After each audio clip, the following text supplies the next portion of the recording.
A Gatsby adventure. In my younger and more vulnerable years, my father gave me some advice that I've been turning over in my mind ever since. Whenever you feel like criticizing anyone, he told me, just remember that all the people in this world haven't had the advantages that you've had. He didn't say any more, but we've always been unusually communicative in a reserved way, and I understood that he meant a great deal more than that. In consequence, I'm inclined to reserve all judgments, a habit that has opened many curious natures to me and made me the victim of not a few veteran bores. The abnormal mind is quick to detect and attach itself to this quality when it appears in a normal person, and so it came about that in college I was unjustly accused of being a politician, because I was privy to the secret griefs of wild, unknown men. Most of the confidences were unsought. Frequently I have feigned sleep, preoccupation, or a hostile humor, when I realized by some unmistakable sign that an intimate revelation was quivering on the horizon. For the intimate revelations of young men, or at least the terms in which they express them, are usually stolen and marred by obvious exclusion. Reserving judgments is a matter of infinite hope. I am still a little afraid of missing something if I forget that, as my father arrogantly suggested, and I arrogantly repeat, the sense of the fundamental decencies is parceled out unequally at birth. And, after boasting about this way of my tolerance, I come to the admission that it has a limit. Conduct may be found on the hard rock or the wet marshes, but after a certain point I don't care what it's founded on. When I came back from the East last autumn, I felt that I wanted the world to be in uniform and at a sort of moral attention forever. I wanted no more riotous excursions with privileged glimpses into the human heart. Only Gatsby, the man who gives his name to this book, was exempt from my reaction. Gatsby, who represented everything for which I have an unaffected scorn. If personality is an unbroken series of successful gestures, then there was something gorgeous about him, some heightened sensitivity to the promises of life, as if he were related to one of those intricate machines that register earthquakes 10,000 miles away. This responsiveness had nothing to do with that soft sensitivity, which is dignified under the name of the creative temperament. It was an extraordinary gift for hope, a romantic readiness such as I have never found in any other person, and which it is not likely I shall ever find again. No, Gatsby turned out all right at the end. It is what preyed on Gatsby, what foul dust floated in the wake of his dreams that temporarily closed out my interest in the abortive sorrows and short-winded elations of men. My family has been prominent, well-to-do people in this Middle Western city for 3 generations. The Carraways are something of a clan, and we have a tradition that we're descended from the Dukes of Buccleuch, but the actual founder of my line was my grandfather's brother, who came here in '51, sent a substitute to the Civil War, and started the wholesale hardware business that my father carries on today. I never saw this great-uncle, but I'm supposed to look like him, with special reference to the rather hard-boiled painting that hangs in Father's office. I graduated from New Haven in 1915, just a quarter of a century after my father, and a little later I participated in that delayed migration known as the Great War. I enjoyed the counter-raid so thoroughly that I came back restless. Instead of being the warm center of the world, the Middle West now seemed like the ragged edge of the universe, so I decided to go east and learn the bond business. Everybody I knew was in the bond business, so I supposed it could support one more single man. All my aunts and uncles talked it over as if they were choosing a prep school for me, and finally said, "Why, yes," with very grave, hesitant faces. Father agreed to finance me for a year, and after various delays I came east, permanently, I thought, in the spring of 22. The practical thing was to find rooms in the city, but it was a warm season, and I had just left a country of wide lawns and friendly trees. So when a young man at the office suggested that we take a house together in a commuting town, it sounded like a great idea. He found the house, a weather-beaten cardboard bungalow at $80 a month, but at the last minute, the firm ordered him to Washington, and I went out to the country alone. I had a dog.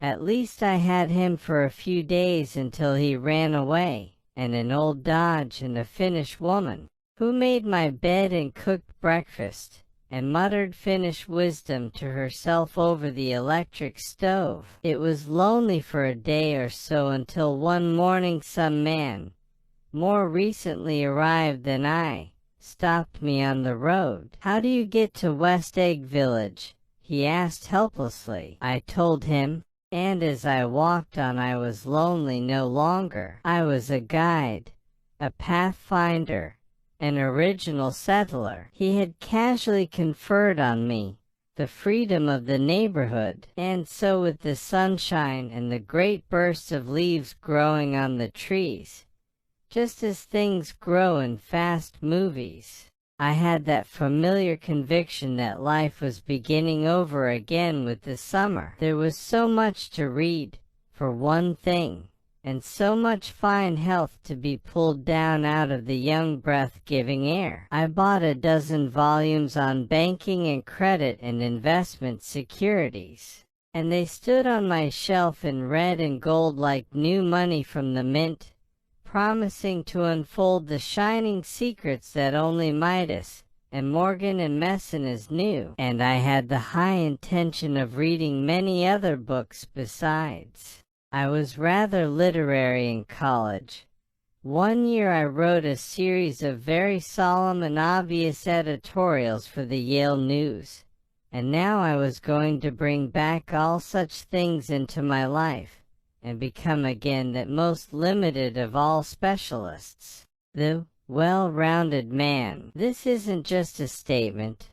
Life is much more successfully looked at from a single window, after all. It was a matter of chance that I should have rented a house in one of the strangest communities in North America. It was on that slender riotous island, which extends itself due east of New York, and where there are, among other natural curiosities, two unusual formations of land. 20 miles from the city a pair of enormous eggs, identical in contour and separated only by a courtesy bay, jut out into the most domesticated body of salt water in the Western Hemisphere, the great wet barnyard of Long Island Sound. They are not perfect ovals, like the egg in the Columbus story. They are both crushed flat at the contact end, but their physical resemblance must be a source of perpetual wonder to the gulls that fly overhead. To the wingless a more interesting phenomenon is their dissimilarity in every particular except shape and size. I lived at West Egg, the less fashionable of the two, though this is a most superficial tag to express the bizarre and not a little sinister contrast between them. My house was at the very tip of the egg, only 50 yards from the Sound, and squeezed between two huge places that rented for $12,000 or $15,000 a season. The one on my right was a colossal affair by any standard, It was a factual imitation of some hotel in Normandy, with a tower on one side, spanking new under a thin beard of raw ivy, and a marble swimming pool, and more than 40 acres of lawn and garden. It was Gatsby's mansion, or, rather, as I didn't know Mr. Gatsby, it was a mansion inhabited by a gentleman of that name. My own house was an eyesore, but it was a small eyesore, and it had been overlooked, so I had a view of the water, a partial view of my neighbor's lawn, and the consoling proximity of millionaires, all for $80 a month. Across the Courtesy Bay the white palaces of fashionable East Egg glittered along the water, and the history of the summer really begins on the evening I drove over there to have dinner with the Tom Buchanans. Daisy was my second cousin once removed, and I'd known Tom in college, and just after the war spent 2 days with them in Chicago. Her husband, among various physical accomplishments, had been one of the most powerful ends that ever played football at New Haven, a national figure in a way, one of those men who reached such an acute limited excellence at 21 that everything afterward savours of anticlimax. His family were enormously wealthy.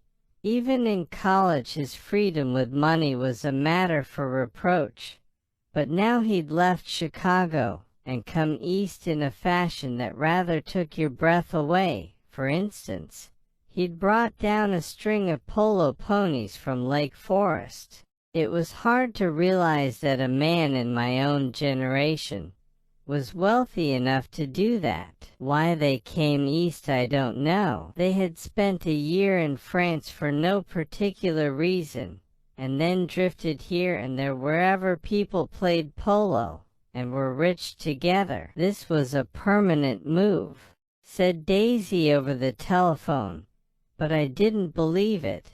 I had no sight into Daisy's heart, but I felt that Tom would drift on forever seeking, a little wistfully, for the dramatic turbulence of some irrecoverable football game. And so it happened that on a warm windy evening I drove over to East Egg to see 2 old friends, whom I scarcely knew at all. Their house was even more elaborate than I expected, a cheerful red and white Georgian colonial mansion, overlooking the bay. The lawn started at the beach and ran towards the front door, for a quarter of a mile, jumping over sundials and brick walks and burning gardens.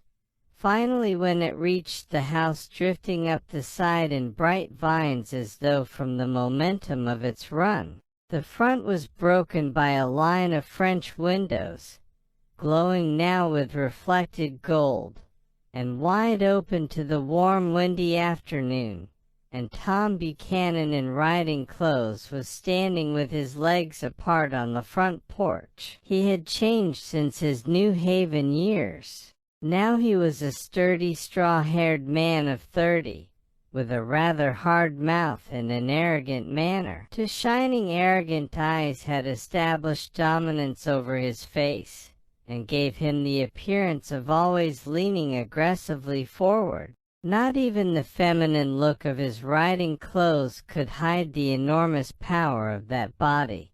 He seemed to fill those glistening boots, until he strained the top-lossing, and you could see a great pack of muscle, shifting when his shoulder moved under his thin coat.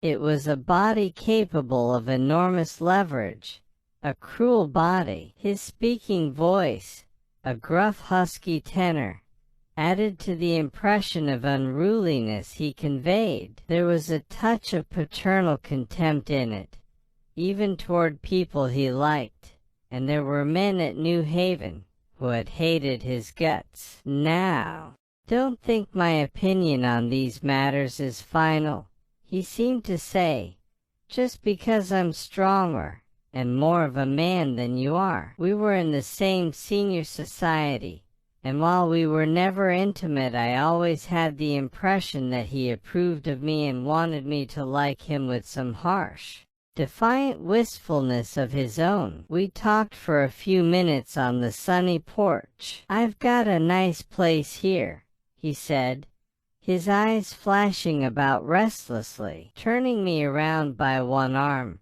he moved a broad flat hand along the front vista, including in its sweep a sunken Italian garden, a half-acre of deep, pungent roses, and a snub-nosed motorboat that bumped the tide offshore. It belonged to Domain, the oil man. He turned me around again, politely and abruptly. "We'll go inside." We walked through a high hallway into a bright rosy-colored space, carefully bound into the house by French windows at either end. The windows were ajar and gleaming white against the fresh grass outside that seemed to grow a little way into the house. A breeze blew through the room, blew curtains in at one end and out the other like pale flags, twisting them up toward the frosted wedding cake of the ceiling, and then rippled over the wine-colored rug, making a shadow on it as wine does on the sea. The only completely stationary object in the room was an enormous couch, on which two young women were buoyed up as though upon an anchored balloon. They were both in white, and their dresses were rippling and fluttering as if they had just been blown back in after a short flight around the house. I must have stood for a few moments, listening to the whip and snap of the curtains, and the groan of a picture on the wall. Then there was a boom as Tom Buchanan shut the rear windows, and the caught wind died out about the room, and the curtains and the rugs and the two young women ballooned slowly to the floor. The younger of the two was a stranger to me. She was extended full length at her end of the couch, completely motionless, and with her chin raised a little, as if she were balancing something on it which was quite likely to fall. If she saw me out of the corner of her eyes, she gave no hint of it. Indeed, I was almost surprised into murmuring an apology for having disturbed her by coming in. The other girl, Daisy, made an attempt to rise. She leaned slightly forward with a conscientious expression. Then she laughed, an absurd, charming little laugh, and I laughed too and came forward into the room. "I'm paralyzed with happiness." She laughed again, as if she said something very witty, and held my hand for a moment, looking up into my face, promising that there was no one in the world she so much wanted to see. That was a way she had. She hinted in a murmur that the surname of the balancing girl was Baker. I've heard it said that Daisy's murmur was only to make people lean toward her, an irrelevant criticism that made it no less charming. At any rate, Miss Baker's lips fluttered. She nodded at me almost imperceptibly, and then quickly tipped her head back again. The object she was balancing had obviously tottered a little and given her something of a fright. Again a sort of apology arose to my lips. Almost any exhibition of complete self-sufficiency draws a stunned tribute from me. I looked back at my cousin, who began to ask me questions in her low, thrilling voice. It was the kind of voice that the ear follows up and down, as if each speech is an arrangement of notes that will never be played again. Her face was sad and lovely with bright things in it, bright eyes and a bright passionate mouth, but there was an excitement in her voice that men who had cared for her found difficult to forget, a singing compulsion, a whispered, "Listen," a promise that she had done gay, exciting things just a while since and that there were gay, Exciting things hovering in the next hour. I told her how I had stopped off in Chicago for a day on my way east, and how a dozen people had sent their love through me. "Do they miss me?" she cried ecstatically. "The whole town is desolate. All the cars have the left rear wheel painted black as a mourning wreath, and there's a persistent wail all night along the North Shore. How gorgeous! Let's go back, Tom, tomorrow." Then she added, "You ought to see the baby." "I'd like to. She's asleep. She's 3 years old." "Haven't you ever seen her?" "Never." "Well, you ought to see her. She's—" Tom Buchanan, who had been hovering restlessly about the room, stopped and rested his hand on my shoulder. "What you doing, Nick?"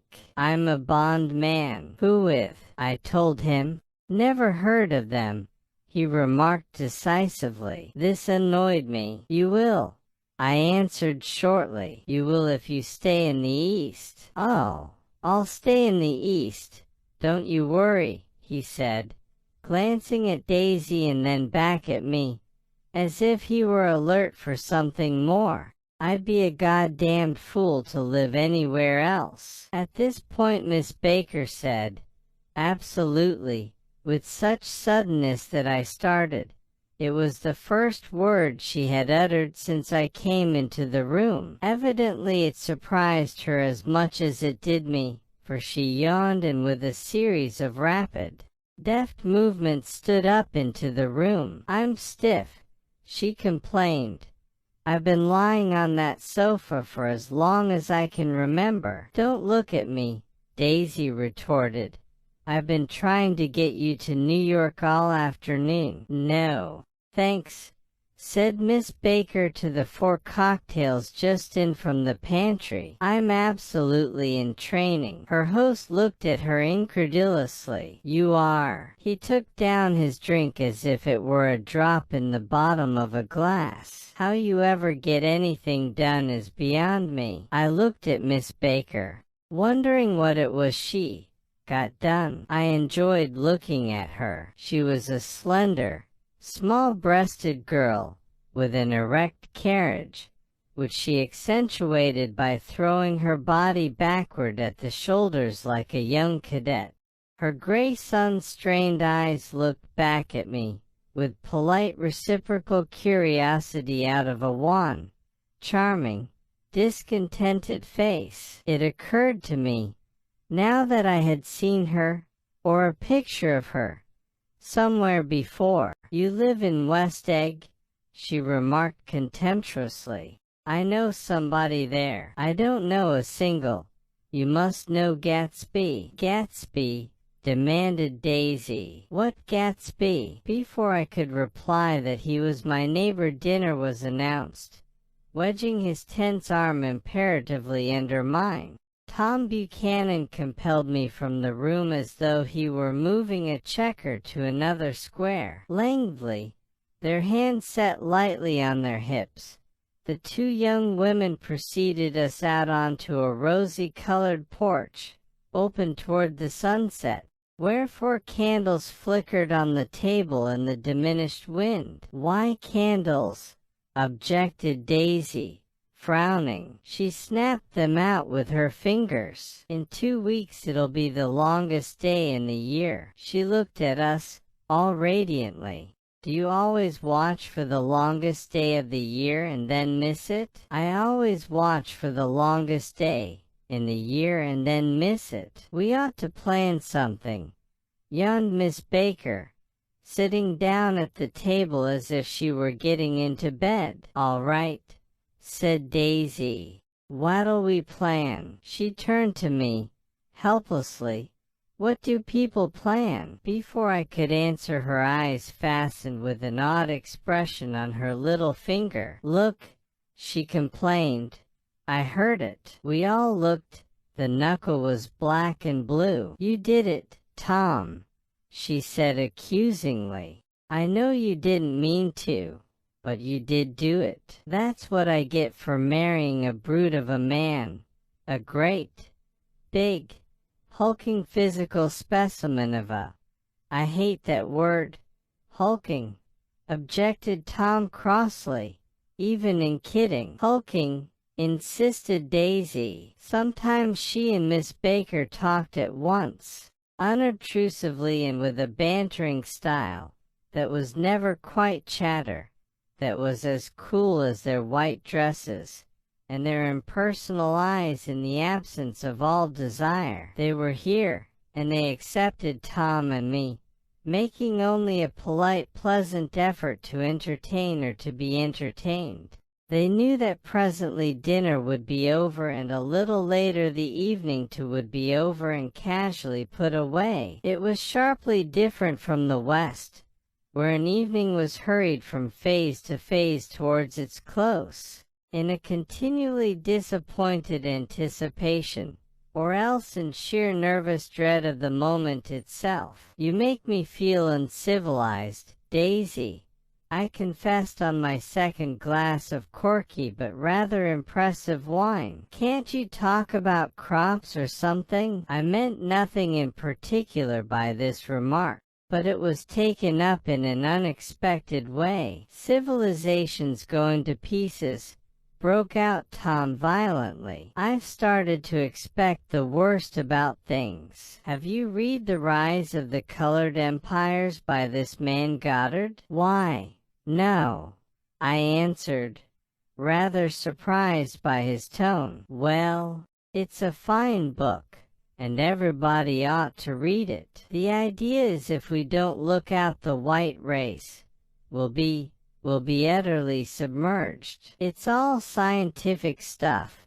It's been proved." "Tom's getting very profound," said Daisy, with an expression of sadness. "He reads deep books with long words in them." "What was that word well, these books are all scientific," insisted Tom, glancing at her impatiently. "This fellow has worked out the whole thing. It's up to us, who are the dominant race, to watch out, or these other races will have control of things. We've got to beat them down," whispered Daisy, winking ferociously toward the fervent sun. "You ought to live in California," began Miss Baker, but Tom interrupted her by shifting heavily in his chair. "This idea is that we're European. I am, and you are, and you are, and," after a slight hesitation,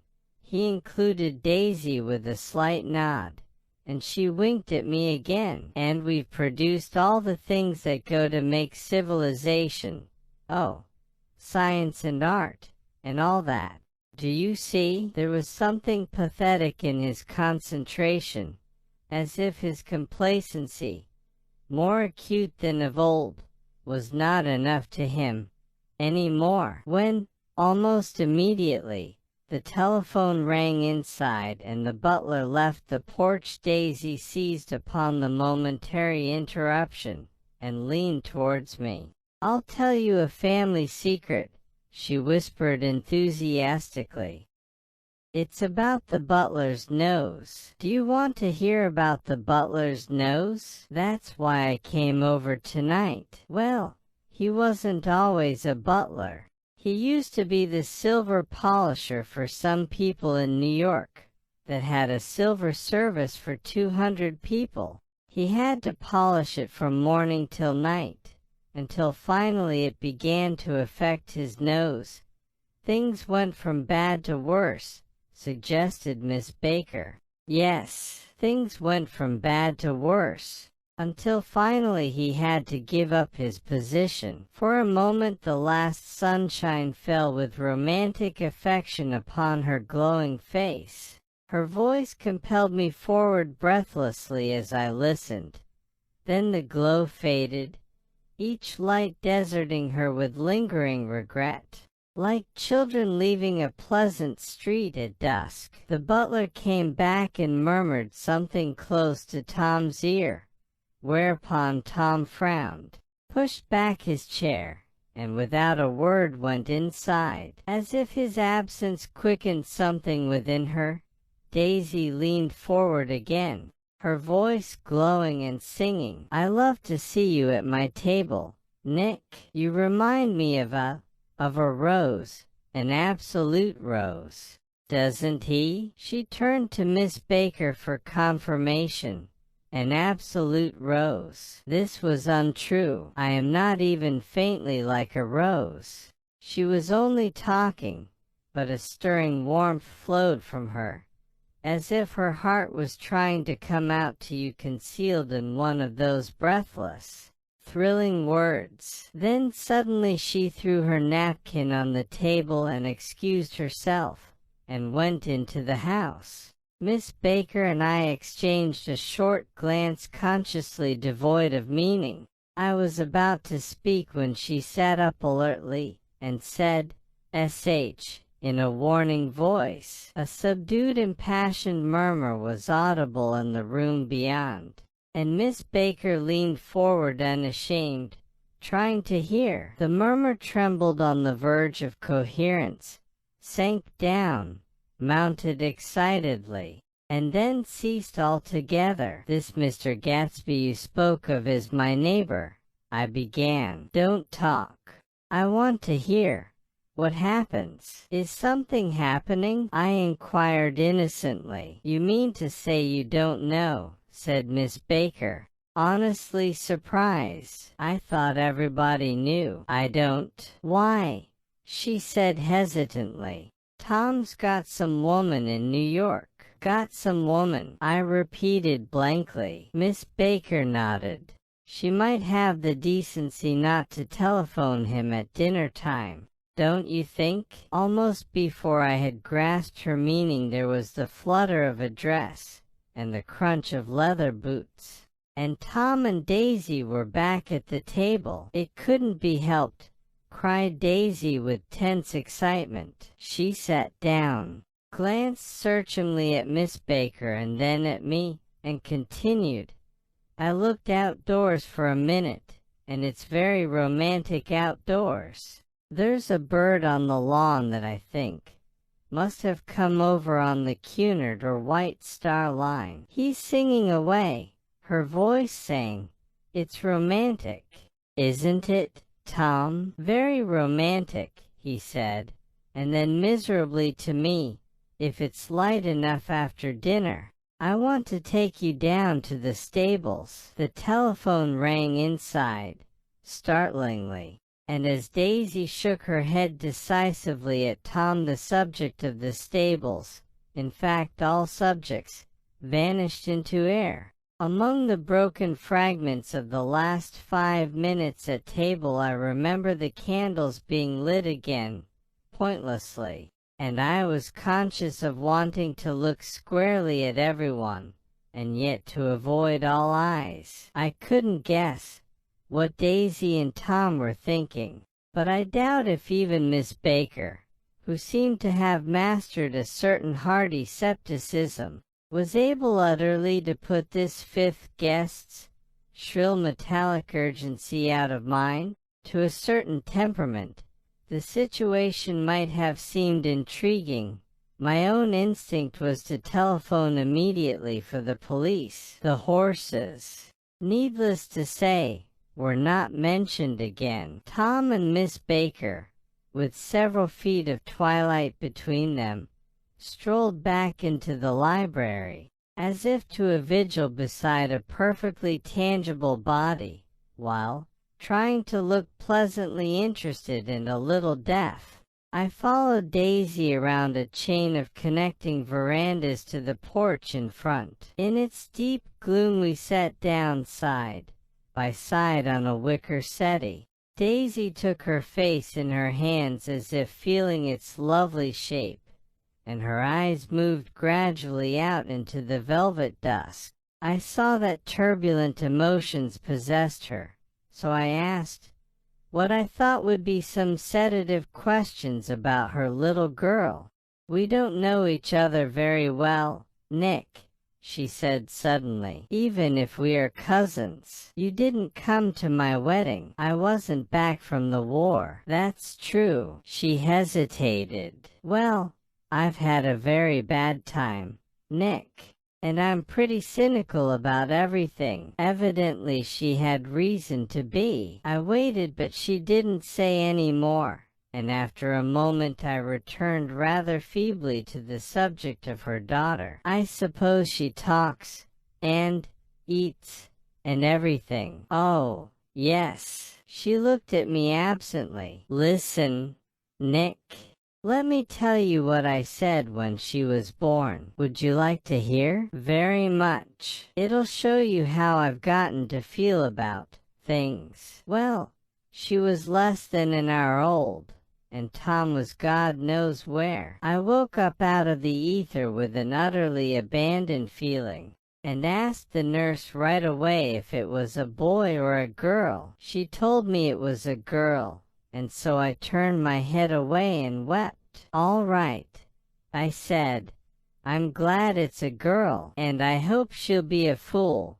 That's the best thing a girl can be in this world. A beautiful little fool. You see, I think everything's terrible anyhow," she went on in a convinced way. "Everybody thinks so.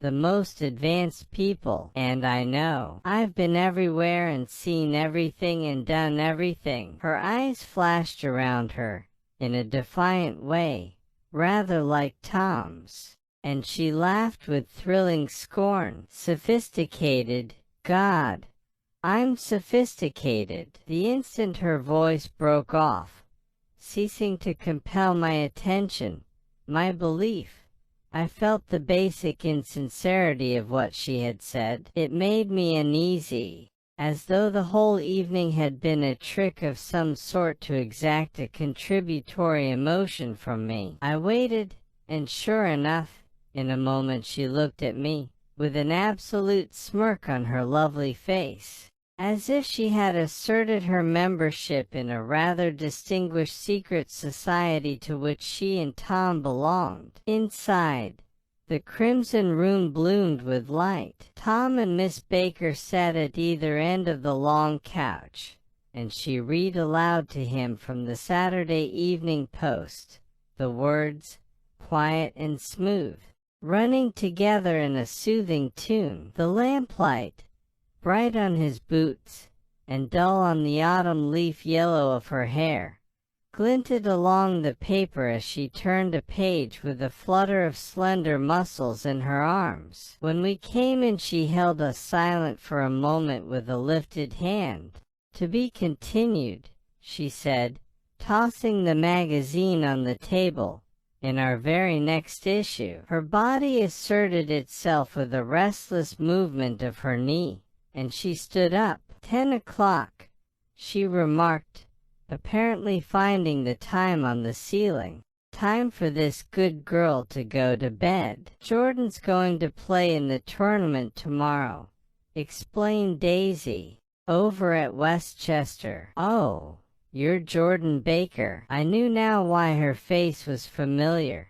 Its pleasing contemptuous expression had looked out at me from many pictures of the sporting life at Asheville and Hot Springs and Palm Beach. I had heard some story of her too, a critical, unpleasant story, but what it was I had forgotten long ago. "Good night," she said softly. "Wake me at 8, won't you? If you'll get up." "I will. Good night, Mr. Carraway. See you soon." "Of course you will," confirmed Daisy. "In fact, I think I'll arrange a marriage. Come over often, Nick, and I'll sort of, fling you together. You know, lock you up accidentally in linen closets, and push you out to sea in a boat, and all that sort of thing." "Good night," called Miss Baker from the stairs. "I haven't heard a word." "She's a nice girl," said Tom after a moment. "They oughtn't to let her run around the country this way." "Who oughtn't to?" inquired Daisy coldly. Her family is one aunt about 1,000 years old. Besides, Nick's going to look after her, aren't you, Nick? She's going to spend lots of weekends out here this summer. I think the home influence will be very good for her." Daisy and Tom looked at each other for a moment in silence. "Is she from New York?" I asked quickly. "From Louisville. Our white girlhood was passed together there. Our beautiful white. Did you give Nick a little heart-to-heart talk on the veranda?" demanded Tom suddenly. "Did I?" She looked at me. "I can't seem to remember, but I think we talked about the Nordic race." "Yes, I'm sure we did. It sort of crept up on us, and first thing you know, don't believe everything you hear, Nick," he advised me. I said lightly that I had heard nothing at all, and a few minutes later I got up to go home. They came to the door with me and stood side by side in a cheerful square of light. As I started my motor, Daisy quickly called, "Wait, I forgot to ask you something, and it's important. We heard you were engaged to a girl out west." "That's right," corroborated Tom kindly. "We heard that you were engaged." "It's a libel. I'm too poor." "But we heard it," insisted Daisy, surprising me by opening up again in a flower-like way. "We heard it from 3 people, so it must be true." Of course I knew what they were referring to, but I wasn't even vaguely engaged. The fact that gossip had started was one of the reasons I had come east. You can't stop going with an old friend on account of rumors. And on the other hand, I had no intention of being rumored into marriage. Their interest rather touched me, and made them less remotely rich.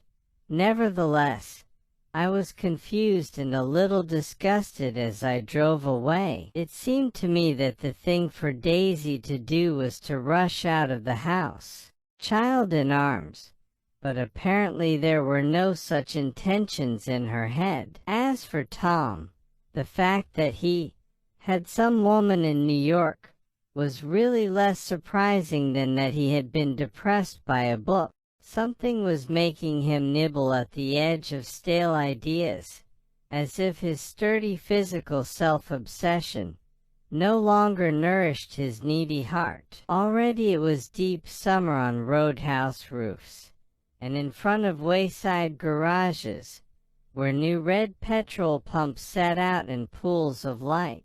And when I reached my estate at West Egg, I ran the car under its shed and sat for a while on an abandoned grass roller in the yard. The wind had blown off, leaving a loud, bright night, with wings beating in the trees and a persistent organ sound as the full bellows of the earth blew the frogs full of life. The silhouette of a moving cat wavered across the moonlight, and, turning my head to watch it, I saw that I was not alone.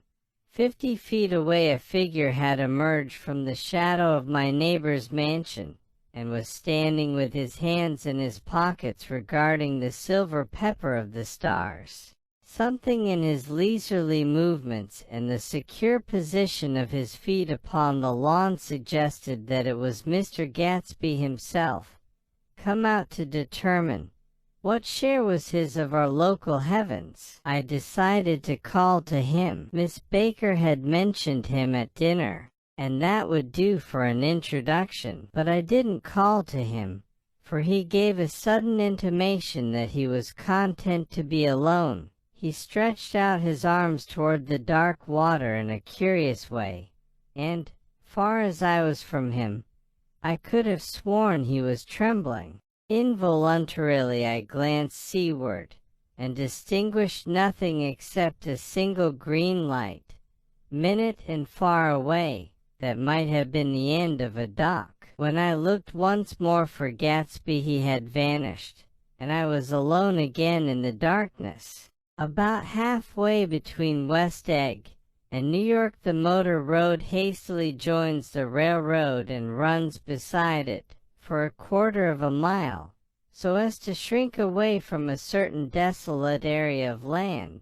This is a valley of ashes, a fantastic farm where ashes grow like wheat into ridges and hills and grotesque gardens, where ashes take the forms of houses and chimneys and rising smoke, and, finally, with a transcendent effort, of ash-gray men, who move dimly and already crumbling through the powdery air. Occasionally a line of gray cars crawls along an invisible track, gives out a ghastly creak, and comes to rest, and immediately the ash-gray men swarm up with leaden spades, and stir up an impenetrable cloud, which screens their obscure operations from your sight. But above the gray land, and the spasms of bleak dust, which drift endlessly over it, you perceive, after a moment, the eyes of Dr. T. J. Eckelberg. The eyes of Dr. T. J. Eckelberg are blue and gigantic. Their retinas are 1 yard high. They look out of no face, but, instead, from a pair of enormous yellow spectacles, which pass over a non-existent nose. Evidently some wild wag of an eye doctor set them there to fatten his practice in the borough of Queens, and then sank down himself into eternal blindness, or forgot them and moved away. But his eyes, dimmed a little by many neglected days, under sun and rain, brood on over the solemn dumping ground. The Valley of Ashes is bounded on one side by a small foul river, and, when the drawbridge is up to let barges through, the passengers on waiting trains can stare at the dismal scene for as long as half an hour. There is always a halt there of at least a minute, and it was because of this that I first met Tom Buchanan's mistress. The fact that he had one was insisted upon wherever he was known. His acquaintances resented the fact that he turned up in popular cafes with her, and, leaving her at a table, sauntered about, chatting with whoever he knew. Though I was curious to see her, I had no desire to meet her, but I did. I went up to New York with Tom on the train one afternoon, and when we stopped by the ash heaps he jumped to his feet, and, taking hold of my elbow, literally forced me from the car. "We're getting off," he insisted. "I want you to meet my girl." I think he'd had a good deal to drink at luncheon, and his determination to have my company bordered on violence. The assumption was that on Sunday afternoon I had nothing better to do. I followed him over a low whitewashed railroad fence, and we walked back 100 yards along the road under Dr. Eckelberg's persistent stare. The only building in sight was a small block of yellow brick, sitting on the edge of the wasteland, a sort of compact main street ministering to it, and contiguous to absolutely nothing. One of the 3 shops it contained was for rent, and another was an all-night restaurant, approached by a trail of ashes. The third was a garage, repairs, George B. Wilson, cars bought and sold, and I followed Tom inside. The interior was poor and bare. The only car visible was the dust-covered wreck of a Ford which crouched in a dim corner. It had occurred to me that this shadow of a garage must be a blind, and that sumptuous and romantic apartments were concealed overhead, when the proprietor himself appeared in the door of an office, wiping his hands on a piece of waste. He was a blond, boring man, anemic, and faintly handsome. When he saw us, a damp gleam of hope sprang into his light blue eyes. "Hello, Wilson, old man," said Tom, slapping him jovially on the shoulder. "How's business?" "I can't complain," answered Wilson unconvincingly. "When are you going to sell me that car?" "Next week," I've got my man working on it now. Works pretty slow, don't he?" "No, he doesn't," said Tom coldly. "And if you feel that way about it, maybe I'd better sell it somewhere else after all." "I don't mean that," explained Wilson quickly. "I just meant—" His voice faded off, and Tom glanced impatiently around the garage. Then I heard footsteps on the stairs, and in a moment the thick figure of a woman blocked out the light from the office door. She was in the middle 30s, and faintly stout, but she carried her flesh sensuously as some women can. Her face, above a spotted dress of dark blue fabric, contained no facet or gleam of beauty, but there was an immediately perceptible vitality about her, as if the nerves of her body were continually smoldering. She smiled slowly and, walking through her husband as if he were a ghost, shook hands with Tom, looking him flush in the eye. Then she wet her lips, and without turning around spoke to her husband in a soft, coarse voice. "Get some chairs. Why don't you, so somebody can sit down?" "Oh, sure," agreed Wilson hurriedly, and went toward the little office, mingling immediately with the cement color of the walls. A white ashen dust veiled his dark suit, and his pale hair as it veiled everything in the vicinity, except his wife, who moved close to Tom. "I want to see you," said Tom intently. "Get on the next train." "All right. I'll meet you by the newsstand on the lower level." She nodded and moved away from him just as George Wilson emerged with 2 chairs from his office door. We waited for her down the road and out of sight. It was a few days before the 4th of July, and a gray, small Italian child was setting torpedoes in a row along the railroad track. "Terrible place, isn't it?"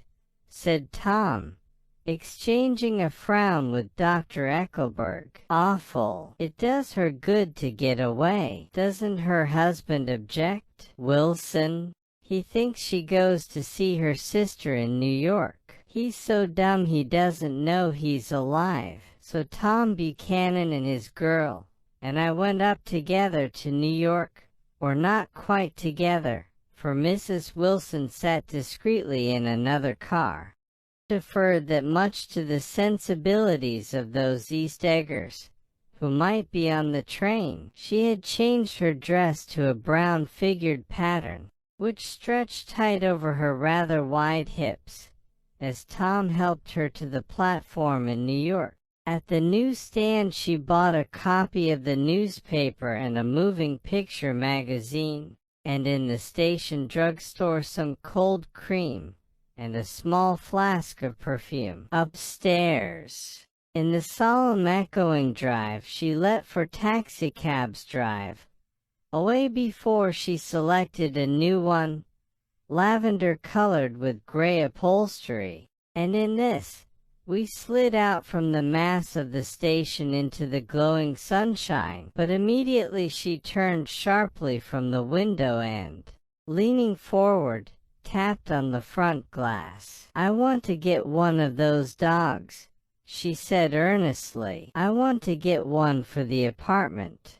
They're nice to have, a dog." We backed up to a gray old man who bore an absurd resemblance to John D. Rockefeller. In a basket swung from his neck cowered a dozen very recent puppies of an indeterminate breed. "What kind are they?" asked Mrs. Wilson eagerly, as he came to the taxi window. "All kinds." "What kind do you want, lady?" "I'd like to get one of those police dogs." "I don't suppose you got that kind." The man peered doubtfully into the basket, plunged in his hand and drew one up, wriggling, by the back of the neck. "That's no police dog," said Tom. "No, it's not exactly a police dog," said the man with disappointment in his voice. It's more of a small dog." He passed his hand over the brown wash rag of a back. "Look at that coat. Some coat. That's a dog that'll never bother you with catching cold." "I think it's cute," said Mrs. Wilson enthusiastically. "How much is it?" "That dog." He looked at it admiringly. "That dog will cost you $10. The small dog changed hands and settled down into Mrs. Wilson's lap, where she fondled the weatherproof coat with rapture. "Is it a boy or a girl?" she asked delicately. "That dog's a boy." "It's a bitch," said Tom decisively. "Here's your money. Go and buy 10 more dogs with it." We drove over to Fifth Avenue, warm and soft, almost pastoral, on the summer Sunday afternoon. I wouldn't have been surprised to see a great flock of white sheep turn the corner. "Hold on," I said. "I have to leave you here." "No, you don't," answered Tom quickly. "Myrtle'll be hurt if you don't come up to the apartment." "Won't you?" "Myrtle, come on," she urged. "I'll telephone my sister Catherine. She's said to be very beautiful by people who ought to know." "Well, I'd like to, but," we went on, cutting back again over the park toward the West Hundreds. At 158th Street, the cab stopped at one slice in a long white cake of apartment houses. Throwing a regal homecoming glance around the neighborhood, Mrs. Wilson gathered up her dog and her other purchases and went haughtily in. "I'm going to have the Mickeys come up," she announced as we rose in the elevator. "And, of course, I got to call up my sister, too." The apartment was on the top floor. A small living room, a small dining room, a small bedroom, and a bath. The living room was crowded to the doors with a set of decorated furniture entirely too large for it, so that to move about was to stumble continually over scenes of ladies swinging in the gardens of Versailles. The only picture was an over-enlarged photograph, apparently a hen sitting on a blurred rock. Looked at from a distance, however, the hen resolved itself into a bonnet, and the countenance of a stout old lady beamed down into the room. Several old copies of the newspaper lay on the table together with a copy of Simon called Peter, and some of the small scandal magazines of Broadway. Mrs. Wilson was first concerned with the dog. A reluctant elevator boy went for a box full of straw and some milk, to which he added on his own initiative a tin of large, hard dog biscuits, one of which decomposed apathetically in the saucer of milk all afternoon. Meanwhile Tom brought out a bottle of whiskey from a locked bureau door. "I have been drunk just twice in my life, and the second time was that afternoon, so everything that happened has a dim, hazy cast over it, although until after 8 o'clock the apartment was full of cheerful sun." Sitting on Tom's lap, Mrs. Wilson called up several people on the telephone. Then, there were no cigarettes, and I went out to buy some at the drugstore on the corner. When I came back they had both disappeared, so I sat down discreetly in the living room and read a chapter of Simon called Peter. Either it was terrible stuff or the whiskey distorted things, because it didn't make any sense to me. Just as Tom and Myrtle, after the first drink, Mrs. Wilson and I called each other by our first names, reappeared, company commenced to arrive at the apartment door. The sister, Catherine, was a slender, worldly girl of about 30, with a solid, sticky bob of red hair and a complexion powdered milky white.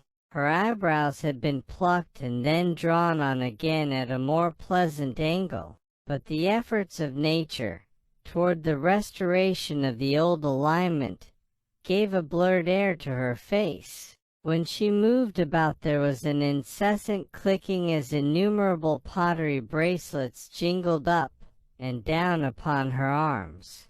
She came in with such a proprietary haste, and looked around so possessively at the furniture that I wondered if she lived here. But when I asked her, she laughed immoderately, repeated my question aloud, and told me she lived with a girl-friend at a hotel. Mr. McKee was a pale, feminine man from the flat below. He had just shaved, for there was a white spot of foam on his cheekbone, and he was most respectful in his greeting to everyone in the room. He informed me that he was in the artistic game, and I gathered later that he was a photographer, and had made the dim enlargement of Mrs. Wilson's mother, which hovered like a ghost on the wall. His wife was shrill, languid, handsome, and horrible. She told me with pride that her husband had photographed her 127 times since they had been married. Mrs. Wilson had changed her costume some time before, and was now attired in an elaborate afternoon dress of cream-colored fabric, which gave out a continual rustle as she swept about the room. With the influence of the dress, her personality had also undergone a change. The intense vitality that had been so remarkable in the garage was converted into impressive class. Her laughter, her gestures, her assertions became more violently affected moment by moment, and as she expanded, the room grew smaller around her, until she seemed to be revolving on a noisy, creaking pivot through the smoky air. "My dear," she told her sister in a high, mincing shout, "most of these fellas will cheat you every time. All they think of is money. I had a woman up here last week to look at my feet, and when she gave me the bill you'd have thought she had done surgery." "What was the name of the woman?" asked Mrs. McKee. "Mrs. Eberhart. She goes around looking at people's feet in their own homes." "I like your dress," remarked Mrs. McKee. "I think it's adorable." Mrs. Wilson rejected the compliment by raising her eyebrow in disdain. "It's just a crazy old thing," she said. "I just slip it on sometimes when I don't care what I look like. But it looks wonderful on you, if you know what I mean," pursued Mrs. McKee. "If Chester could only get you in that pose, I think he could make something of it." We all looked in silence at Mrs. Wilson, who removed a strand of hair from over her eyes, and looked back at us with a brilliant smile. Mr. McKee regarded her intently with his head on one side, and then moved his hand back and forth slowly in front of his face. "I should change the light," he said after a moment. "I'd like to bring out the modeling of the features, and I'd try to get hold of all the back hair." "I wouldn't think of changing the light," cried Mrs. McKee. "I think it's," her husband said, "sh," and we all looked at the subject again, whereupon Tom Buchanan yawned audibly and got to his feet. "You Mickeys have something to drink," he said. "Get some more ice and mineral water, Myrtle, before everybody goes to sleep. I told that boy about the ice." Myrtle raised her eyebrows in despair at the futility of the lower orders. "These people, you have to keep after them all the time." She looked at me and laughed pointlessly. Then she walked over to the dog, kissed it with ecstasy, and swept into the kitchen, implying that a dozen chefs awaited her orders there. "I've done some nice things out on Long Island," asserted Mr. McKee. Tom looked at him blankly. "2 of them, We have framed downstairs. To what? Demanded Tom. 2 studies. One of them I call Montauk Point, the Gus, and the other I call Montauk Point, the sea. The sister Catherine sat down beside me on the couch.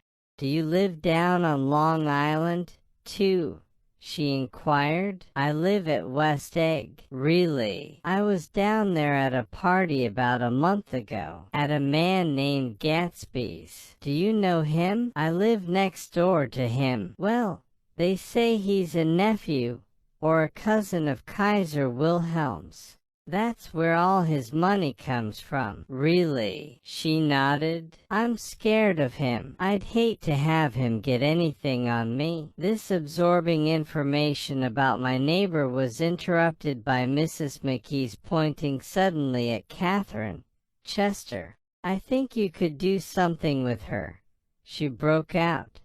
But Mr. McKee only nodded in a bored way and turned his attention to Tom. I'd like to do more work on Long Island, if I could get the entry. All I ask is that they should give me a start. Ask Myrtle, said Tom, breaking into a short shout of laughter as Mrs. Wilson entered with a tray. She'll give you a letter of introduction, won't you, Myrtle? Do what? She asked, startled. You'll give McKee a letter of introduction to your husband, so he can do some studies of him. His lips moved silently for a moment as he invented George B. Wilson at the gasoline pump, or something like that.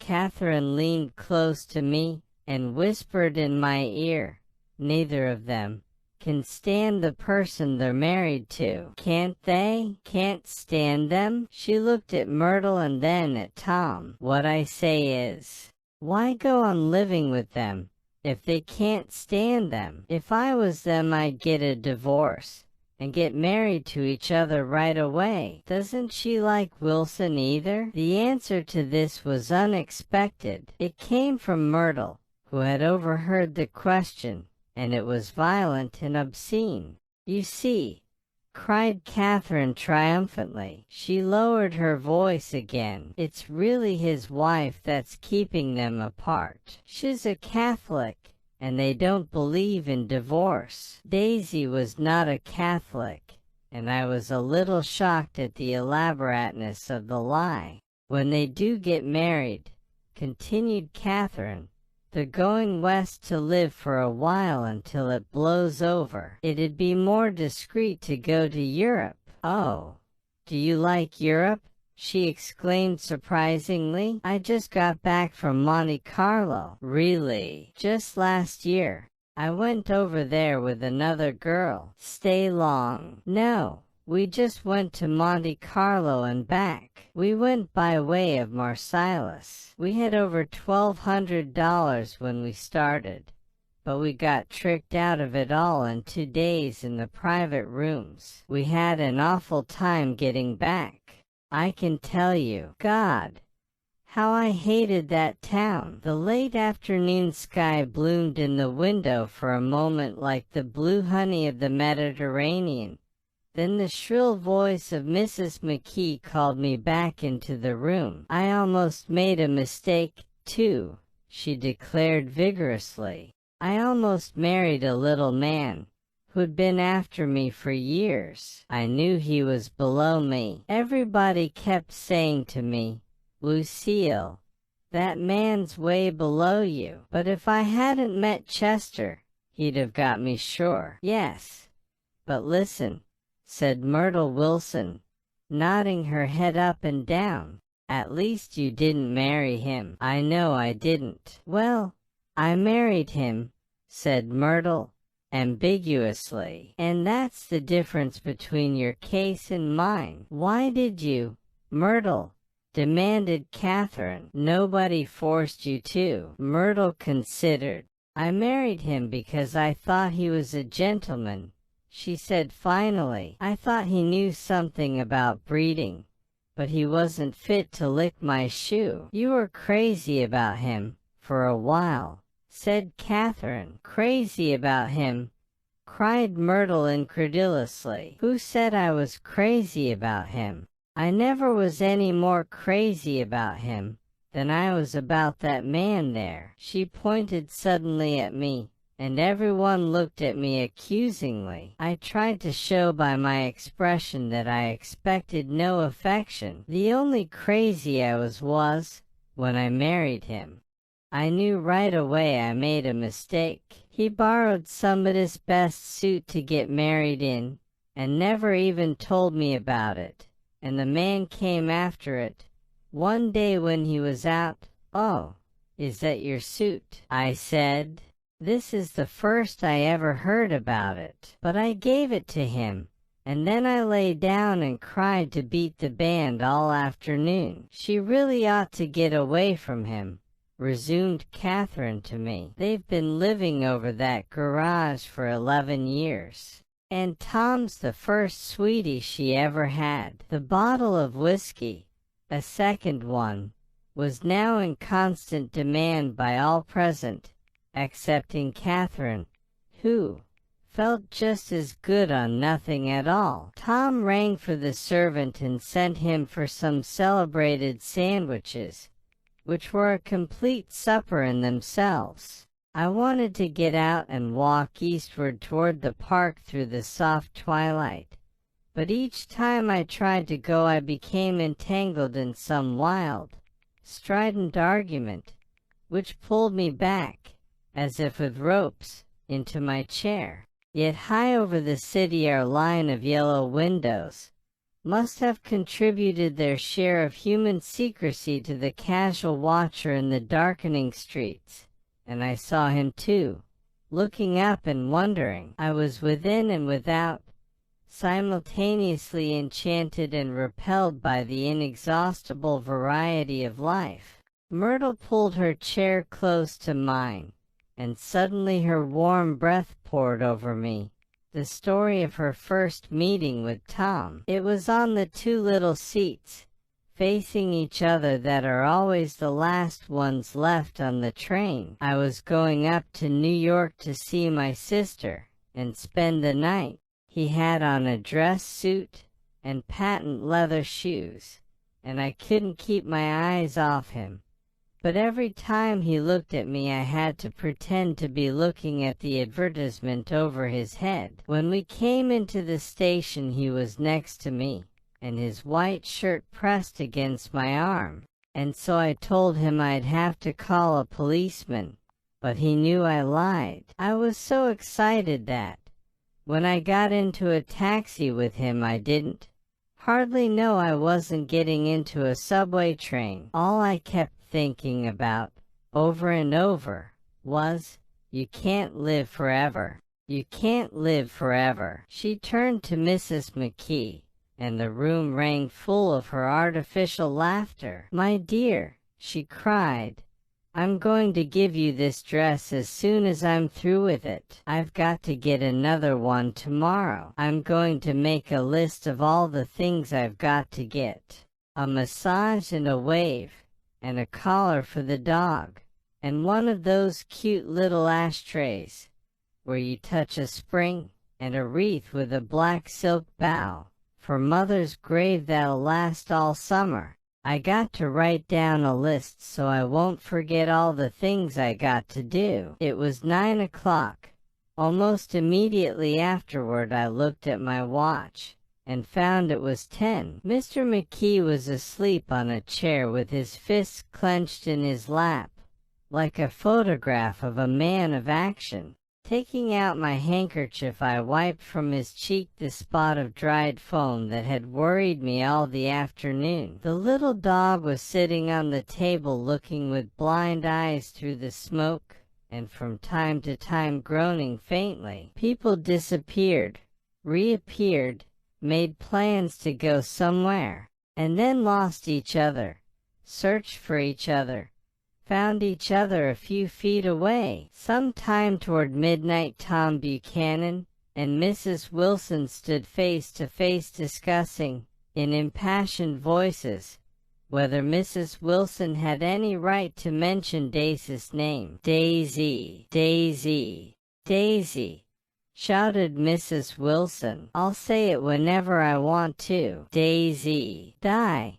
Making a short deft movement, Tom Buchanan broke her nose with his open hand. Then there were bloody towels upon the bathroom floor, and women's voices scolding, and high over the confusion a long broken wail of pain.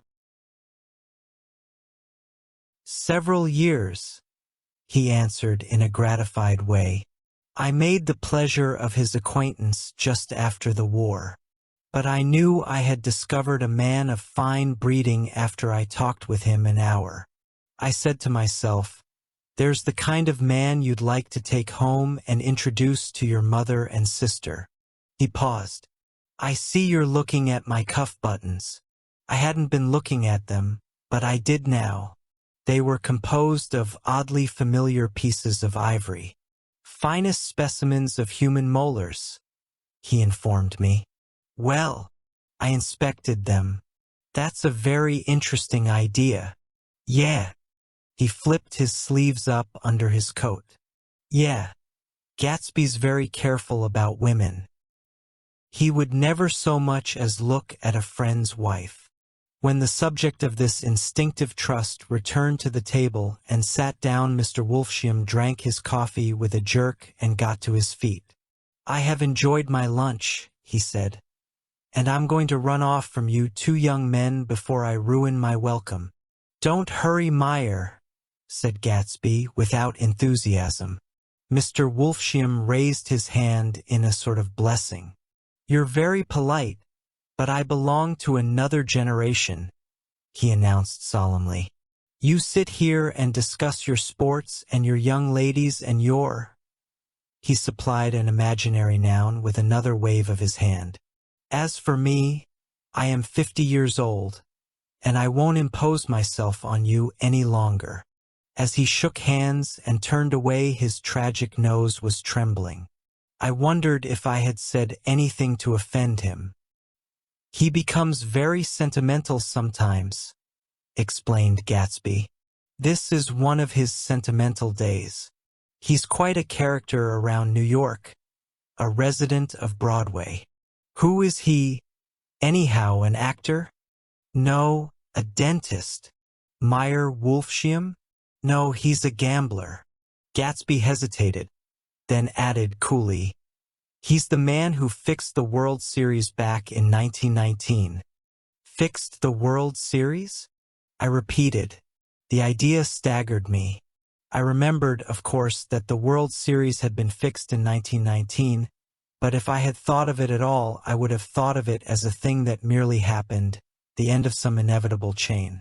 It never occurred to me that one man could start to play with the faith of 50 million people, with the single-mindedness of a burglar blowing a safe.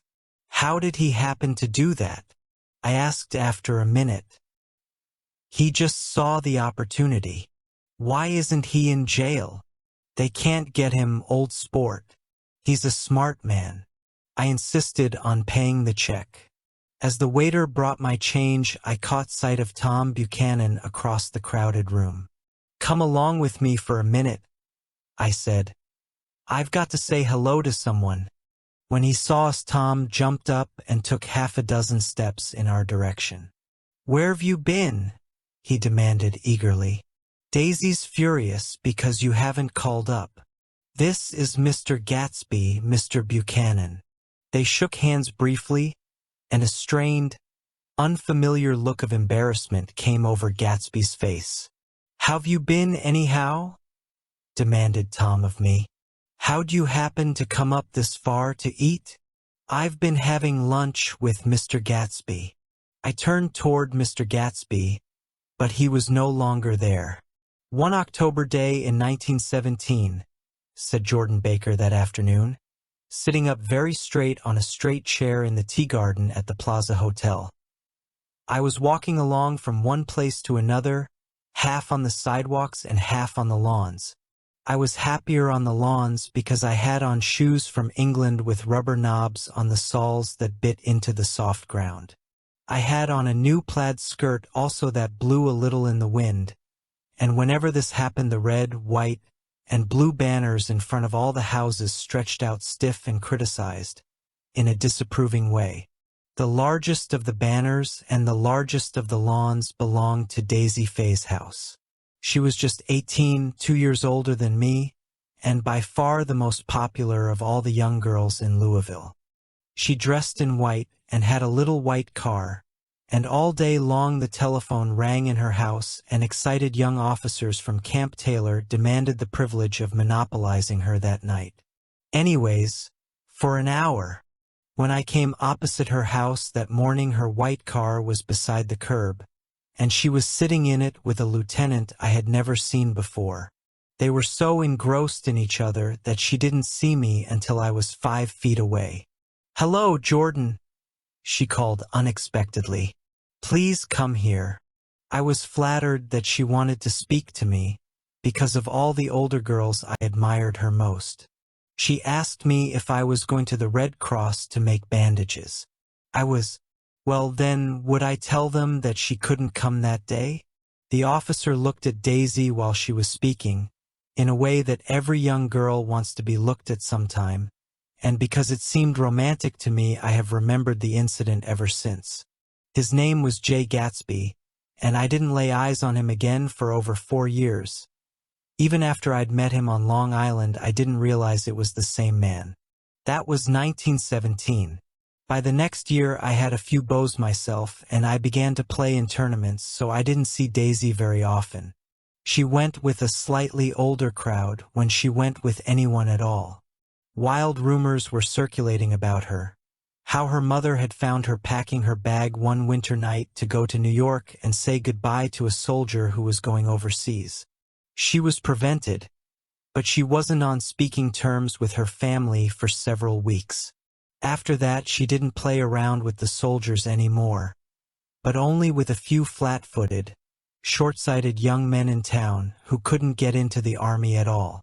By the next autumn, she was gay again, gay as ever. She had a debut after the end of the war, and in February she was presumably engaged to a man from New Orleans. In June, she married Tom Buchanan of Chicago, with more pomp and circumstance than Louisville ever knew before. He came down with 100 people in 4 private cars, and hired a whole floor of the Mulbach Hotel, and the day before the wedding he gave her a string of pearls valued at $350,000. I was a bridesmaid. I came into her room half an hour before the bridal dinner, and found her lying on her bed as lovely as the June night in her flowered dress, and as drunk as a monkey. She had a bottle of wine in one hand and a letter in the other. "Congratulate me," she muttered. "Never had a drink before, but oh how I do enjoy it." "What's the matter, Daisy?"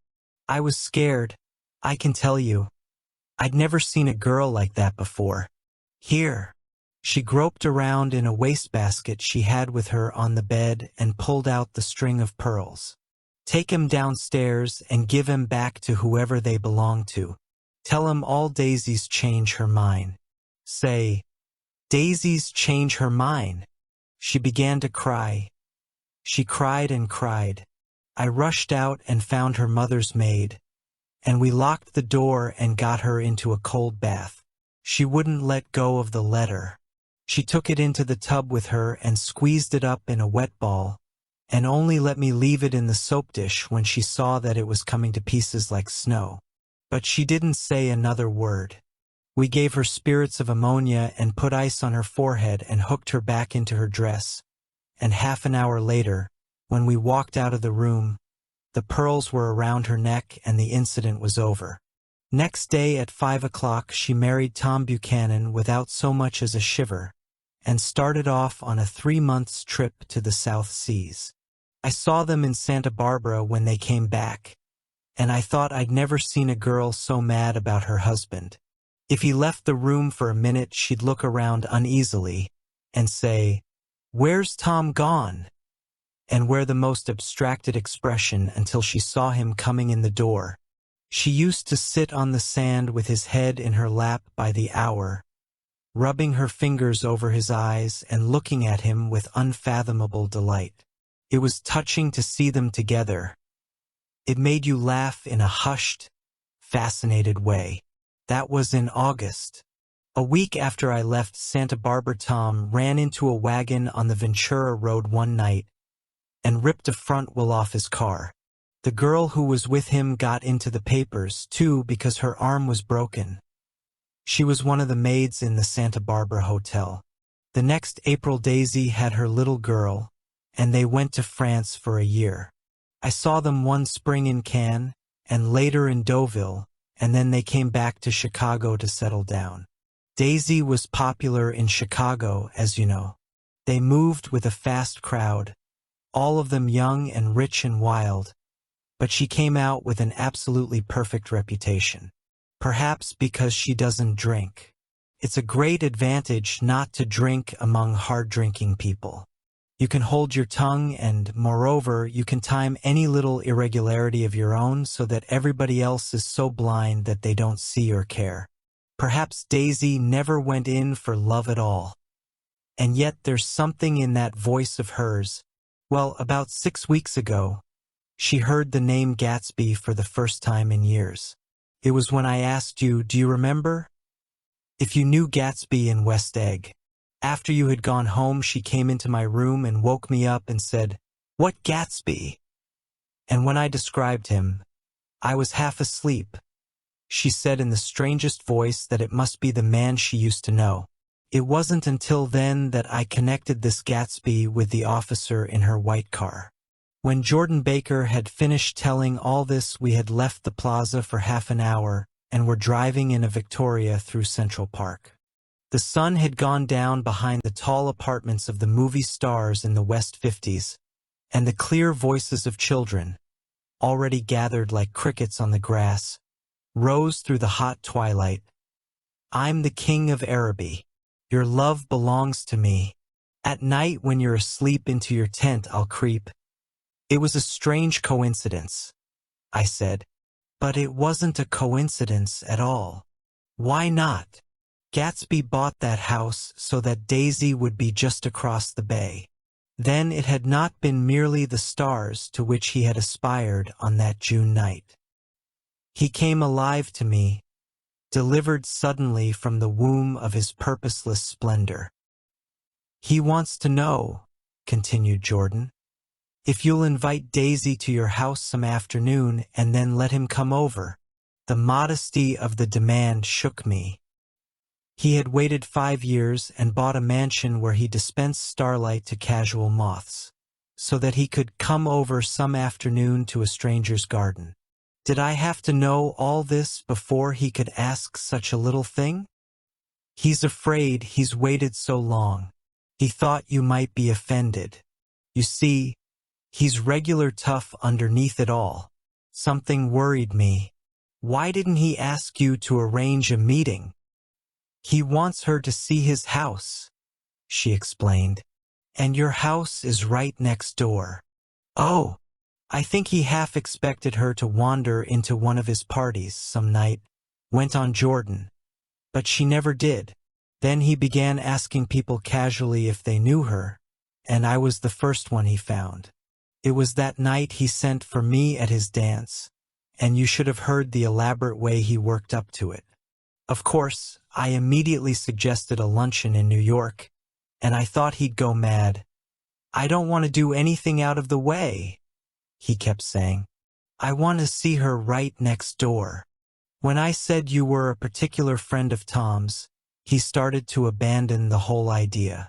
He doesn't know very much about Tom, though he says he's read a Chicago paper for years just on the chance of catching a glimpse of Daisy's name.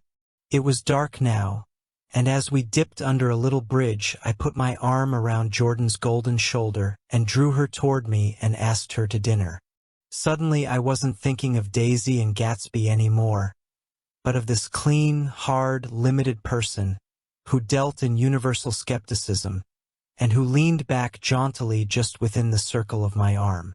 A phrase began to beat in my ears with a sort of heady excitement. There are only the pursued, the pursuing, the busy, and the tired. And Daisy ought to have something in her life, murmured Jordan to me. Does she want to see Gatsby? She's not to know about it.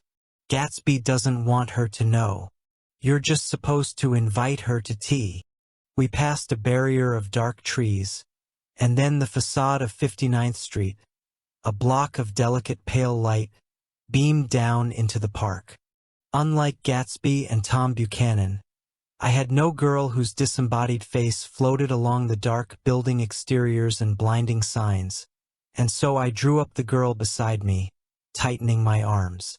Her wan, scornful mouth smiled, and so I drew her up again closer, this time to my face. When I came home to West Egg that night, I was afraid for a moment that my house was on fire. 2 o'clock and the whole corner of the peninsula was blazing with light, which fell unreal on the shrubbery and made thin, elongating glints upon the roadside wires. Turning a corner, I saw that it was Gatsby's house, lit from tower to cellar. At first I thought it was another party, a wild rout that had resolved itself into hide-and-go-seek or sardines in the box, with all the house thrown open to the game. But there wasn't a sound, only wind in the trees, which blew the wires and made the lights go off and on again as if the house had winked into the darkness. As my taxi groaned away, I saw Gatsby walking toward me across his lawn. "Your place looks like the World's Fair," I said.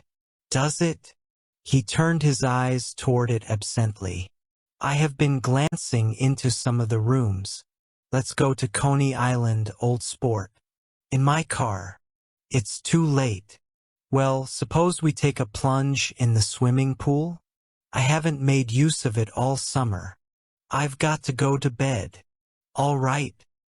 He waited, looking at me with suppressed eagerness. "I talked with Miss Baker," I said after a moment.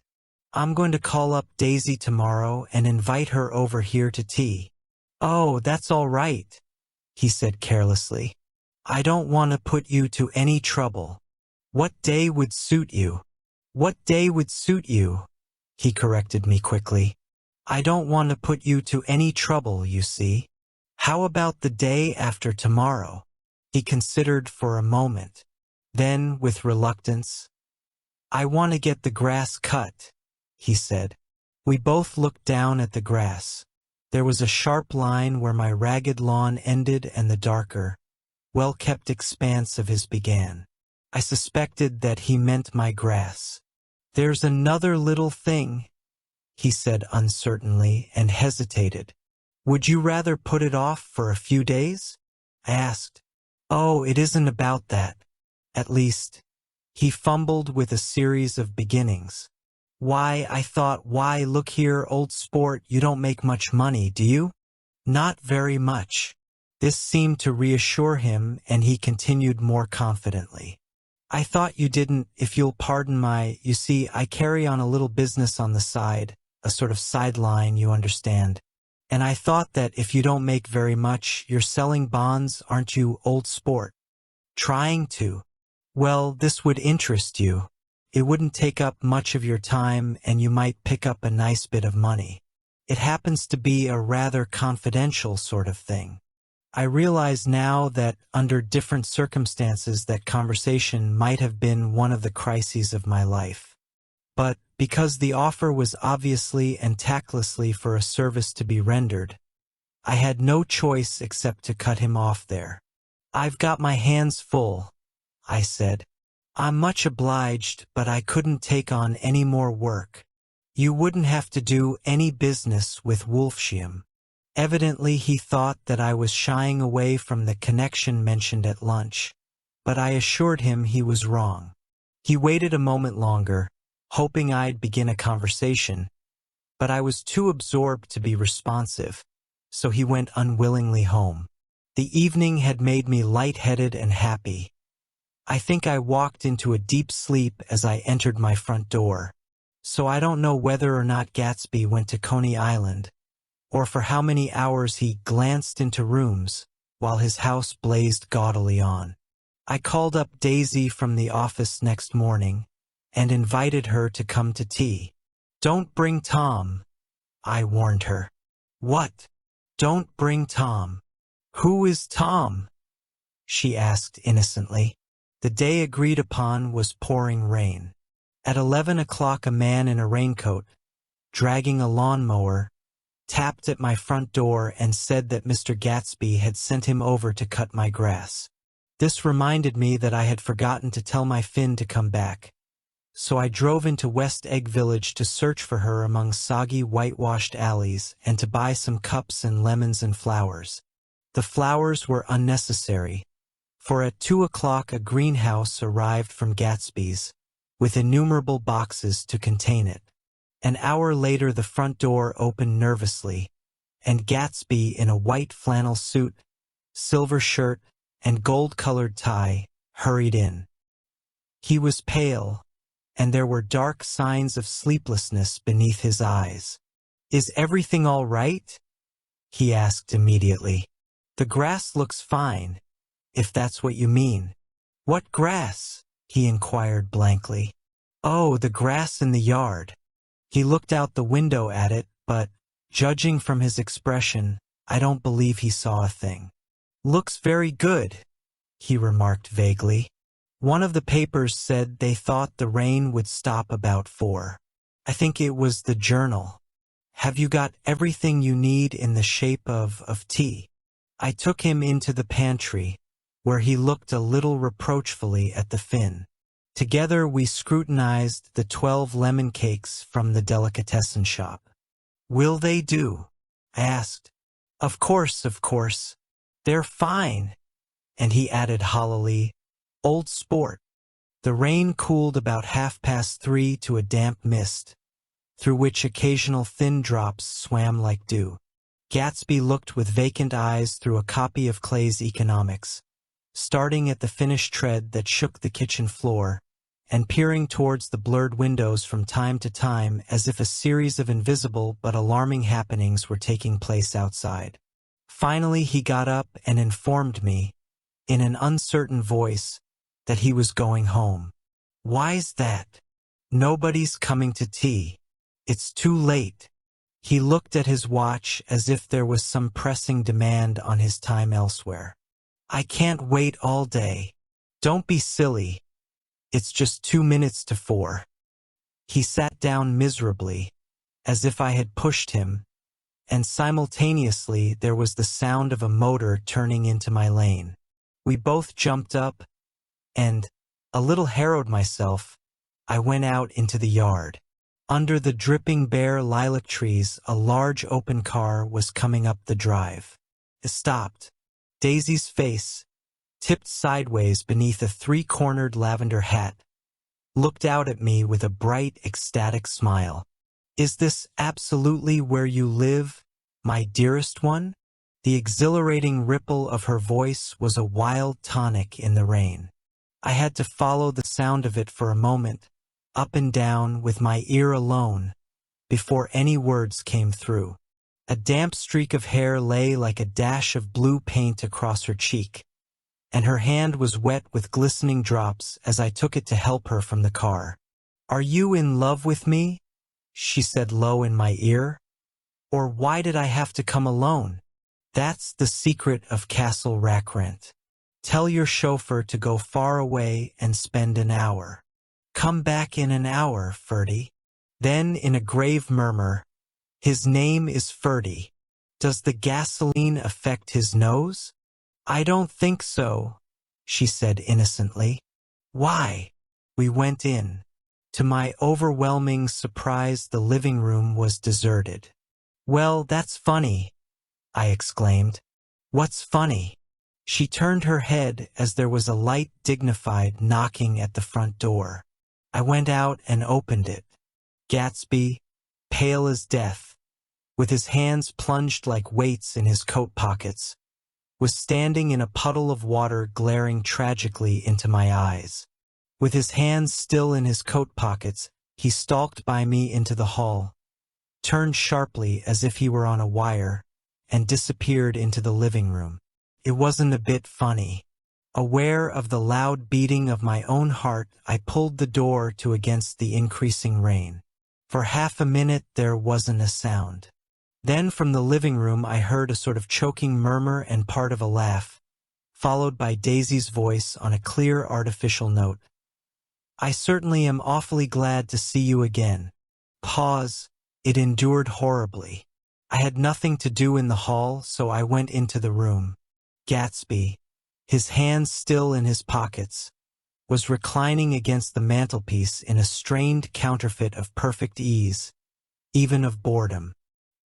His head leaned back so far that it rested against the face of a defunct mantelpiece clock, and from this position his distraught eyes stared down at Daisy, who was sitting, frightened but graceful, on the edge of a stiff chair.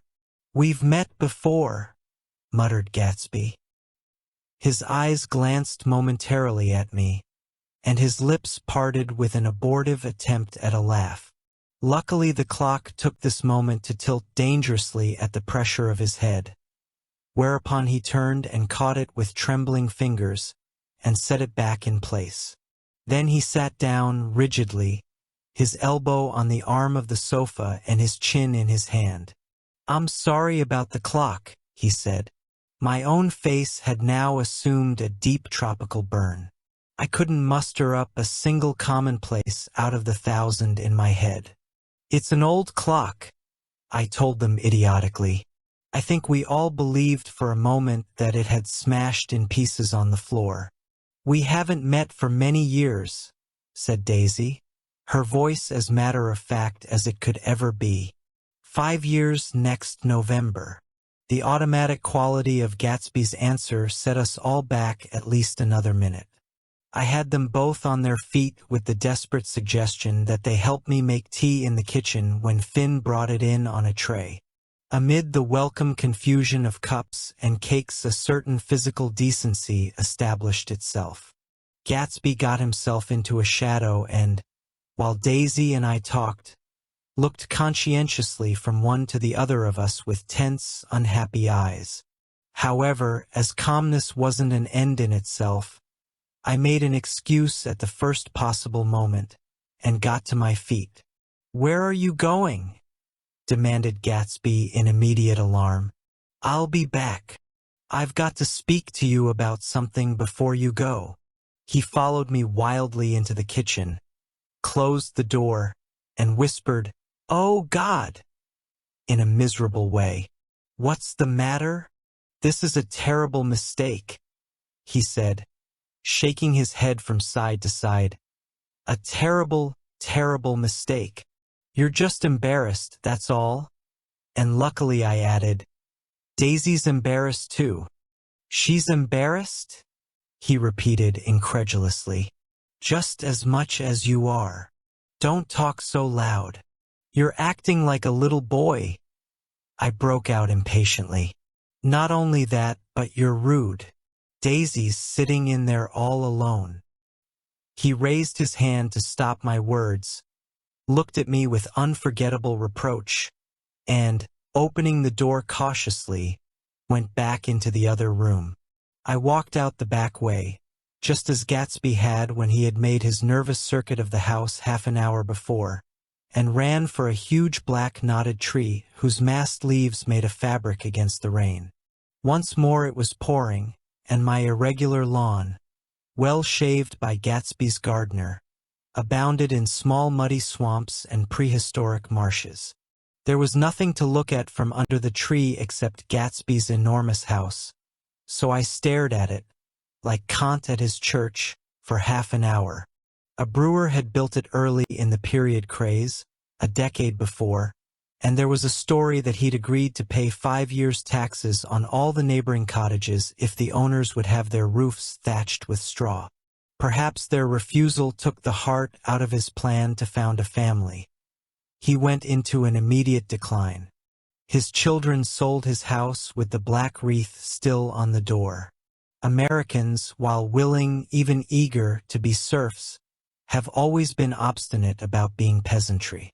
After half an hour, the sun shone again, and the grocer's automobile rounded Gatsby's drive with the raw material for his servant's dinner. I felt sure he wouldn't eat a spoonful. A maid began opening the upper windows of his house, appeared momentarily in each, and, leaning from the large central bay, spat meditatively into the garden. It was time I went back. While the rain continued, it had seemed like the murmur of their voices, rising and swelling a little now and then with gusts of emotion. But in the new silence, I felt that silence had fallen within the house too. I went in, after making every possible noise in the kitchen, short of pushing over the stove, but I don't believe they heard a sound. They were sitting at either end of the couch, looking at each other as if some question had been asked, or was in the air, and every vestige of embarrassment was gone. Daisy's face was smeared with tears, and when I came in she jumped up and began wiping at it with her handkerchief before a mirror. But there was a change in Gatsby that was simply confounding. He literally glowed.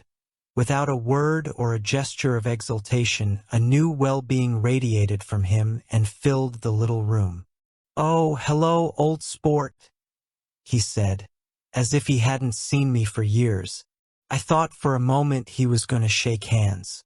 "It stopped raining." "Has it?" When he realized what I was talking about, that there were twinkle bells of sunshine in the room, he smiled like a weatherman, like an ecstatic patron of recurrent light, and repeated the news to Daisy. "What do you think of that? It stopped raining." "I'm glad, Jay." Her throat, full of aching, grieving beauty, told only of her unexpected joy. "I want you and Daisy to come over to my house," he said. "I'd like to show her around." "You're sure you want me to come?" "Absolutely, old sport."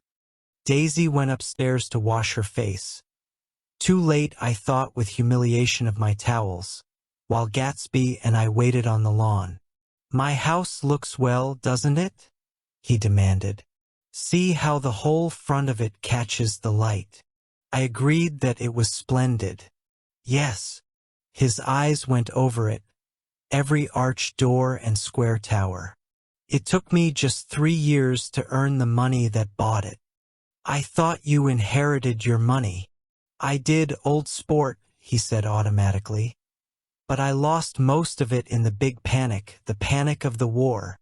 I think he hardly knew what he was saying, for when I asked him what business he was in, he answered, "That's my affair," before he realized that it wasn't an appropriate reply. "Oh, I've been in several things," he corrected himself. "I was in the drug business and then I was in the oil business. But I'm not in either one now." He looked at me with more attention. "Do you mean you've been thinking over what I proposed the other night?" Before I could answer, Daisy came out of the house and 2 rows of brass buttons on her dress gleamed in the sunlight. "That huge place there?" she cried, pointing. "Do you like it?" "I love it. But I don't see how you live there all alone. I keep it always full of interesting people, night and day. People who do interesting things. Celebrated people." Instead of taking the shortcut along the Sound, we went down to the road and entered by the big gate. With enchanting murmurs, Daisy admired this aspect or that of the feudal silhouette against the sky, admired the gardens, the frothy odor of plum blossoms and the pale gold odor of Kiss Me at the gate.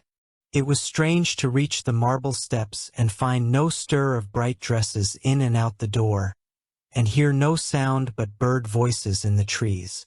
And inside, as we wandered through Marie Antoinette music rooms and restoration salons, I felt that there were guests concealed behind every couch and table, under orders to be breathlessly silent until we had passed through. As Gatsby closed the door of the Merton College Library, I could have sworn I heard the owl-eyed man break into ghostly laughter.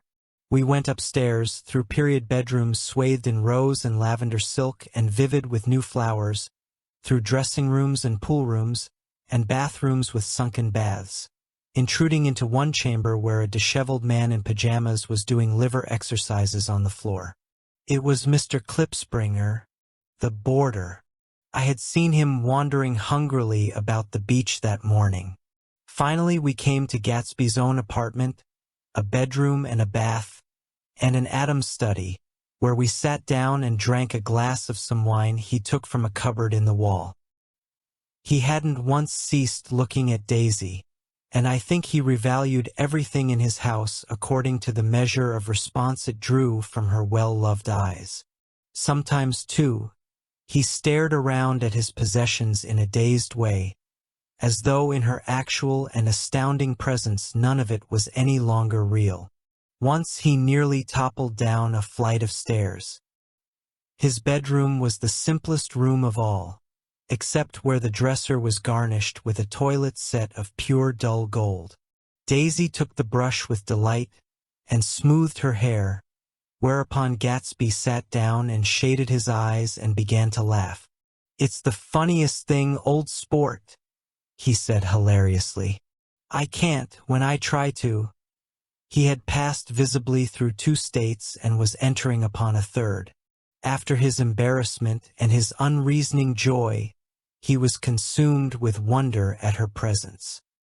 He had been full of the idea so long, dreamed it right through to the end, waited with his teeth set, so to speak, at an inconceivable pitch of intensity. Now, in the reaction, he was running down like an overwound clock. Recovering himself in a minute, he opened for us 2 hulking patent cabinets which held his mass suits and dressing gowns and ties, and his shirts, piled like bricks in stacks a dozen high. "I've got a man in England who buys me clothes. He sends over a selection of things at the beginning of each season, spring and fall." He took out a pile of shirts and began throwing them, one by one, before us, shirts of sheer linen and thick silk and fine flannel, which lost their folds as they fell and covered the table in many-colored disarray. While we admired, he brought more, and the soft, rich heap mounted higher, shirts with stripes and scrolls and plaids in coral and apple green and lavender and faint orange, with figures of Indian blue. Suddenly, with a strained sound, Daisy bent her head into the shirts and began to cry stormily. "They're such beautiful shirts," she sobbed, her voice muffled in the thick folds. "It makes me sad because I've never seen such beautiful shirts before." After the house, we were to see the grounds and the swimming pool and the airplane and the midsummer flowers, but outside Gatsby's window it began to rain again. So we stood in a row looking at the corrugated surface of the Sound. "If it wasn't for the mist, we could see your home across the bay," said Gatsby. "You always have a green light that burns all night at the end of your dock." Daisy put her arm through his abruptly, but he seemed absorbed in what he had just said. Possibly it had occurred to him that the colossal significance of that light had now vanished forever. Compared to the great distance that had separated him from Daisy, it had seemed very near to her, almost touching her. It had seemed as close as a star to the moon. Now it was again a green light on a dock. His count of enchanted objects had diminished by 1. I began to walk about the room, examining various indefinite objects in the half-darkness. A large photograph of an elderly man in yachting costume attracted me, hung on the wall over his desk. "Who's this?" That's Mr. Dan Cody, old sport." The name sounded faintly familiar. "He's dead now. He used to be my best friend years ago." There was a small picture of Gatsby, also in yachting costume, on the bureau. Gatsby with his head thrown back defiantly. Taken apparently when he was about 18. "I adore it," exclaimed Daisy. "The haircut. You never told me you had that haircut, or a yacht." "Look at this," said Gatsby quickly. "Here's a lot of clippings about you." They stood side by side examining it. I was going to ask to see the rubies when the phone rang, and Gatsby took up the receiver. "Yes. Well, I can't talk now, old sport." I said, "A small town. He must know what a small town is." Well, he's no use to us if Detroit is his idea of a small town. He rang off. "Come here quick!" cried Daisy at the window. The rain was still falling, but the darkness had parted in the west, and there was a pink and golden billow of foamy clouds above the sea. "Look at that," she whispered, and then after a moment, "I'd like to just get one of those pink clouds and put you in it and push you around." I tried to go then, but they wouldn't hear of it. Perhaps my presence made them feel more satisfactorily alone. "I know what we'll do," said Gatsby. "We'll have Klipspringer play the piano."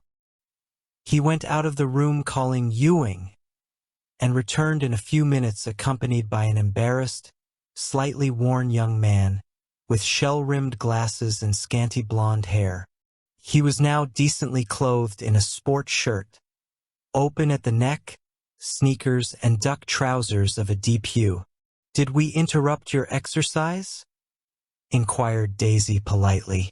"I was asleep," cried Mr. Klipspringer, in a spasm of embarrassment. "That is, I'd been asleep. Then I got up." "Klipspringer plays the piano," said Gatsby, cutting him off. "Don't you, Ewing, old sport?" "I don't play well. I don't hardly play at all. I'm all out of practice." "We'll go downstairs," interrupted Gatsby. He flipped a switch. The gray windows disappeared as the house glowed full of light. In the music room, Gatsby turned on a solitary lamp beside the piano. He lit Daisy's cigarette from a trembling match and sat down with her on a couch far across the room, where there was no light save what the gleaming floor bounced in from the hall.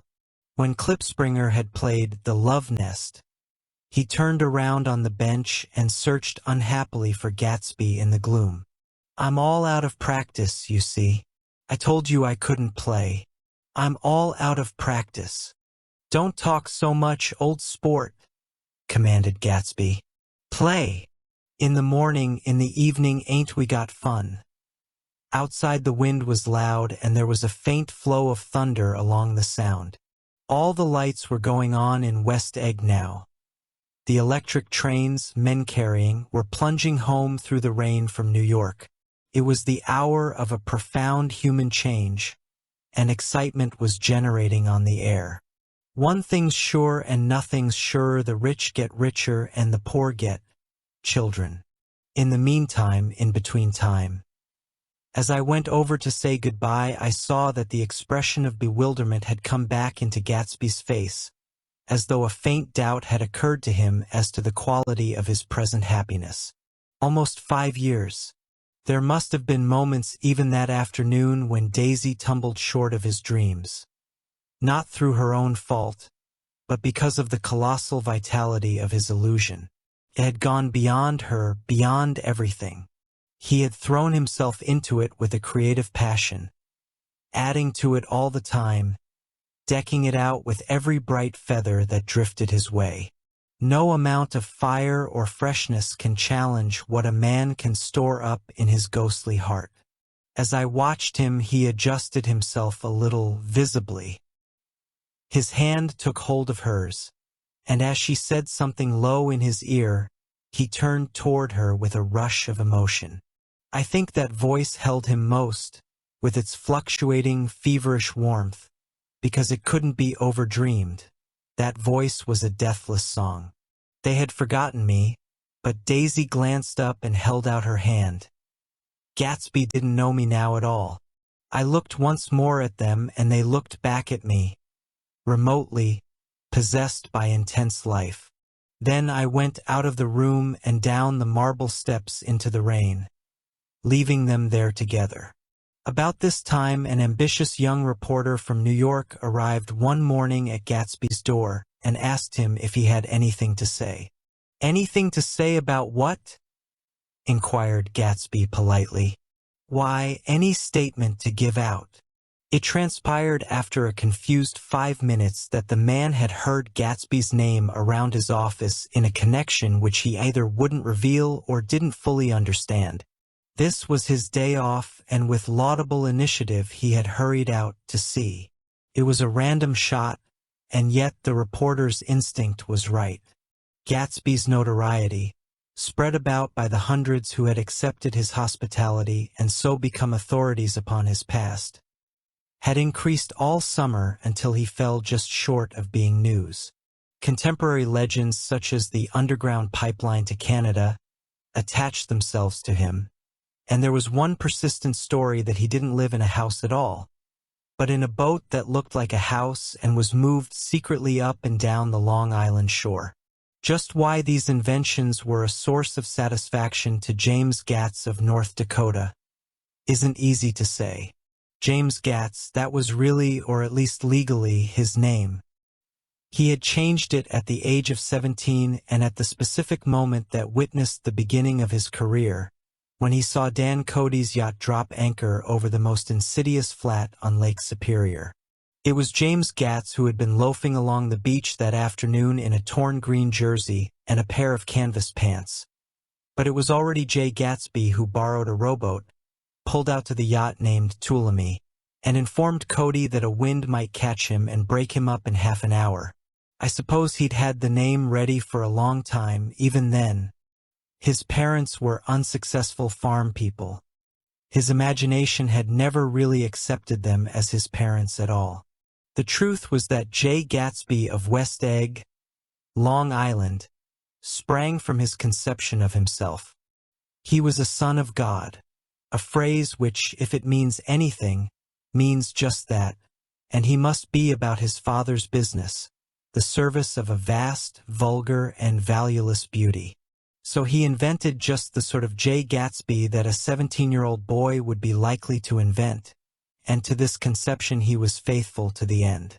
For over a year he had been beating his way along the south shore of Lake Superior as a clam digger and a salmon fisher, or in any other capacity that brought him food and bed.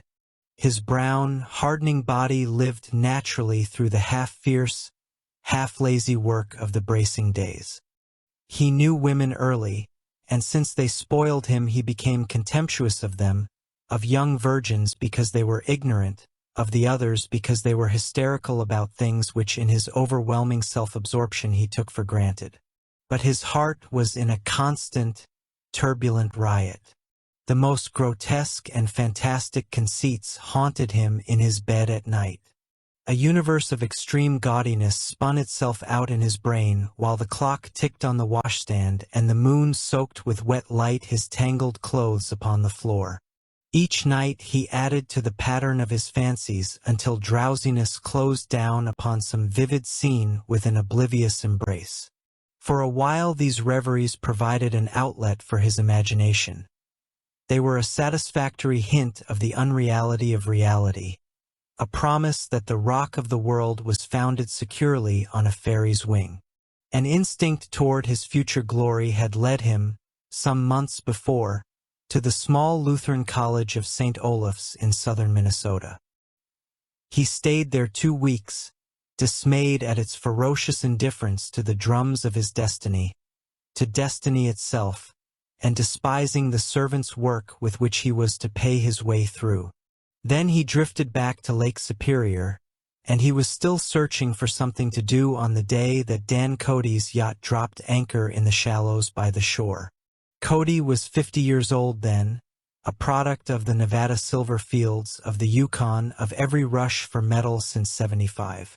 The transactions in Montana copper that made him many times a millionaire found him physically robust but on the verge of soft-mindedness. And, suspecting this, an infinite number of women tried to separate him from his money. The none too savory ramifications by which Ella Kay, the newspaper woman, played Madame de Maintenon to his weakness and sent him to sea in a yacht, were common property of the swollen journalism in 1902. He had been sailing along all too hospitable shores for 5 years when he turned up as James Gatz's destiny in Little Girl Bay. To young Gatz, resting on his oars and looking up at the railed deck, that yacht represented all the beauty and glamour in the world. I suppose he smiled at Cody. He had probably discovered that people liked him when he smiled. At any rate, Cody asked him a few questions. One of them elicited the brand new name, and found that he was quick and extravagantly ambitious. A few days later, he took him to Duluth and bought him a blue coat, 6 pairs of white duck trousers, and a yachting cap. And when the Tuolumne left for the West Indies and the Barbary Coast, Gatsby left too. He was employed in a vague personal capacity. While he remained with Cody, he was in turn steward, mate, skipper, secretary, and even security, for Dan Cody sober knew what lavish doings Dan Cody drunk might soon be about, and he provided for such contingencies by reposing more and more trust in Gatsby. The arrangement lasted 5 years, during which the boat went 3 times around the continent. It might have lasted indefinitely except for the fact that Ella Kay came on board one night in Boston, and a week later Dan Cody inhospitably died. I remember the portrait of him up in Gatsby's bedroom, a gray man with a hard, empty face, the pioneer party host, who during one phase of American life brought back to the eastern seashore the savage violence of the frontier brothel and saloon. It was indirectly due to Cody that Gatsby drank so little. Sometimes in the course of gay parties, women used to rub champagne into his hair. For himself, he formed the habit of letting liquor alone.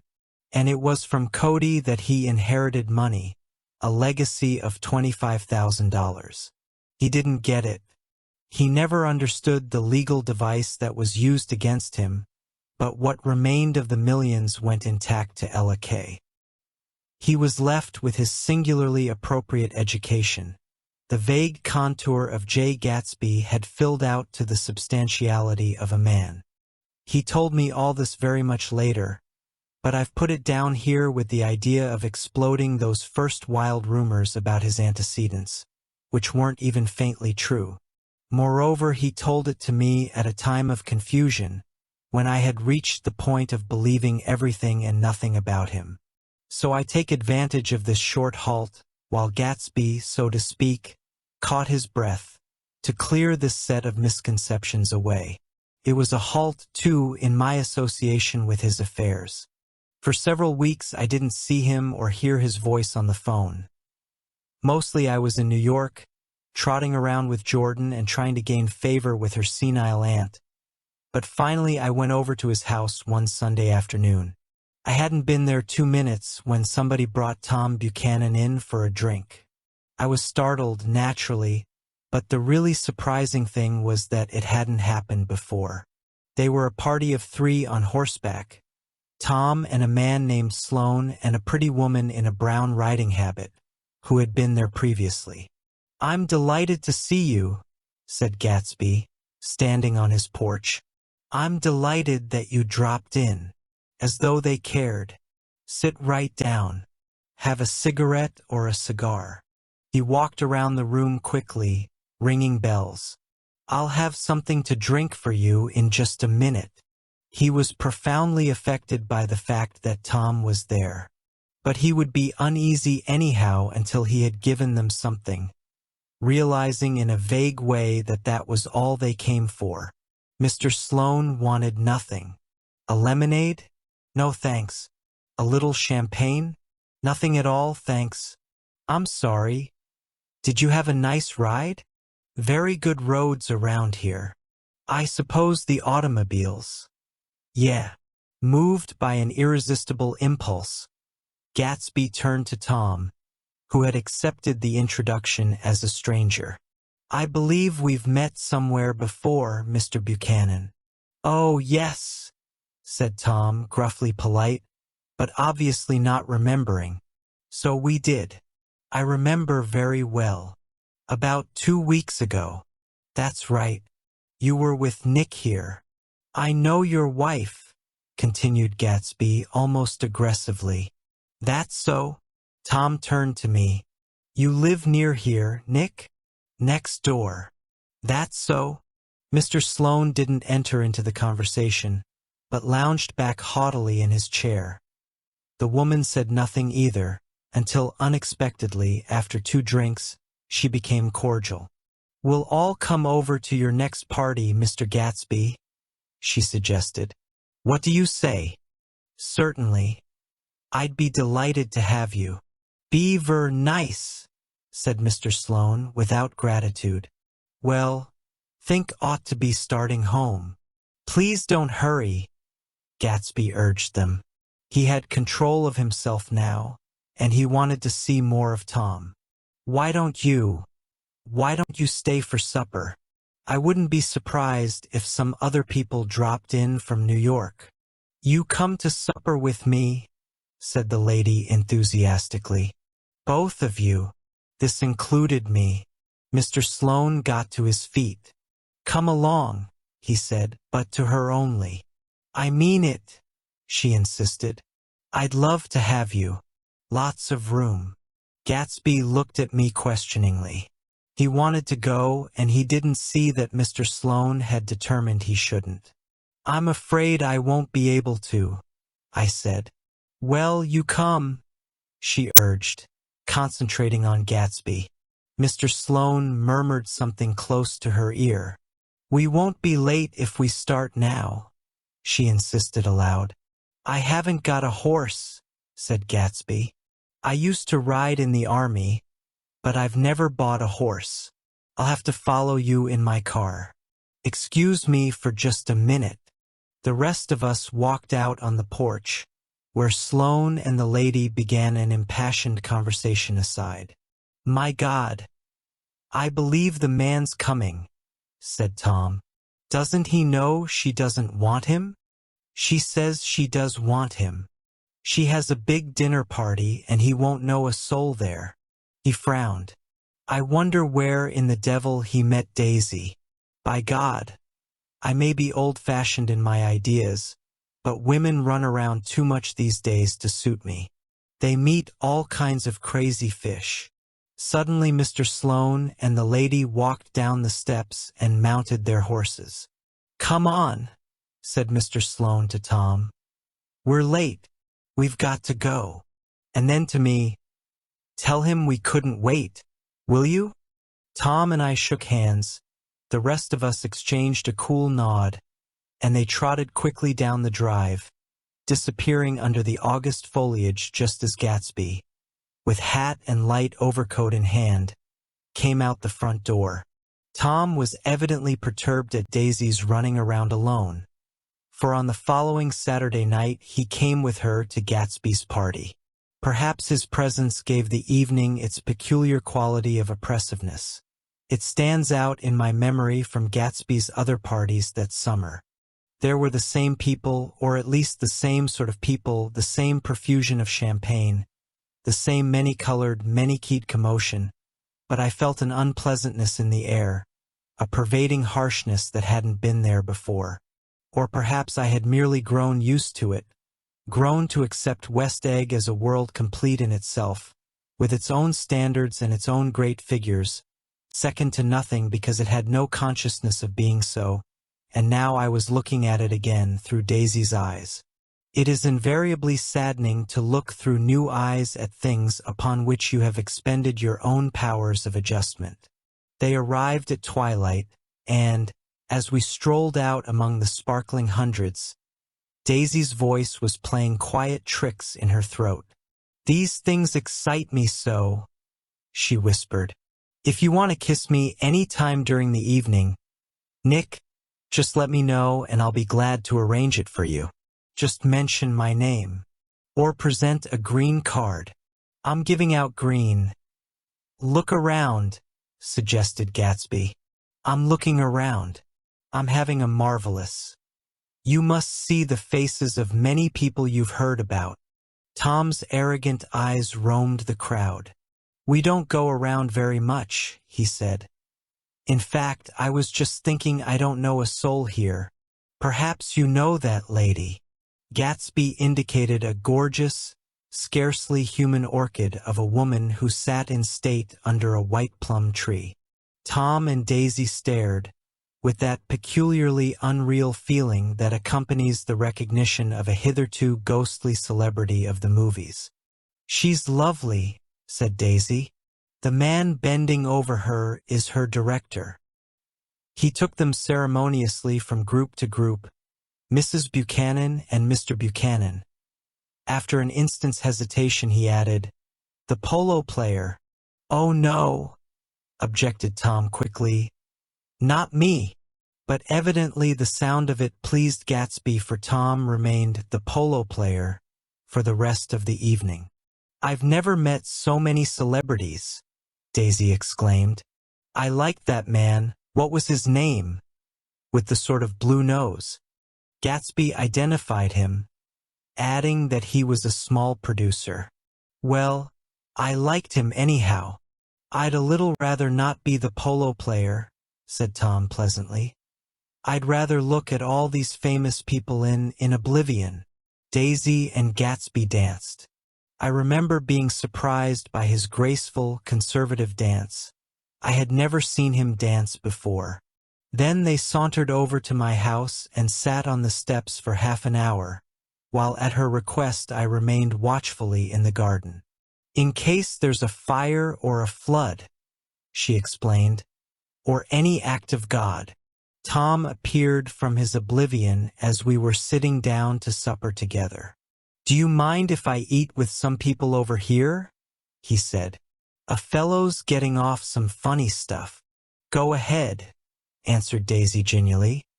"And if you want to take down any addresses, here's my little gold pencil." She looked around after a moment and told me the girl was common but pretty, and I knew that except for the half hour she'd been alone with Gatsby, she wasn't having a good time. We were at a particularly fun table. That was my fault. Gatsby had been called to the phone, and I'd enjoyed these same people only 2 weeks before. But what had amused me then turned septic on the air now. "How do you feel, Miss Baedeker?" The girl addressed was trying, unsuccessfully, to slump against my shoulder. At this inquiry she sat up and opened her eyes. "Wah?" A massive and lethargic woman, who had been urging Daisy to play golf with her at the local club tomorrow, spoke in Miss Baedeker's defense. "Oh, she's all right now. When she's had 5 or 6 cocktails, she always starts screaming like that. I tell her she ought to leave it alone." "I do leave it alone," affirmed the accused hollowly. "We heard you yelling, so I said to Doc Civet here, 'There's somebody that needs your help, document.'" "She's much obliged, I'm sure," said another friend without gratitude. "But you got her dress all wet when you stuck her head in the pool." "Anything I hate is to get my head stuck in a pool," mumbled Miss Baedeker. "They almost drowned me once over in New Jersey." "Then you ought to leave it alone," countered Dr. Civet. "Speak for yourself," cried Miss Baedeker violently. "Your hand shakes. I wouldn't let you operate on me." It was like that. Mr. McKee awoke from his doze and started in a daze toward the door. When he had gone halfway, he turned around and stared at the scene.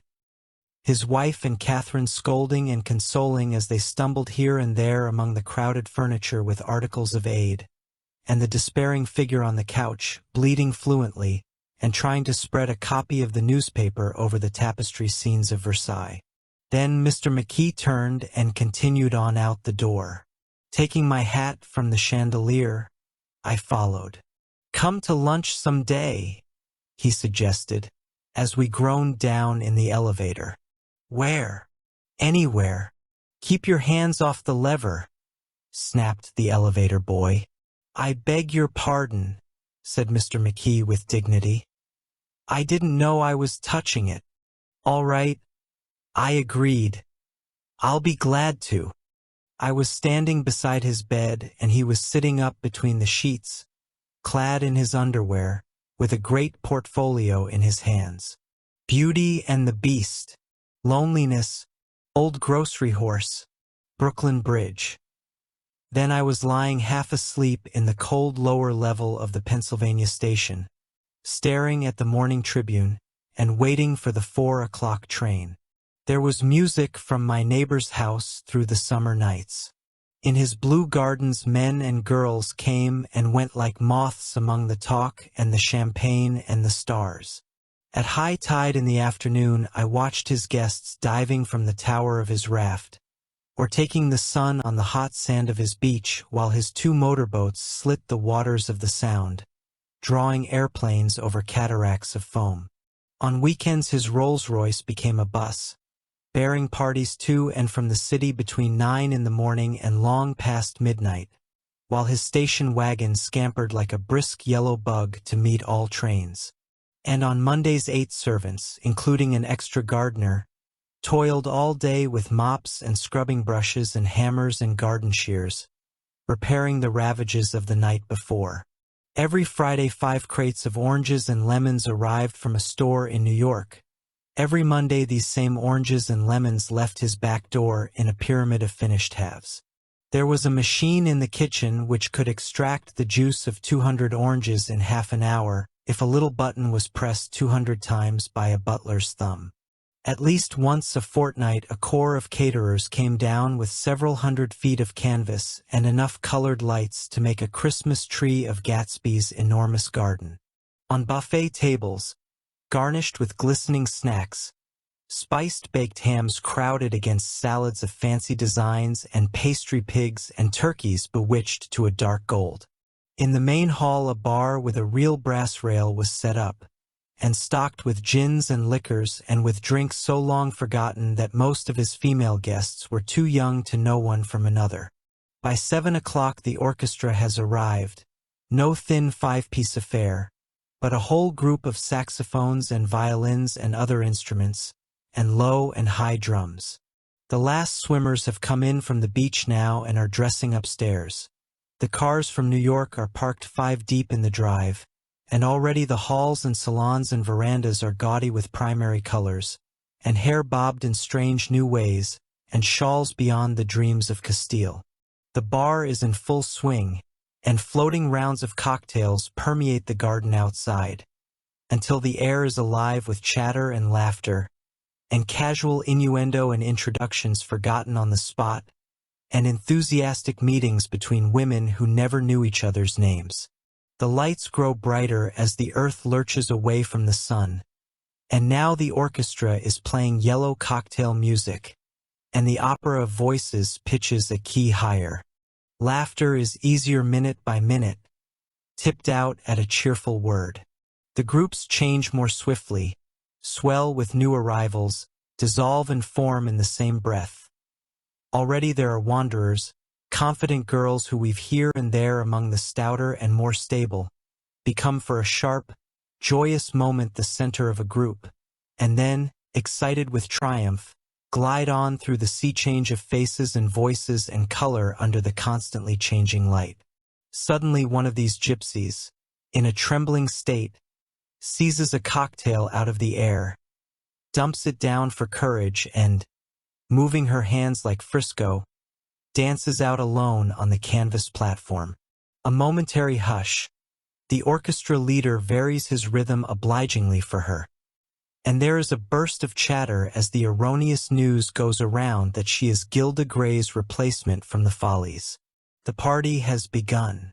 I believe that on the first night I went to Gatsby's house I was one of the few guests who had actually been invited.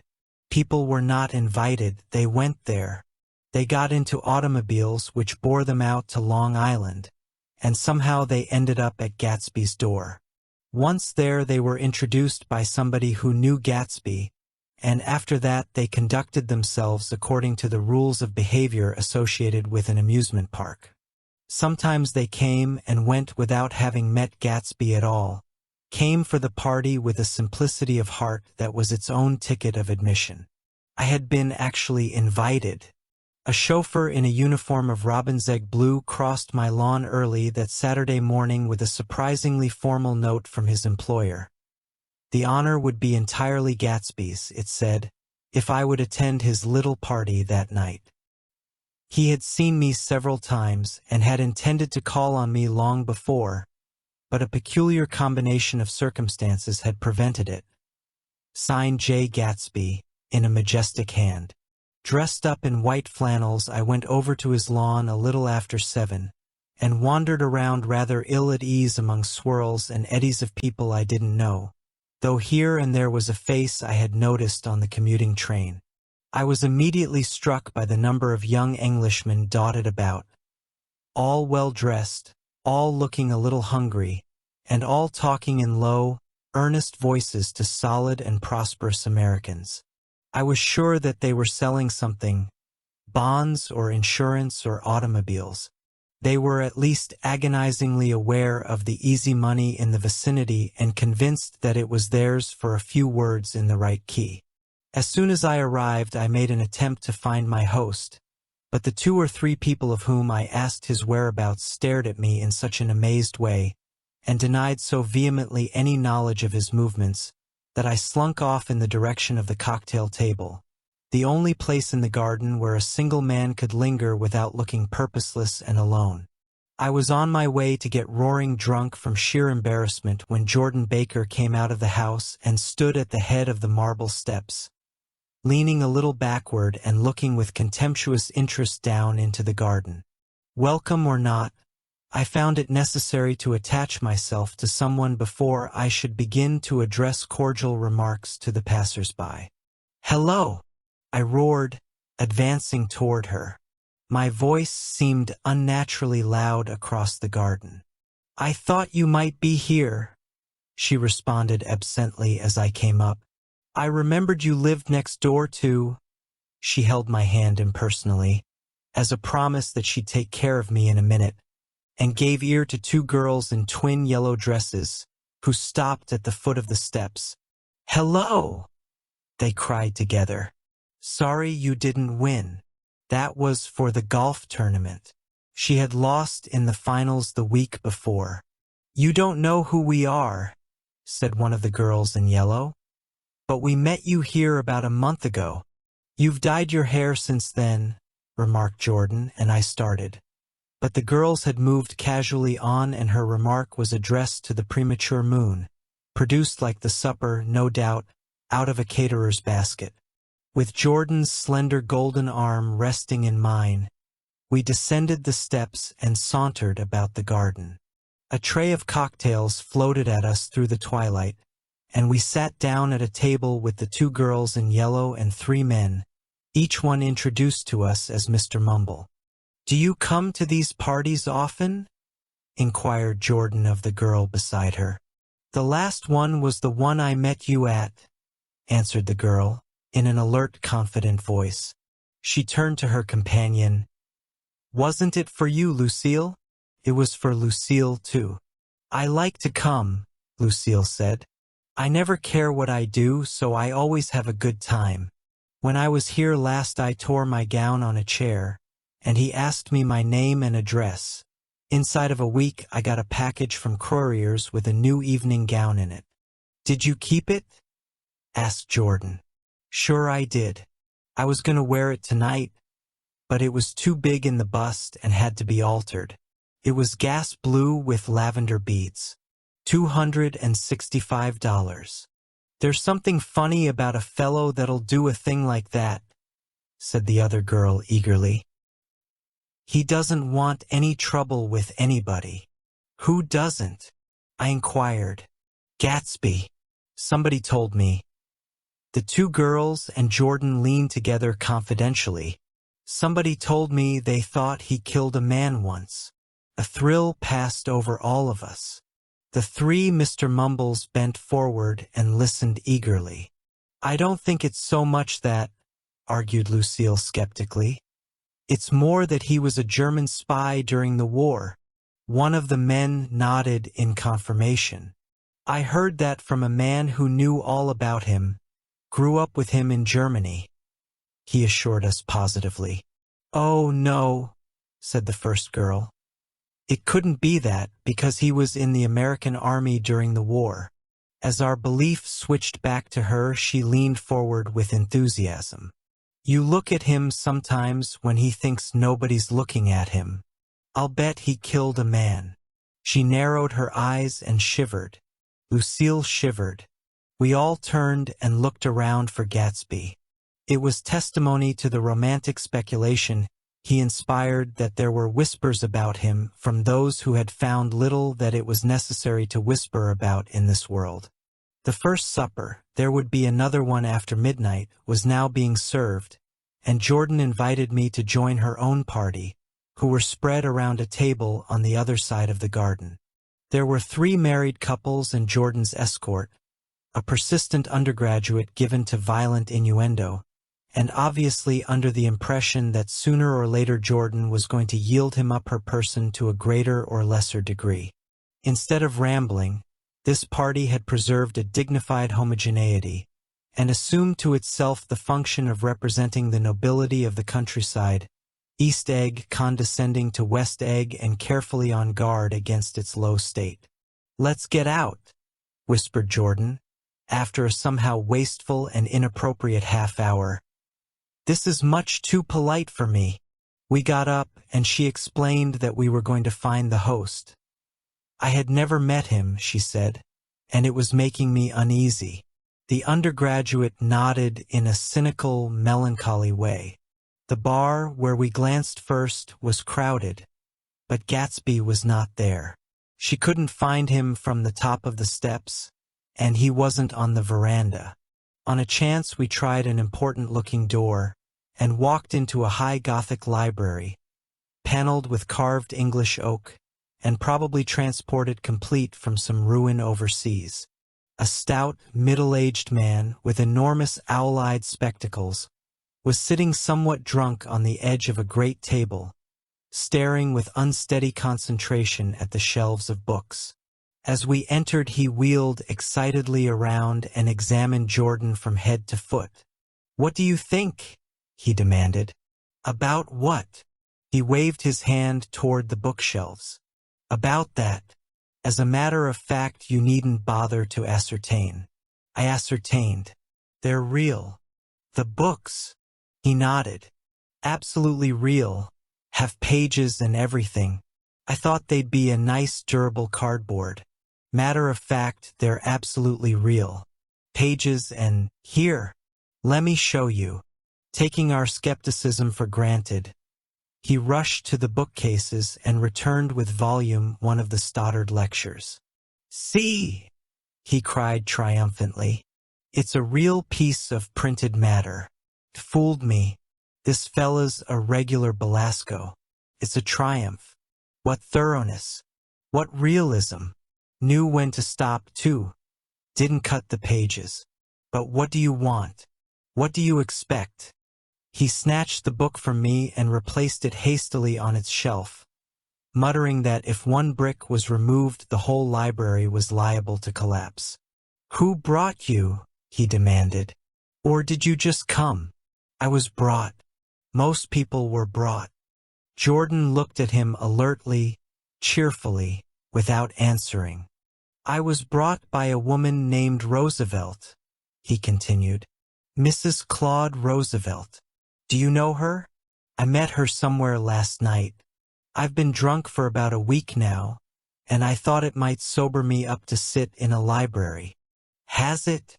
"A little bit, I think. I can't tell yet. I've only been here an hour. Did I tell you about the books? They're real. You told us." We shook hands with him gravely and went back outdoors. There was dancing now on the canvas in the garden. Old men pushing young girls backward in eternal graceless circles, superior couples holding each other closely, fashionably, and keeping in the corners, and a great number of single girls dancing individually or relieving the orchestra for a moment of the burden of the guitar or the traps. By midnight, the fun had increased. A celebrated tenor had sung in Italian, and a notorious singer had sung in jazz, and between the numbers people were doing stunts all over the garden, while happy, empty bursts of laughter rose toward the summer sky. A pair of stage twins, who turned out to be the girls in yellow, did a baby act in costume, and champagne was served in glasses bigger than finger bowls. The moon had risen higher, and floating in the sound was a triangle of silver scales, trembling a little to the stiff, tinny drip of the guitars on the lawn. I was still with Jordan Baker. We were sitting at a table with a man of about my age and a rowdy little girl, who gave way upon the slightest provocation to uncontrollable laughter. I was enjoying myself now. I had taken 2 finger bowls of champagne, and the scene had changed before my eyes into something significant, elemental, and profound. At a lull in the entertainment, the man looked at me and smiled. "Your face is familiar," he said politely. "Weren't you in the 1st Division during the war?" "Why, yes. I was in the 28th Infantry. I was in the 16th until June 1918. I knew I'd seen you somewhere before. We talked for a moment about some wet, gray little villages in France. Evidently he lived in this vicinity, for he told me that he had just bought a plane and was going to try it out in the morning. Want to go with me, old sport? Just near the shore along the Sound." "What time?" "Any time that suits you best." It was on the tip of my tongue to ask his name when Jordan looked around and smiled. "Having a gay time now?" she inquired. "Much better." I turned again to my new acquaintance. "This is an unusual party for me. I haven't even seen the host. I live over there." I waved my hand at the invisible hedge in the distance. "And this man Gatsby sent over his chauffeur with an invitation."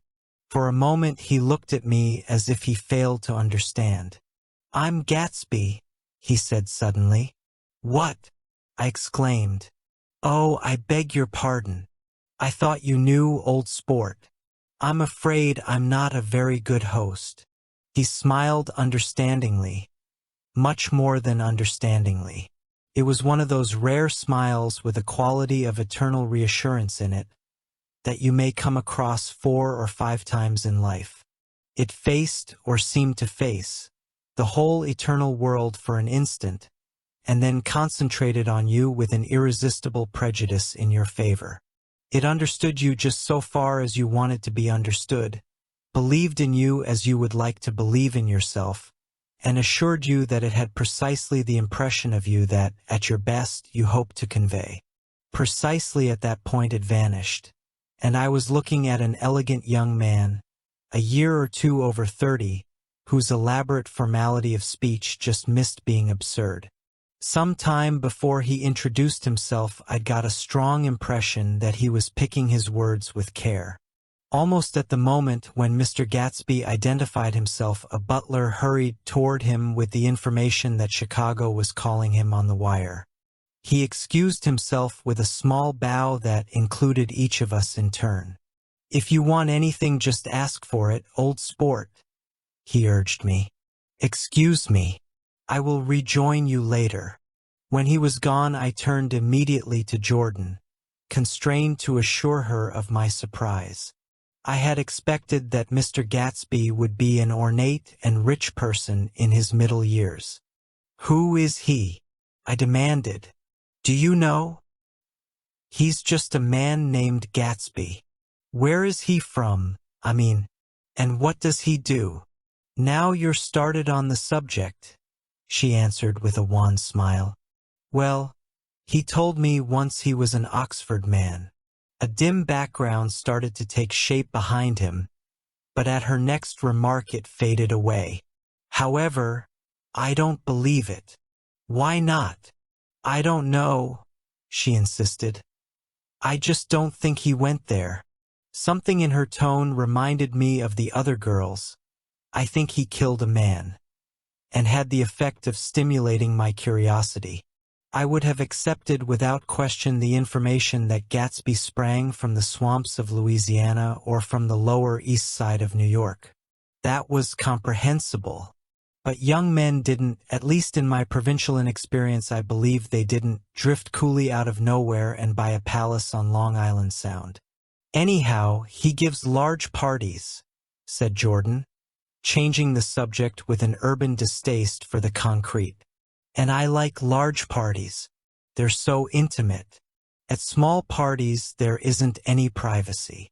There was the boom of a bass drum, and the voice of the orchestra leader rang out suddenly above the sounds of the garden. "Ladies and gentlemen," he cried, "at the request of Mr. Gatsby, we are going to play for you Mr. Vladimir Tolstoy's latest work, which attracted so much attention at Carnegie Hall last May. If you read the papers, you know there was a big sensation. He smiled with jovial condescension and added, "Some sensation," whereupon everybody laughed. "The piece is known," he concluded lustily, "as Vladimir Tolstoy's Jazz History of the World." The nature of Mr. Tolstoy's composition eluded me, because just as it began my eyes fell on Gatsby, standing alone on the marble steps and looking from one group to another with approving eyes. His tan skin was drawn attractively tight on his face, and his short hair looked as though it were trimmed every day. I could see nothing sinister about him. I wondered if the fact that he was not drinking helped to set him off from his guests, for it seemed to me that he grew more correct as the fraternal fun increased. When the Jazz History of the World was over, girls were putting their heads on men's shoulders in a cute, fun way. Girls were swooning backward playfully into men's arms, even into groups, knowing that someone would arrest their falls. But no one swooned backward on Gatsby, and no French bob touched Gatsby's shoulder, and no singing quartets were formed with Gatsby's head for one link. "I beg your pardon." Gatsby's butler was suddenly standing beside us. "Miss Baker?" he inquired. "I beg your pardon, but Mr. Gatsby would like to speak to you alone." "With me?" she exclaimed in surprise. "Yes, madam." She got up slowly, raising her eyebrows at me in astonishment, and followed the butler toward the house. I noticed that she wore her evening dress, all her dresses, like sports clothes. There was a jauntiness about her movements as if she had first learned to walk upon golf courses on clean, crisp mornings. I was alone, and it was almost 2. For some time confused and intriguing sounds had issued from a long, many-windowed room which overhung the terrace. Eluding Jordan's undergraduate, who was now engaged in a conversation with 2 chorus girls, and who implored me to join him, I went inside. The large room was full of people. One of the girls in yellow was playing the piano, and beside her stood a tall, red-haired young lady from a famous chorus, engaged in song. She had drunk a quantity of champagne, and during the course of her song she had decided, ineptly, that everything was very, very sad. She was not only singing, she was weeping too. Whenever there was a pause in the song, she filled it with gasping, broken sobs, and then took up the lyric again in a soprano. The tears coursed down her cheeks, not freely, however, for when they came into contact with her heavily beaded eyelashes they assumed an inky color, and pursued the rest of their way in slow black streams. A humorous suggestion was made that she sing the notes on her face, whereupon she threw up her hands, sank into a chair, and went off into a deep sleep. "She had a fight with a man who says he's her husband," explained a girl at my elbow. I looked around. Most of the remaining women were now having fights with men said to be their husbands. Even Jordan's party, the quartet from East Egg, were broken apart by fights. One of the men was talking with curious intensity to a young actress, and his wife, after attempting to laugh at the situation in a dignified and indifferent way, broke down entirely and resorted to flank attacks. At intervals she appeared suddenly at his side like an angry diamond, and hissed, "You promised," into his ear. The reluctance to go home was not confined to wayward men. The hall was at present occupied by 2 deplorably sober men and their highly indignant wives. The wives were sympathizing with each other in slightly raised voices. "Whenever he sees I'm having a good time, he wants to go home. Never heard anything so selfish in my life. We're always the first ones to leave. So are we." "Well, we're almost the last tonight," said one of the men sheepishly. "The orchestra left half an hour ago." In spite of the wives' agreement that such malevolence was beyond credibility, the dispute ended in a short struggle, and both wives were lifted, kicking into the night. As I waited for my hat in the hall, the door of the library opened and Jordan Baker and Gatsby came out together. He was saying some last word to her, but the eagerness in his manner tightened abruptly into formality as several people approached him to say goodbye.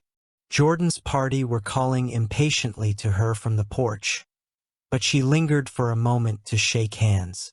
"I've just heard the most amazing thing," she whispered. "How long were we in there?" "Why, about an hour." "It was simply amazing," she repeated abstractedly. "But I swore I wouldn't tell it, and here I am tantalizing you." She yawned gracefully in my face. "Please come and see me. Phone book. Under the name of Mrs. Sigourney Howard. My aunt." She was hurrying off as she talked. Her brown hand waved a jaunty salute as she melted into her party at the door. Rather ashamed that, on my first appearance, I had stayed so late, I joined the last of Gatsby's guests, who were clustered around him. I wanted to explain that I'd hunted for him early in the evening and to apologize for not having known him in the garden. "Don't mention it," he told me eagerly. "Don't give it another thought, old sport." The familiar expression held no more familiarity than the hand which reassuringly brushed my shoulder. "And don't forget we're going up in the airplane tomorrow morning at 9 o'clock. Then the butler, behind his shoulder. "Philadelphia wants you on the phone, sir." "All right, in a minute. Tell them I'll be right there. Good night. Good night. Good night."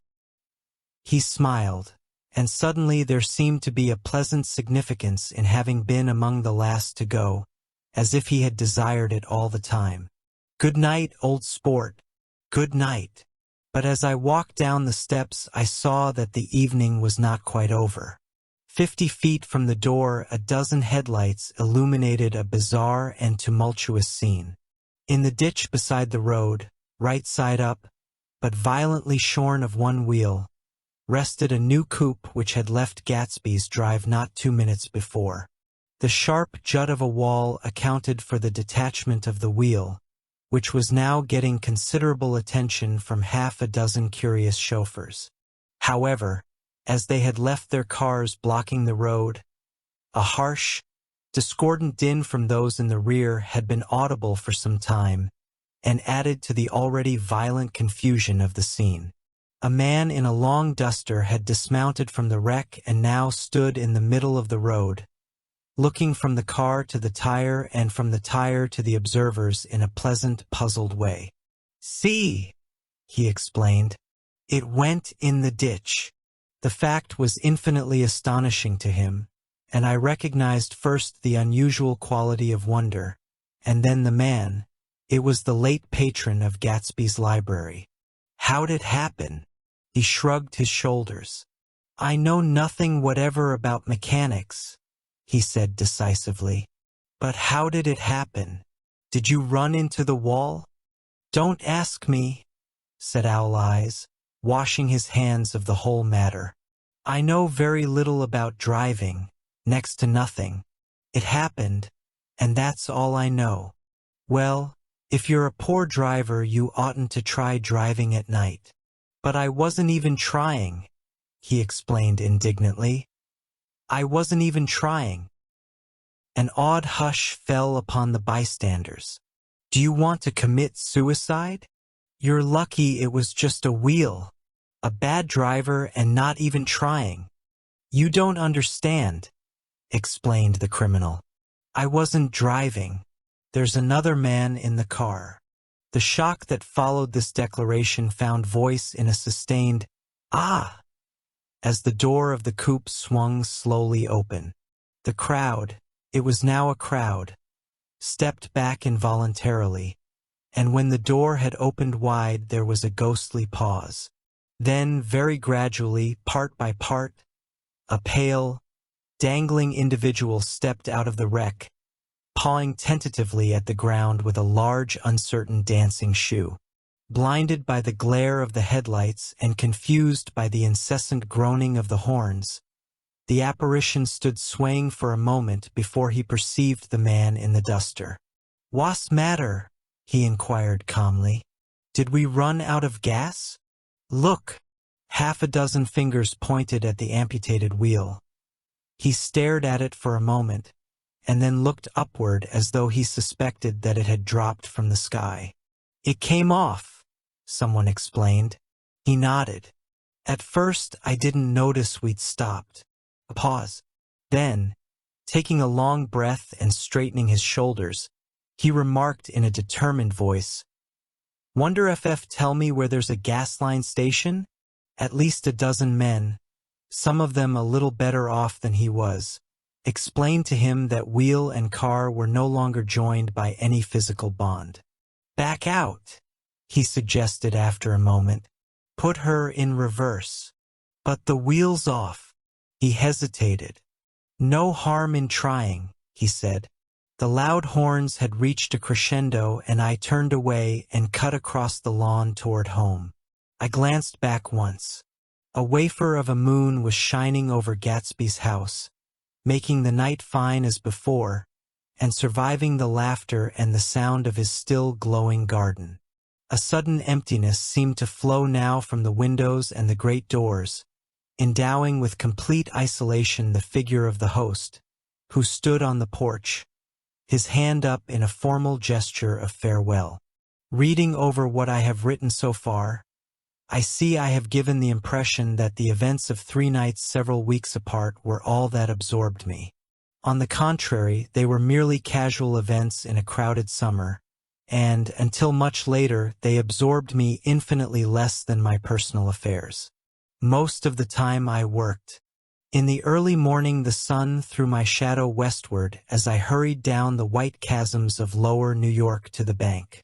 I knew the other clerks and young bond salesmen by their first names, and lunched with them in dark, crowded restaurants on little pig sausages and mashed potatoes and coffee.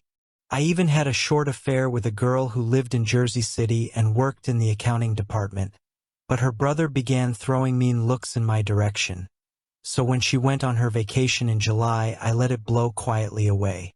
I took dinner usually at the Yale Club. For some reason it was the gloomiest event of my day, and then I went upstairs to the library and studied investments and securities for a conscientious hour.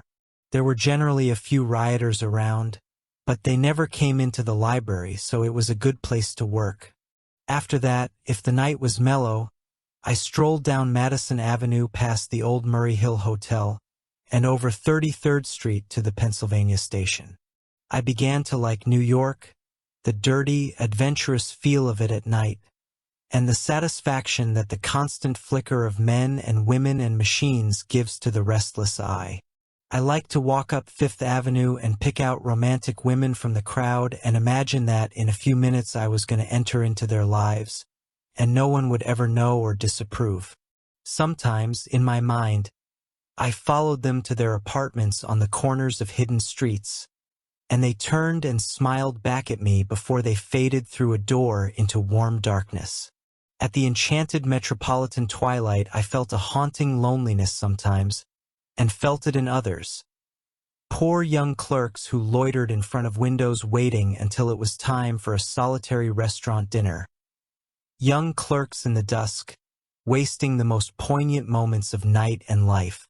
Again at 8 o'clock, when the dark lanes of the 40s were lined 5 deep with throbbing taxicabs, bound for the theater district, I felt a sinking in my heart. Forms leaned together in the taxis as they waited, and voices sang, and there was laughter from unheard jokes, and lighted cigarettes made unintelligible circles inside. Imagining that I, too, was hurrying towards festivity and sharing their intimate excitement, I wished them well. For a while I lost sight of Jordan Baker, and then in midsummer I found her again. At first I was flattered to go places with her because she was a golf champion and everyone knew her name. Then it was something more. I wasn't actually in love, but I felt a sort of tender curiosity. The bored, haughty face that she turned to the world concealed something. Most pretend behaviors conceal something eventually, even though they don't in the beginning, and one day I found what it was. When we were on a house party together up in Warwick, she left a borrowed car out in the rain with the top down, and then lied about it, and suddenly I remembered the story about her that had eluded me that night at Daisy's. At her first big golf tournament there was a row that nearly reached the newspapers, a suggestion that she had moved her ball from a bad lie in the final round. The thing approached the proportions of a scandal, then died away. A caddy retracted his statement, and the only other witness admitted that he might have been mistaken. The incident and the name had remained together in my mind. Jordan Baker instinctively avoided clever, shrewd men, and now I saw that this was because she felt safer on a plane where any divergence from a code would be thought impossible. She was incurably dishonest. She wasn't able to endure being at a disadvantage and, given this unwillingness, I suppose she had begun dealing in lies when she was very young in order to keep that cool, insolent smile turned to the world and yet satisfy the demands of her hard, jaunty body. It made no difference to me. Dishonesty in a woman is a thing you never blame deeply. I was casually sorry, and then I forgot. It was on that same house party that we had a curious conversation about driving a car. It started because she passed so close to some workmen that our fender flicked a button on one man's coat. "You're a rotten driver," I protested. "Either you ought to be more careful, or you oughtn't to drive at all." "I am careful." "No, you're not." "Well, other people are," she said lightly. "What's that got to do with it?" "They'll keep out of my way," she insisted. "It takes two to make an accident. Suppose you met somebody just as careless as yourself." "I hope I never will," she answered. "I hate careless people. That's why I like you." Her gray, sun-strained eyes stared straight ahead, but she had deliberately shifted our relations, and for a moment I thought I loved her. But I am slow-thinking and full of interior rules that act as brakes on my desires, and I knew that first I had to get myself definitely out of that tangle back home. I'd been writing letters once a week and signing them, "Love, Nick," and all I could think of was how, when that certain girl played tennis, a faint mustache of perspiration appeared on her upper lip. Nevertheless, there was a vague understanding that had to be tactfully broken off before I was free. Everyone suspects himself of at least one of the cardinal virtues, and this is mine. I am one of the few honest people that I have ever known.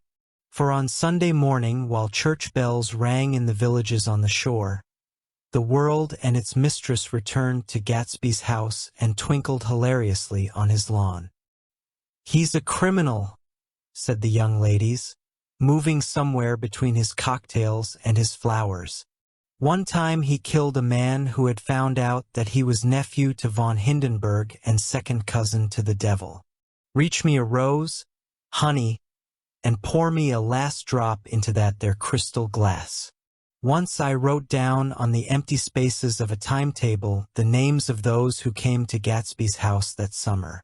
It is an old timetable now, disintegrating at its folds, and headed "This schedule in effect July 5, 1922. But I can still read the gray names, and they will give you a better impression than my generalities of those who accepted Gatsby's hospitality and paid him the subtle tribute of knowing nothing whatever about him. From East Egg, then, came the Chester Beckers and the Leaches and a man named Bunsen, whom I knew at Yale, and Dr. Webster Civet, who was drowned last summer up in Maine, and the Hornbeams and the Willie Voltaires, and a whole clan named Blackbuck, who always gathered in a corner and flipped up their noses like goats at whoever came near, and the Ismays and the Christies, or rather Hubert Auerbach and Mr. Christie's wife, and Edgar Beaver, whose hair, they say, turned cotton white one winter afternoon for no good reason at all. Clarence Endive was from East Egg, as I remember. He came only once, in white pants, and had a fight with a bum named Eddie in the garden.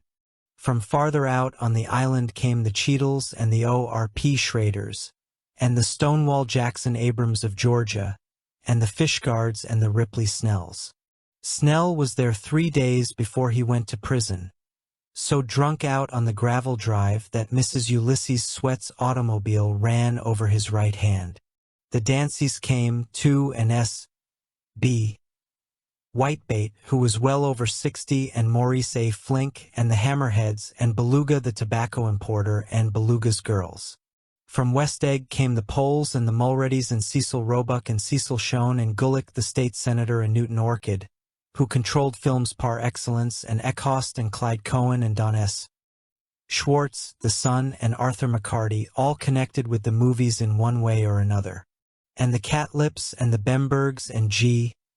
Earl Muldoon, brother to that Muldoon who afterward strangled his wife. De Fontano the promoter came there, and Ed LeGros and James B. Rotgut, Ferret and the De Jongs and Ernest Lilly.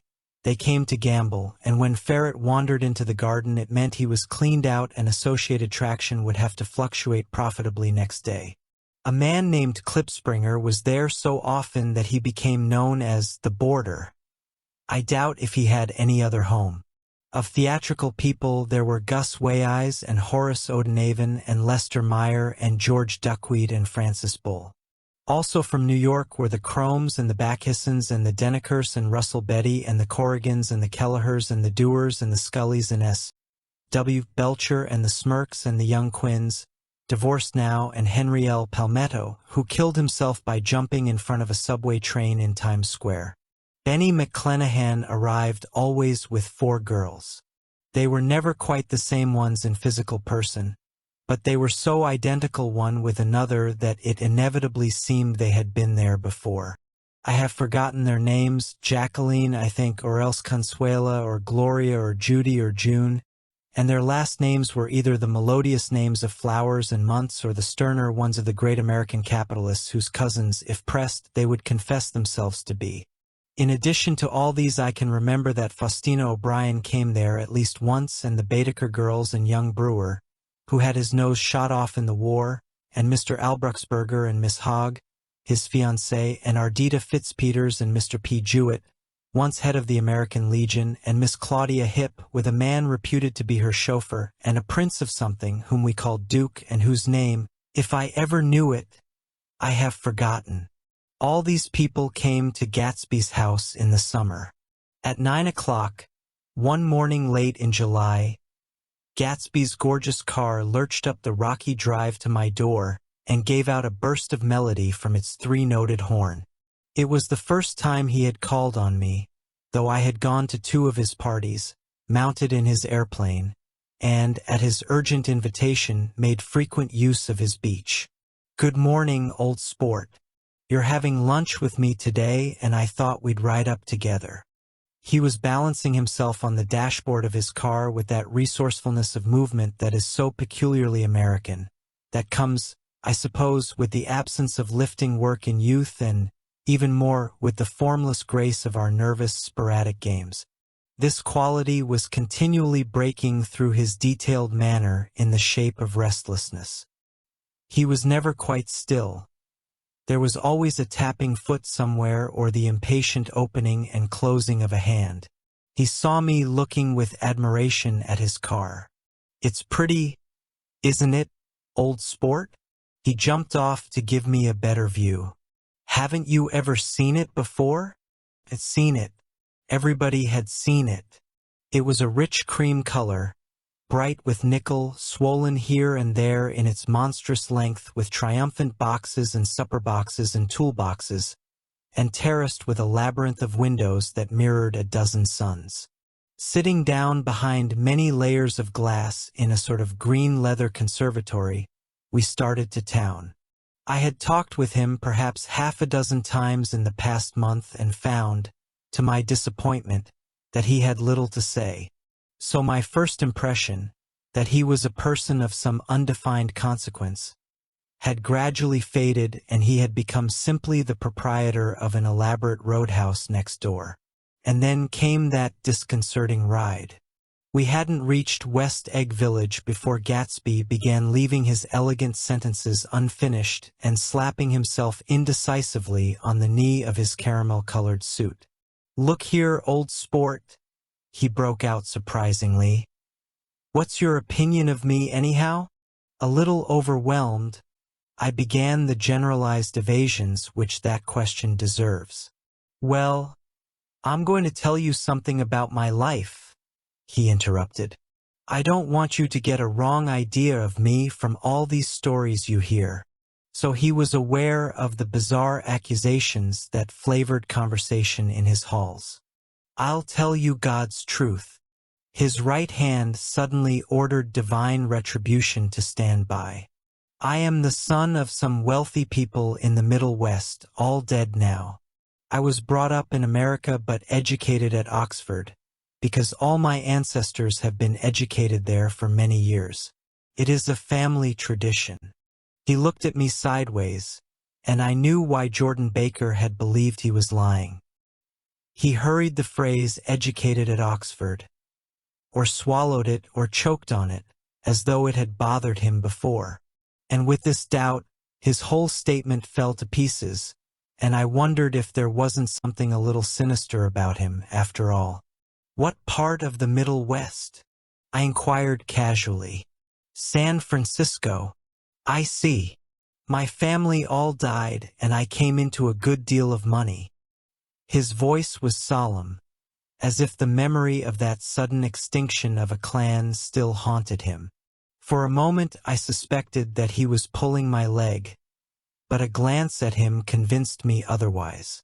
After that I lived like a young king in all the capitals of Europe, Paris, Venice, Rome, collecting jewels, chiefly rubies, hunting big game, painting a little, things for myself only, and trying to forget something very sad that had happened to me long ago. With an effort, I managed to restrain my incredulous laughter. The very phrases were worn so threadbare that they evoked no image except that of a character leaking sawdust at every pore as he pursued a tiger through the Bois de Boulogne. Then came the war, old sport. It was a great relief, and I tried very hard to die, but I seemed to bear an enchanted life. I accepted a commission as first lieutenant when it began. In the Argonne forest, I took the remains of my machine gun battalion so far forward that there was a half-mile gap on either side of us where the infantry couldn't advance. We stayed there 2 days and 2 nights, 130 men with 16 Lewis guns. And when the infantry came up at last, they found the insignia of 3 German divisions among the piles of dead. I was promoted to be a major, and every Allied government gave me a decoration, even Montenegro, little Montenegro down on the Adriatic Sea. Little Montenegro. He lifted up the words and nodded at them with his smile. The smile comprehended Montenegro's troubled history and sympathized with the brave struggles of the Montenegrin people. It appreciated fully the chain of national circumstances which had elicited this tribute from Montenegro's warm little heart. My suspicion was submerged in fascination now. It was like skimming hastily through a dozen magazines. He reached in his pocket, and a piece of metal, slung on a ribbon, fell into my palm. "That's the one from Montenegro." To my astonishment, the thing had an authentic look. "Order of Danilo," ran the circular legend. "Montenegro, Nicholas Rex. Turn it. Major J. Gatsby," I read, "for valor extraordinary. Here's another thing I always carry, a souvenir of Oxford days. It was taken in Trinity Quad. The man on my left is now the Earl of Doncaster." It was a photograph of half a dozen young men in blazers loafing in an archway through which were visible a host of spires. There was Gatsby looking a little not much younger with a cricket bat in his hand. Then it was all true. I saw the skins of tigers flaming in his palace on the Grand Canal. I saw him opening a chest of rubies to ease, with their crimson-lighted depths, the cravings of his broken heart. I'm going to make a big request of you today, he said, pocketing his souvenirs with satisfaction. So I thought you ought to know something about me. I didn't want you to think I was just some nobody. You see, I usually find myself among strangers because I drift here and there trying to forget the sad things that happened to me. He hesitated. You'll hear about it this afternoon. At lunch. No, this afternoon. I happened to find out that you're taking Miss Baker to tea. Do you mean you're in love with Miss Baker? No, old sport, I'm not. But Miss Baker has kindly consented to speak to you about this matter. I hadn't the faintest idea what this matter was, but I was more annoyed than interested. I hadn't asked Jordan to tea in order to discuss Mr. J. Gatsby. I was sure the request would be something utterly fantastic, and for a moment I was sorry I'd ever set foot upon his busy lawn. He wouldn't say another word. His correctness grew on him as we neared the city. We passed Port Roosevelt, where there was a glimpse of red-belted ocean ships, and sped along a cobbled slum lined with the dark, crowded saloons of the faded gilt 1900s. Then the Valley of Ashes opened out on both sides of us, and I had a glimpse of Mrs. Wilson straining at the garage pump with panting vitality as we went by. With fenders spread like wings, we scattered light through half Astoria. Only half, for as we twisted among the pillars of the elevated, I heard the familiar jug-jug spat of a motorcycle, and a frantic policeman rode alongside. "All right, old sport," called Gatsby. We slowed down. Taking a white card from his wallet, he waved it before the man's eyes. "Right you are," agreed the policeman, tipping his cap. "Know you next time, Mr. Gatsby." "Excuse me, what was that?" I inquired. "The picture of Oxford? I was able to do the commissioner a favor once, and he sends me a Christmas card every year. Over the great bridge, with the sunlight through the holes making a constant flicker upon the moving cars, with the city rising up across the river in white heaps and sugar lumps, all built with a wish out of money. The city seen from the Queensboro Bridge is always the city seen for the first time, in its first wild promise of all the mystery and the beauty in the world. A dead man passed us in a car heaped with blooms, followed by 2 carriages with drawn blinds, and by more cheerful carriages for friends. The friends looked out at us with the tragic eyes and short upper lips of southeastern Europe, and I was glad that the sight of Gatsby's splendid car was included in their sad holiday. As we crossed Blackwell's Island, a limousine passed us, driven by a white chauffeur, in which sat 3 modish Negroes, 2 bucks and a girl. I laughed aloud as the yolks of their eyeballs rolled toward us in haughty rivalry. Anything can happen now that we've slid over this bridge, I thought.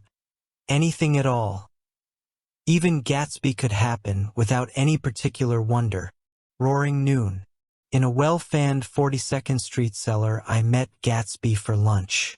Blinking away the brightness of the street outside, my eyes picked him out obscurely in the anteroom, talking to another man. "Mr. Carraway, this is my friend, Mr. Wolfsheim." A small, flat-nosed Jew raised his large head and regarded me with 2 fine growths of hair which grew in either nostril. After a moment I discovered his tiny eyes in the half-darkness. "So I took one look at him," said Mr. Wolfsheim, shaking my hand earnestly. "And what do you think I did?" "What?" I inquired politely, but evidently he was not addressing me, for he dropped my hand and covered Gatsby with his expressive nose. I handed the money to Catspaw and I said, "All right, Catspaw, don't pay him a penny till he shuts his mouth." He shut it then and there. Gatsby took an arm of each of us and moved forward into the restaurant, whereupon Mr. Wolfsheim swallowed a new sentence he was starting and lapsed into a sleepy abstraction. "Drinks?" asked the head waiter. "This is a nice restaurant here," said Mr. Wolfsheim. looking at the Presbyterian nymphs on the ceiling. But I like across the street better. Yes, drinks, agreed Gatsby, and then to Mr. Wolfsheim, it's too hot over there. Hot and small, yes, said Mr. Wolfsheim, but full of memories. What place is that? I asked. The old Metropole. The old Metropole, brooded Mr. Wolfsheim gloomily, filled with faces dead and gone, filled with friends gone now forever. I can't forget so long as I live the night they shot Rosie Rosenthal there. It was 6 of us at the table, and Rosie had eat and drunk a lot all evening. When it was almost morning, the waiter came up to him with a funny look and says somebody wants to speak to him outside. All right, says Rosie, and begins to get up, and I pulled him down in his chair. Let the bastards come in here if they want you, Rosie, but don't you, so help me, move outside this room. It was 4 o'clock in the morning then, and if we'd have raised the blinds we'd have seen daylight. Did he go? I asked innocently. Sure he went. Mr. Wolfsheim's nose flashed at me indignantly. He turned around in the door and says, Don't let that waiter take away my coffee. Then he went out on the sidewalk, and they shot him 3 times in his full belly and drove away. 4 of them were killed, I said, remembering. 5 with Becker. His nostrils turned to me in an interested way. I understand you're looking for a business connection. The juxtaposition of these 2 remarks was startling. Gatsby answered for me. Oh no, he exclaimed. This isn't the man. No. Mr. Wolfsheim seemed disappointed. This is just a friend. I told you we'd talk about that some other time. I beg your pardon, said Mr. Wolfsheim. I had a wrong man. A succulent hash arrived, and Mr. Wolfsheim, forgetting the more sentimental atmosphere of the old metropole, began to eat with ferocious delicacy. His eyes, meanwhile, roved very slowly all around the room. He completed the arc by turning to inspect the people directly behind. I think that, except for my presence, he would have taken one short glance beneath our own table. Look here, old sport, said Gatsby, leaning toward me. I'm afraid I made you a little angry this morning in the car. There was the smile again, but this time I held out against it. I don't like mysteries, I answered. And I don't understand why you won't come out frankly and tell me what you want. Why has it all got to come through Miss Baker? Oh, it's nothing dishonest, he assured me. Miss Baker's a great sportswoman, you know, and she'd never do anything that wasn't all right. Suddenly he looked at his watch, jumped up, and hurried from the room, leaving me with Mr. Wolfsheim at the table. He has to telephone, said Mr. Wolfsheim, following him with his eyes. Fine fellow, isn't he? Handsome to look at and a perfect gentleman. Yes. He's an Oxford man. Oh. He went to Oxford College in England. You know Oxford College? I've heard of it. It's one of the most famous colleges in the world. Have you known Gatsby for a long time? I inquired. Almost the last thing I remember was standing with Daisy and watching the moving picture director and his star. They were still under the white plum tree and their faces were touching except for a pale, thin ray of moonlight between. It occurred to me that he had been very slowly bending toward her all evening to attain this proximity, and even while I watched I saw him stoop one ultimate degree and kiss at her cheek. I like her, said Daisy. I think she's lovely, but the rest offended her, and definitely because it wasn't a gesture but an emotion. She was appalled by West Egg, this unprecedented place that Broadway had begotten upon a Long Island fishing village, appalled by its raw vigor that chafed under the old euphemisms and by the too obtrusive fate that herded its inhabitants along a shortcut from nothing to nothing. She saw something awful in the very simplicity she failed to understand. I sat on the front steps with them while they waited for their car. It was dark here in front. Only the bright door sent 10 square feet of light shining out into the soft black morning. Sometimes a shadow moved against a dressing room blind above, gave way to another shadow, an indefinite procession of shadows, who prepared and powdered in an invisible glass. "Who is this Gatsby anyhow?" demanded Tom suddenly. "Some big criminal? Where'd you hear that?" I inquired. "I didn't hear it. I imagined it. A lot of these newly rich people are just big criminals, you know." "Not Gatsby," I said shortly. He was silent for a moment. The pebbles of the drive crunched under his feet. "Well, he certainly must have strained himself to get this party together." A breeze stirred the gray haze of Daisy's fur collar. "At least they are more interesting than the people we know," she said with an effort.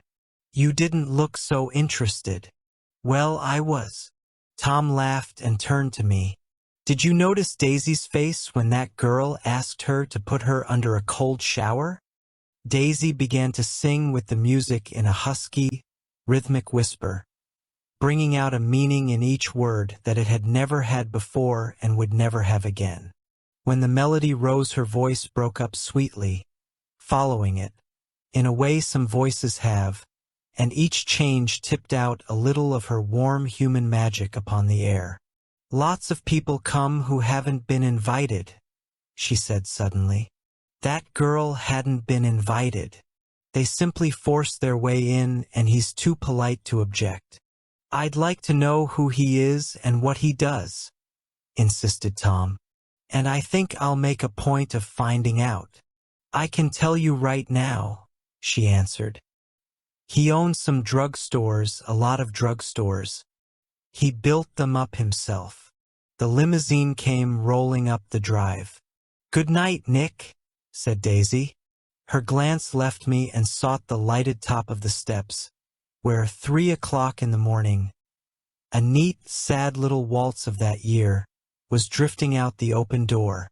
After all, in the very casualness of Gatsby's party, there were romantic possibilities totally absent from her world.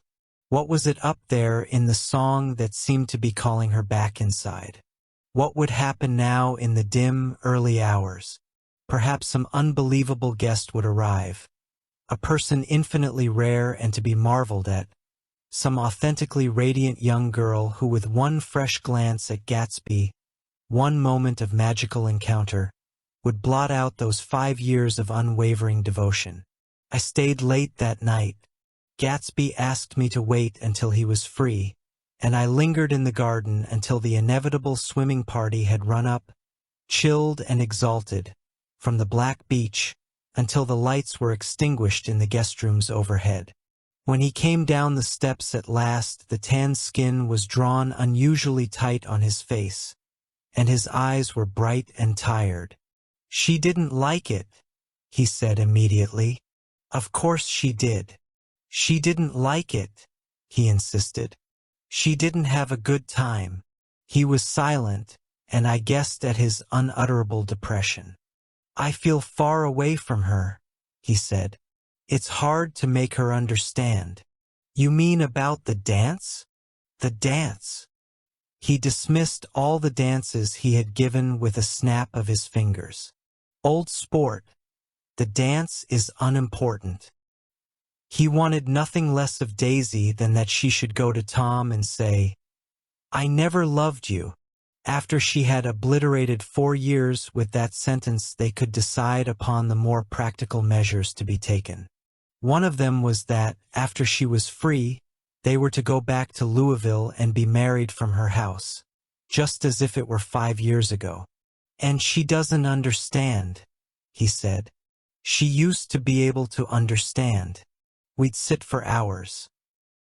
He broke off and began to walk up and down a desolate path of fruit rinds and discarded favors and crushed flowers. "I wouldn't ask too much of her," I ventured. "You can't repeat the past." Can't repeat the past? He cried incredulously. Why, of course you can. He looked around him wildly, as if the past were lurking here in the shadow of his house, just out of reach of his hand. I'm going to fix everything just the way it was before, he said, nodding determinedly. She'll see. He talked a lot about the past, and I gathered that he wanted to recover something, some idea of himself perhaps, that had gone into loving Daisy. His life had been confused and disordered since then, but if he could once return to a certain starting place and go over it all slowly, he could find out what that thing was. One autumn night, 5 years before, they had been walking down the street when the leaves were falling, and they came to a place where there were no trees and the sidewalk was white with moonlight. They stopped here and turned toward each other. Now it was a cool night with that mysterious excitement in it which comes at the 2 changes of the year. The quiet lights in the houses were humming out into the darkness, and there was a stir and bustle among the stars. Out of the corner of his eye Gatsby saw that the blocks of the sidewalks really formed a ladder and mounted to a secret place above the trees. He could climb to it, if he climbed alone, and once there he could suck on the pap of life, gulp down the incomparable milk of wonder. His heart beat faster as Daisy's white face came up to his own. He knew that when he kissed this girl, and forever wed his unutterable visions to her perishable breath, his mind would never romp again like the mind of God. So he waited, listening for a moment longer to the tuning fork that had been struck upon a star. Then he kissed her. At his lips' touch she blossomed for him like a flower, and the incarnation was complete. Through all he said, even through his appalling sentimentality, I was reminded of something. An elusive rhythm, a fragment of lost words, that I had heard somewhere a long time ago. For a moment a phrase tried to take shape in my mouth, and my lips parted like a dumb man's, as though there was more struggling upon them than a wisp of startled air. But they made no sound, and what I had almost remembered was lost forever. It was when curiosity about Gatsby was at its highest that the lights in his house failed to go on one Saturday night, and, as obscurely as it had begun, his career as party leader was over. Only gradually did I become aware that the automobiles which turned expectantly into his drive stayed for just a minute and then drove sulkily away. Wondering if he were sick, I went over to find out. An unfamiliar butler with a villainous face squinted at me suspiciously from the door. "Is Mr. Gatsby sick?" "Nope." After a pause he added, "Sir," in a grudging way. I hadn't seen him around, and I was rather worried. "Tell him Mr. Carraway came over." "Who?" he demanded rudely. "Carraway. Carraway. All right, I'll tell him." Abruptly he slammed the door. My Finn informed me that Gatsby had dismissed every servant in his house a week ago and replaced them with half a dozen others, who never went into West Egg Village to be bribed by the tradesmen, but ordered moderate supplies over the telephone. The grocery boy reported that the kitchen looked like a dump, and the general opinion in the village was that the new people weren't servants at all. Next day Gatsby called me on the phone. "Going away?" I inquired. "No, old sport. I hear you fired all your servants. I wanted somebody who wouldn't gossip. Daisy comes over quite often, in the afternoons." So the whole thing had fallen in like a card house at the disapproval in her eyes. There's some people Wolfsheim wanted to do something for. They're all brothers and sisters. They used to run a small hotel. I see. He was calling up at Daisy's request. Would I come to lunch at her house tomorrow? Miss Baker would be there. Half an hour later Daisy herself telephoned and seemed relieved to find that I was coming. Something was up, and yet I couldn't believe that they would choose this occasion for a scene, especially for the rather harrowing scene that Gatsby had outlined in the garden. The next day was hot, almost the last, certainly the warmest, of the summer. As my train emerged from the tunnel into sunlight, only the hot whistles of the National Biscuit Company broke the simmering hush at noon. The straw seats of the car hovered on the edge of combustion.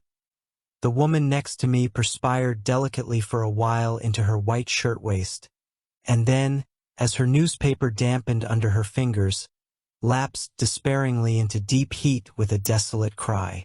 Her pocketbook slapped to the floor. "Oh my!" she gasped. I picked it up with a weary bend and handed it back to her, holding it at arm's length and by the extreme tip of the corners to indicate that I had no designs upon it. But everyone nearby, including the woman, suspected me just the same. "Hot," said the conductor to familiar faces. "Some weather. Hot, hot, hot. Is it hot enough for you? Is it hot? Is it?" My forgiveness came back to me with a dark stain from his hand. That anyone should care in this heat whose flushed lips he kissed, whose head made damp the pajama pocket over his heart. Through the hall of the Buchanan's house blew a faint wind, carrying the sound of the telephone bell out to Gatsby and me as we waited at the door. "The master's body?" roared the butler into the mouthpiece. "I'm sorry, madam, but we can't furnish it. It's far too hot to touch this noon."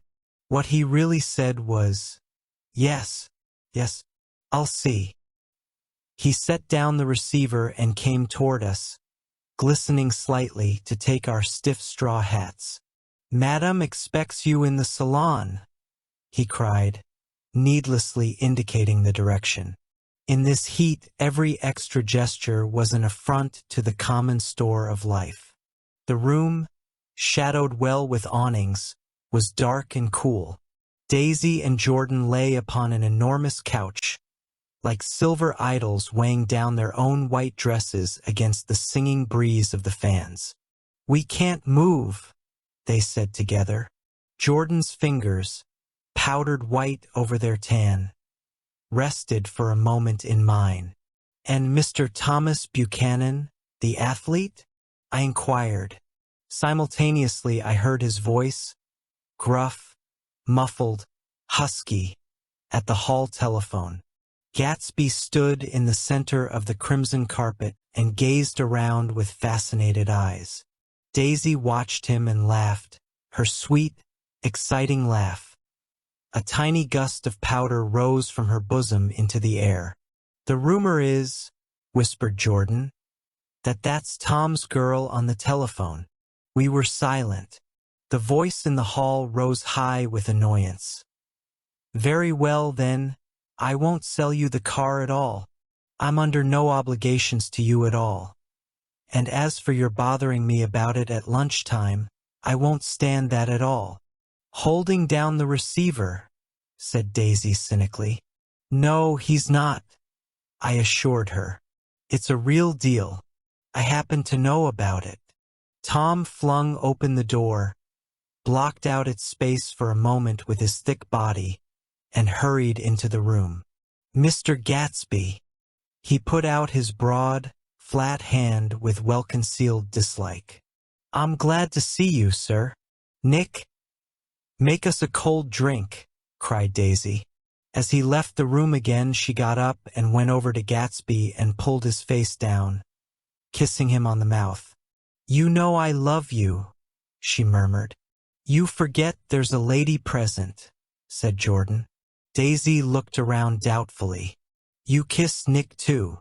What a low, vulgar girl."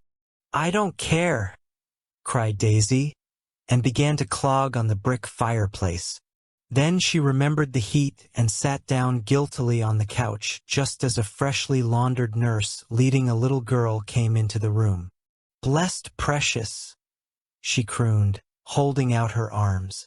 "Come to your own mother that loves you." The child, relinquished by the nurse, rushed across the room and rooted shyly into her mother's dress. The blessed precious. Did mother get powder on your old yellowy hair? Stand up now and say how to do. Gatsby and I in turn leaned down and took the small, reluctant hand. Afterward, he kept looking at the child with surprise. I don't think he had ever really believed in its existence before. "I got dressed before luncheon," said the child, turning eagerly to Daisy. "That's because your mother wanted to show you off." Her face bent into the single wrinkle of the small white neck. "You dream, you absolute little dream." "Yes," admitted the child calmly. "Aunt Jordan's got on a white dress too. How do you like Mother's friends?" Daisy turned her around so that she faced Gatsby. "Do you think they're pretty? Where's Daddy?" "She doesn't look like her father," explained Daisy. "She looks like me. She's got my hair and shape of the face." Daisy sat back upon the couch. The nurse took a step forward and held out her hand. "Come, Pammy. Goodbye, sweetheart." With a reluctant backward glance, the well-disciplined child held to her nurse's hand and was pulled out the door, just as Tom came back, preceding 4 gin drinks that clicked full of ice. Gatsby took up his drink. "They certainly look cool," he said with visible tension. We drank in long, greedy swallows. "I read somewhere that the sun's getting hotter every year," said Tom genially. "It seems that pretty soon the Earth's going to fall into the sun, or wait a minute. It's just the opposite. The sun's getting colder every year." "Come outside," he suggested to Gatsby. "I'd like you to have a look at the place." I went with them out to the veranda. On the green sound, stagnant in the heat, one small sail crawled slowly toward the fresher sea. Gatsby's eyes followed it momentarily. He raised his hand and pointed across the bay. "I'm right across from you." "So you are." Our eyes lifted over the rosebeds and the hot lawn and the weedy refuse of the dog days by the shore. Slowly the white wings of the boat moved against the blue cool limit of the sky. Ahead lay the scalloped ocean and the abounding blessed isles. "There's sport for you," said Tom, nodding. "I'd like to be out there with him for about an hour."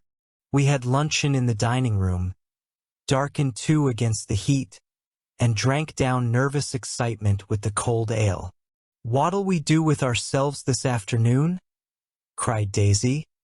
"And the day after that and the next 30 years? "Don't be morbid," Jordan said. "Life starts all over again when it gets crisp in the fall." "But it's so hot," insisted Daisy on the verge of tears. "And everything's so confused. Let's all go to town." Her voice struggled on through the heat, beating against it, molding its senselessness into forms. "I've heard of making a garage out of a stable," Tom was saying to Gatsby. "But I'm the first man who ever made a stable out of a garage." "Who wants to go to town?" demanded Daisy insistently. Gatsby's eyes floated toward her. "Ah!" she cried. "You look so cool." Their eyes met, and they stared together at each other, alone in space. With an effort, she glanced down at the table. "You always look so cool," she repeated. She had told him that she loved him, and Tom Buchanan saw. He was astounded. His mouth opened a little, and he looked at Gatsby, and then back at Daisy as if he had just recognized her as someone he knew a long time ago. "You resemble the advertisement of the man," she went on innocently. "You know the advertisement of the man?" "All right," broke in Tom quickly. "I'm perfectly willing to go to town. Come on, we're all going to town." He got up, his eyes still flashing between Gatsby and his wife. No one moved. "Come on." His temper cracked a little. "What's the matter, anyhow? If we're going to town, let's start." His hand, trembling with his effort at self-control, bore to his lips the last of his glass of ale. Daisy's voice got us to our feet and out on to the blazing gravel drive. "Are we just going to go?" she objected. Like this? Aren't we going to let anyone smoke a cigarette first? Everybody smoked all through lunch. Oh, let's have fun, she begged him. It's too hot to fuss. He didn't answer. Have it your own way, she said. Come on, Jordan. They went upstairs to get ready while we three men stood there shuffling the hot pebbles with our feet. A silver curve of the moon hovered already in the western sky. Gatsby started to speak, changed his mind, but not before Tom wheeled and faced him expectantly. Have you got your stables here? Asked Gatsby with an effort. About a quarter of a mile down the road. Oh, a pause. I don't see the idea of going to town, broke out Tom savagely. Women get these notions in their heads. Shall we take anything to drink? Called Daisy from an upper window. I'll get some whiskey, answered Tom. He went inside. Gatsby turned to me rigidly. I can't say anything in his house, old sport. She's got an indiscreet voice, I remarked. It's full of... I hesitated. Her voice is full of money, he said suddenly. That was it. I'd never understood before. It was full of money. That was the inexhaustible charm that rose and fell in it, the jingle of it, the song of it. High in a white palace, the king's daughter, the golden girl. Tom came out of the house wrapping a quart bottle in a towel, followed by Daisy and Jordan wearing small tight hats of metallic cloth and carrying light capes over their arms. Shall we all go in my car? Suggested Gatsby. He felt the hot, green leather of the seat. I ought to have left it in the shade. Is it standard shift? Demanded Tom. Yes. Well, you take my coupe and let me drive your car to town. The suggestion was distasteful to Gatsby. I don't think there's much gas, he objected. Plenty of gas, said Tom boisterously. He looked at the gauge. And if it runs out, I can stop at a drugstore. You can buy anything at a drugstore nowadays. A pause followed this apparently pointless remark.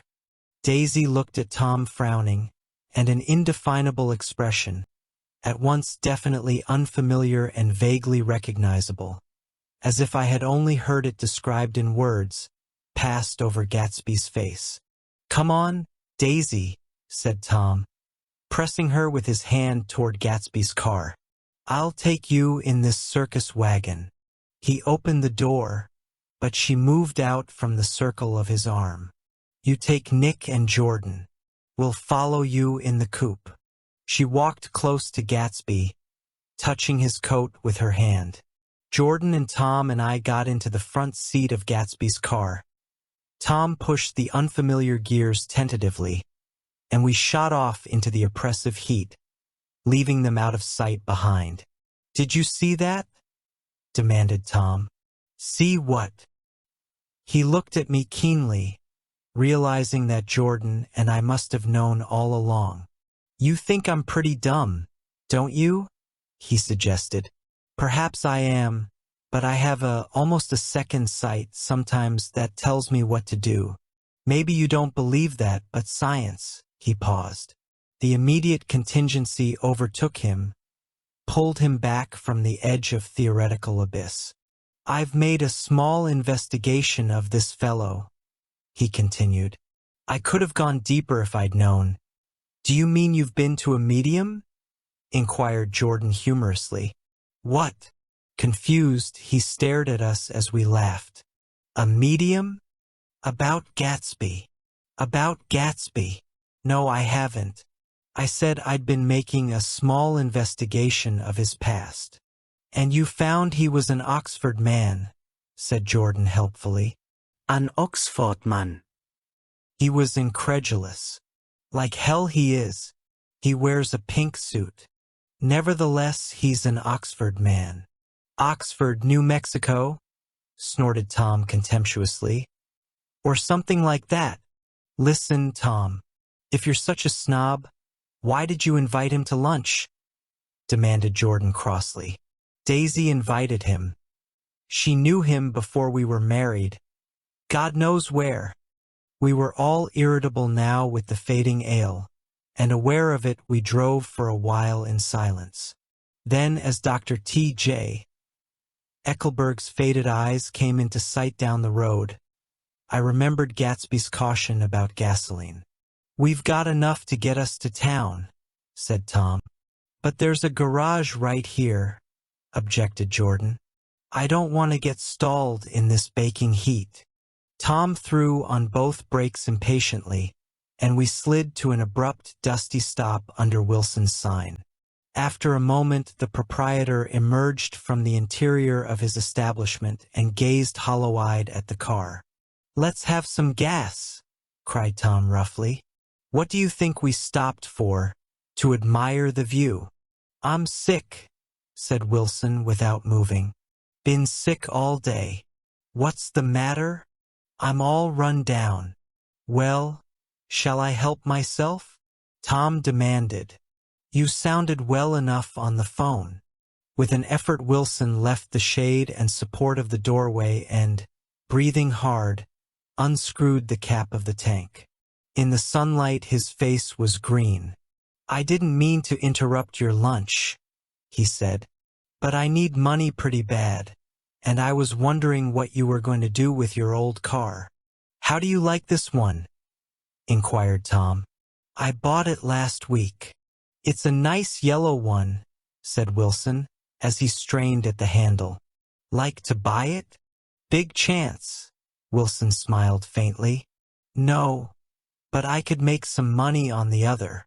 "What do you want money for, all of a sudden?" "I've been here too long. I want to get away. My wife and I want to go west." "Your wife does?" exclaimed Tom, startled. "She's been talking about it for 10 years. He rested for a moment against the pump, shading his eyes. "And now she's going whether she wants to or not. I'm going to get her away." The coupe flashed by us with a flurry of dust and the flash of a waving hand. "What do I owe you?" demanded Tom harshly. "I just learned something funny the last 2 days," remarked Wilson. "That's why I want to get away. That's why I've been bothering you about the car." "What do I owe you?" $20. The relentless beating heat was beginning to confuse me, and I had a bad moment there before I realized that so far his suspicions hadn't alighted on Tom. He had discovered that Myrtle had some sort of life apart from him in another world, and the shock had made him physically sick. I stared at him and then at Tom, who had made a parallel discovery less than an hour before, and it occurred to me that there was no difference between men, in intelligence or race, so profound as the difference between the sick and the well. Wilson was so sick that he looked guilty, unforgivably guilty, as if he had just got some poor girl with child. "I'll let you have that car," said Tom. "I'll send it over tomorrow afternoon." That locality was always vaguely disquieting, even in the broad glare of afternoon, and now I turned my head as though I had been warned of something behind. Over the ash heaps the giant eyes of Dr. T.J. Eckelberg kept their vigil, but I perceived, after a moment, that other eyes were regarding us with peculiar intensity from less than 20 feet away. In one of the windows over the garage the curtains had been moved aside a little, and Myrtle Wilson was peering down at the car. So engrossed was she that she had no consciousness of being observed, and one emotion after another crept into her face like objects into a slowly developing picture. Her expression was curiously familiar. It was an expression I had often seen on women's faces, but on Myrtle Wilson's face it seemed purposeless and inexplicable until I realized that her eyes, wide with jealous terror, were fixed not on Tom, but on Jordan Baker, whom she took to be his wife. There is no confusion like the confusion of a simple mind, and as we drove away Tom was feeling the hot whips of panic. His wife and his mistress, until an hour ago secure and safe, were slipping precipitately from his control. Instinct made him step on the accelerator with the double purpose of overtaking Daisy and leaving Wilson behind, and we sped along toward Astoria at 50 miles an hour, until, among the spidery beams of the elevated, we came in sight of the easygoing blue coupe.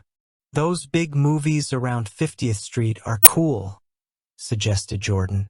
"I love New York on summer afternoons when everyone's away. There's something very sensuous about it.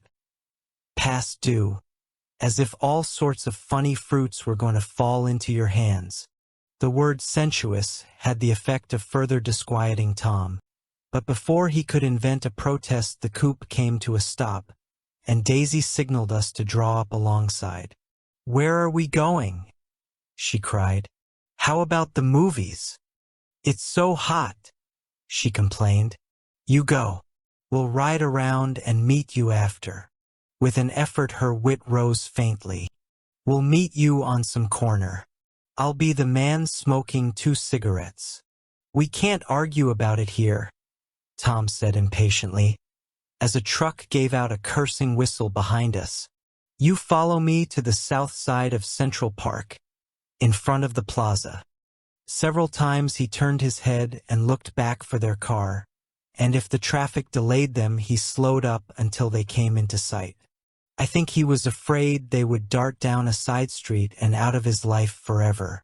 But they didn't, and we all took the less explicable step of engaging the parlor of a suite in the Plaza Hotel. The prolonged and tumultuous argument that ended by herding us into that room eludes me, though I have a sharp physical memory that, in the course of it, my underwear kept climbing like a damp snake around my legs and intermittent beads of sweat raced cool across my back. The notion originated with Daisy's suggestion that we hire 5 bathrooms and take cold baths, and then assumed more tangible form as a place to have a drink. Each of us said over and over that it was a crazy idea. We all talked at once to a baffled clerk and thought, or pretended to think, that we were being very funny. The room was large and stifling, and, though it was already 4 o'clock, opening the windows admitted only a gust of hot shrubbery from the park. Daisy went to the mirror and stood with her back to us, fixing her hair. "It's a swell suite," whispered Jordan respectfully, and everyone laughed. "Open another window," commanded Daisy, without turning around. "There aren't any more." "Well, we'd better telephone for an axe." "The thing to do is to forget about the heat," said Tom impatiently. "You make it 10 times worse by whining about it." He unrolled the bottle of whiskey from the towel and put it on the table. "Why not let her alone, old sport?" remarked Gatsby. "You're the one that wanted to come to town." There was a moment of silence. The telephone book slipped from its nail and splashed to the floor, whereupon Jordan whispered, "Excuse me." But this time no one laughed. "I'll pick it up," I offered. "I've got it." Gatsby examined the parted string, muttered "hum" in an interested way, and tossed the book on a chair. "That's a great expression of yours, isn't it?" said Tom sharply. "What is?" "All this old sport business. Where'd you pick that up?" "Now see here, Tom," said Daisy, turning around from the mirror.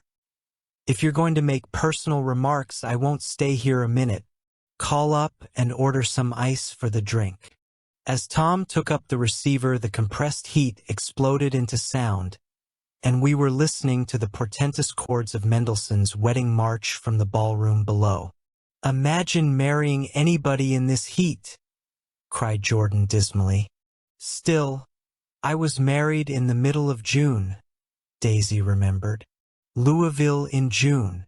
Somebody fainted." "Who was it fainted, Tom?" "Biloxi," he answered shortly. "A man named Biloxi.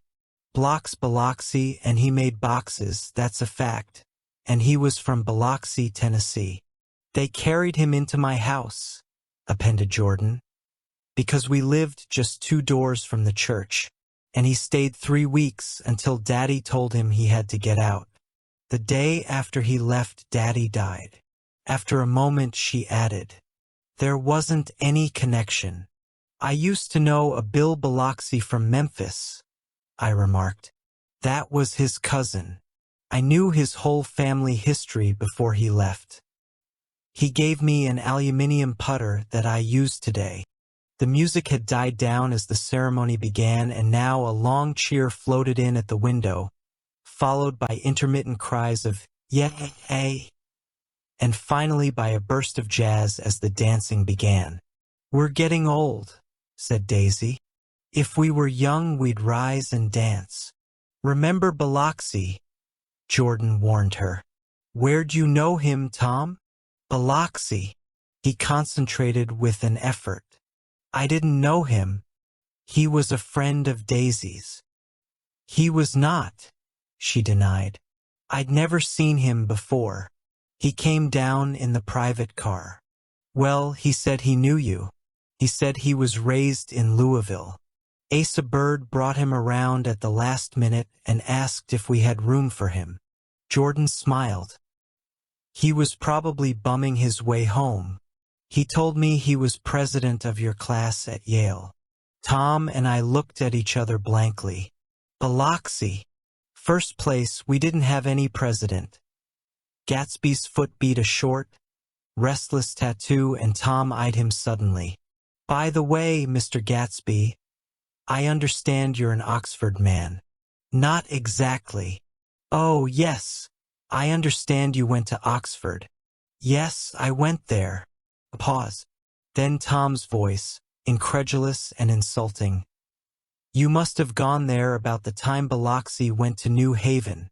Another pause. A waiter knocked and came in with crushed mint and ice, but the silence was unbroken by his "thank you" and the soft closing of the door. This tremendous detail was to be cleared up at last. "I told you I went there," said Gatsby. "I heard you, but I'd like to know when." "It was in 1919. I only stayed 5 months. That's why I can't really call myself an Oxford man." Tom glanced around to see if we mirrored his unbelief. But we were all looking at Gatsby. "It was an opportunity they gave to some of the officers after the end of the war," he continued. "We could go to any of the universities in England or France." I wanted to get up and slap him on the back. I had one of those renewals of complete faith in him that I'd experienced before. Daisy rose, smiling faintly, and went to the table. "Open the whiskey, Tom," she ordered, "and I'll make you a drink. Then you won't seem so stupid to yourself. Look at the mint." "Wait a minute," snapped Tom.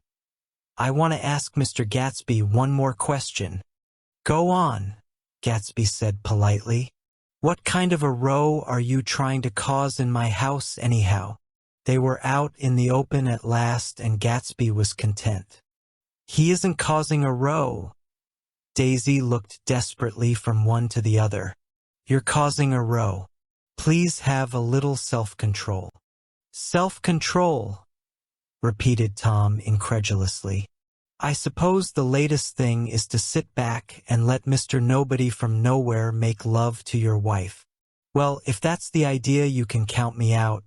Nowadays people begin by sneering at family life and family institutions, and next they'll throw everything overboard and have intermarriage between black and white."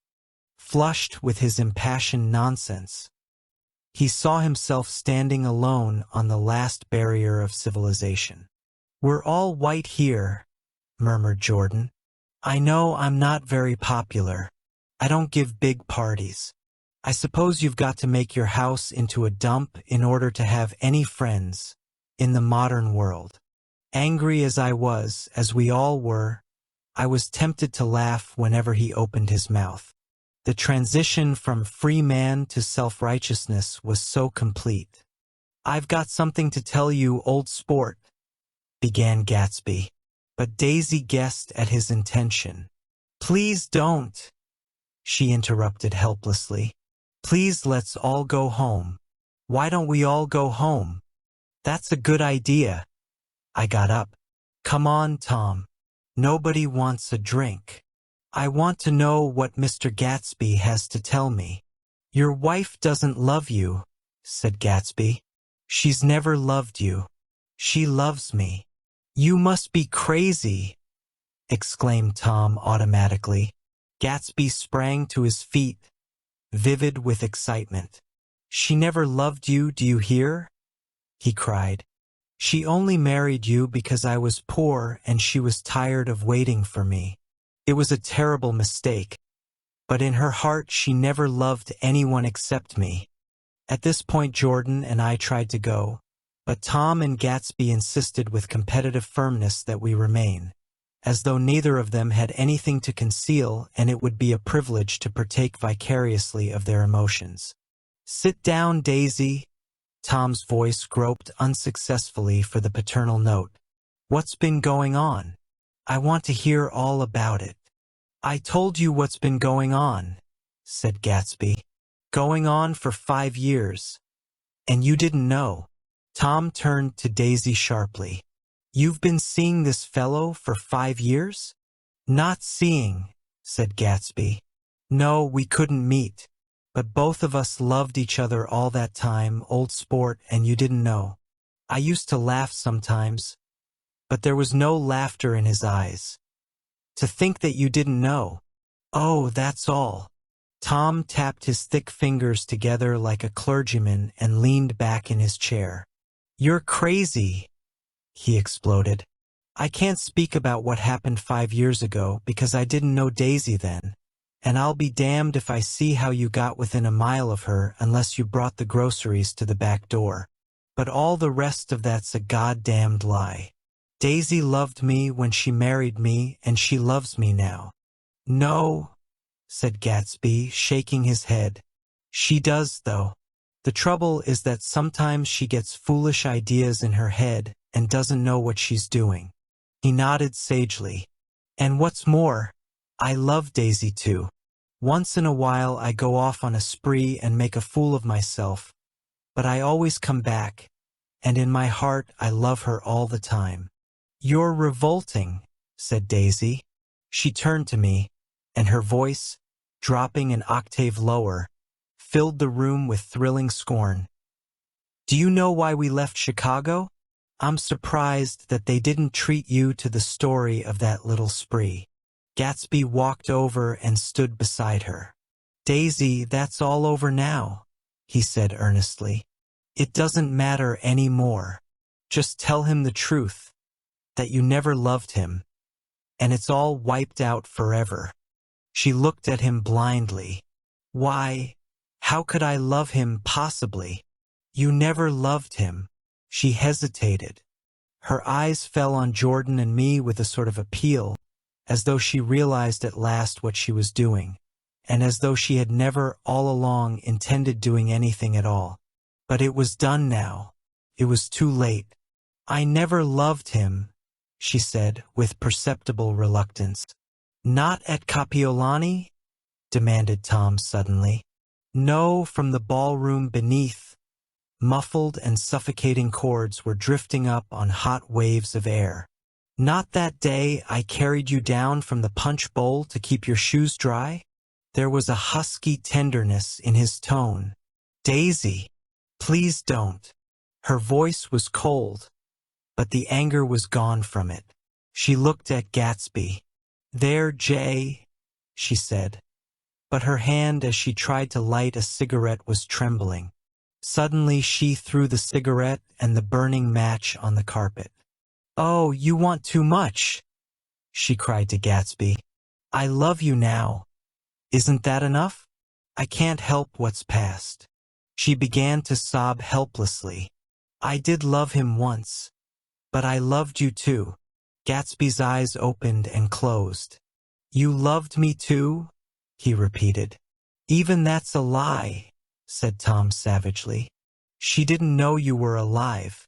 Why? There's things between Daisy and me that you'll never know. Things that neither of us can ever forget. The words seemed to bite physically into Gatsby. I want to speak to Daisy alone, he insisted. She's all excited now. Even alone, I can't say I never loved Tom, she admitted in a pitiful voice. It wouldn't be true. Of course it wouldn't, agreed Tom. She turned to her husband. As if it mattered to you, she said. Of course it matters. I'm going to take better care of you from now on. You don't understand, said Gatsby, with a touch of panic. You're not going to take care of her anymore. I'm not. Tom opened his eyes wide and laughed. He could afford to control himself now. Why's that? Daisy's leaving you. Nonsense. I am, though, she said with a visible effort. She's not leaving me. Tom's words suddenly leaned down over Gatsby. Certainly not for a common swindler who'd have to steal the ring he put on her finger. I won't stand this, cried Daisy. Oh, please let's get out. Who are you anyhow? Broke out Tom. You're one of that bunch that hangs around with Meyer Wolfsheim. That much I happen to know. I've made a little investigation into your affairs, and I'll carry it further tomorrow. You can suit yourself about that, old sport, said Gatsby steadily.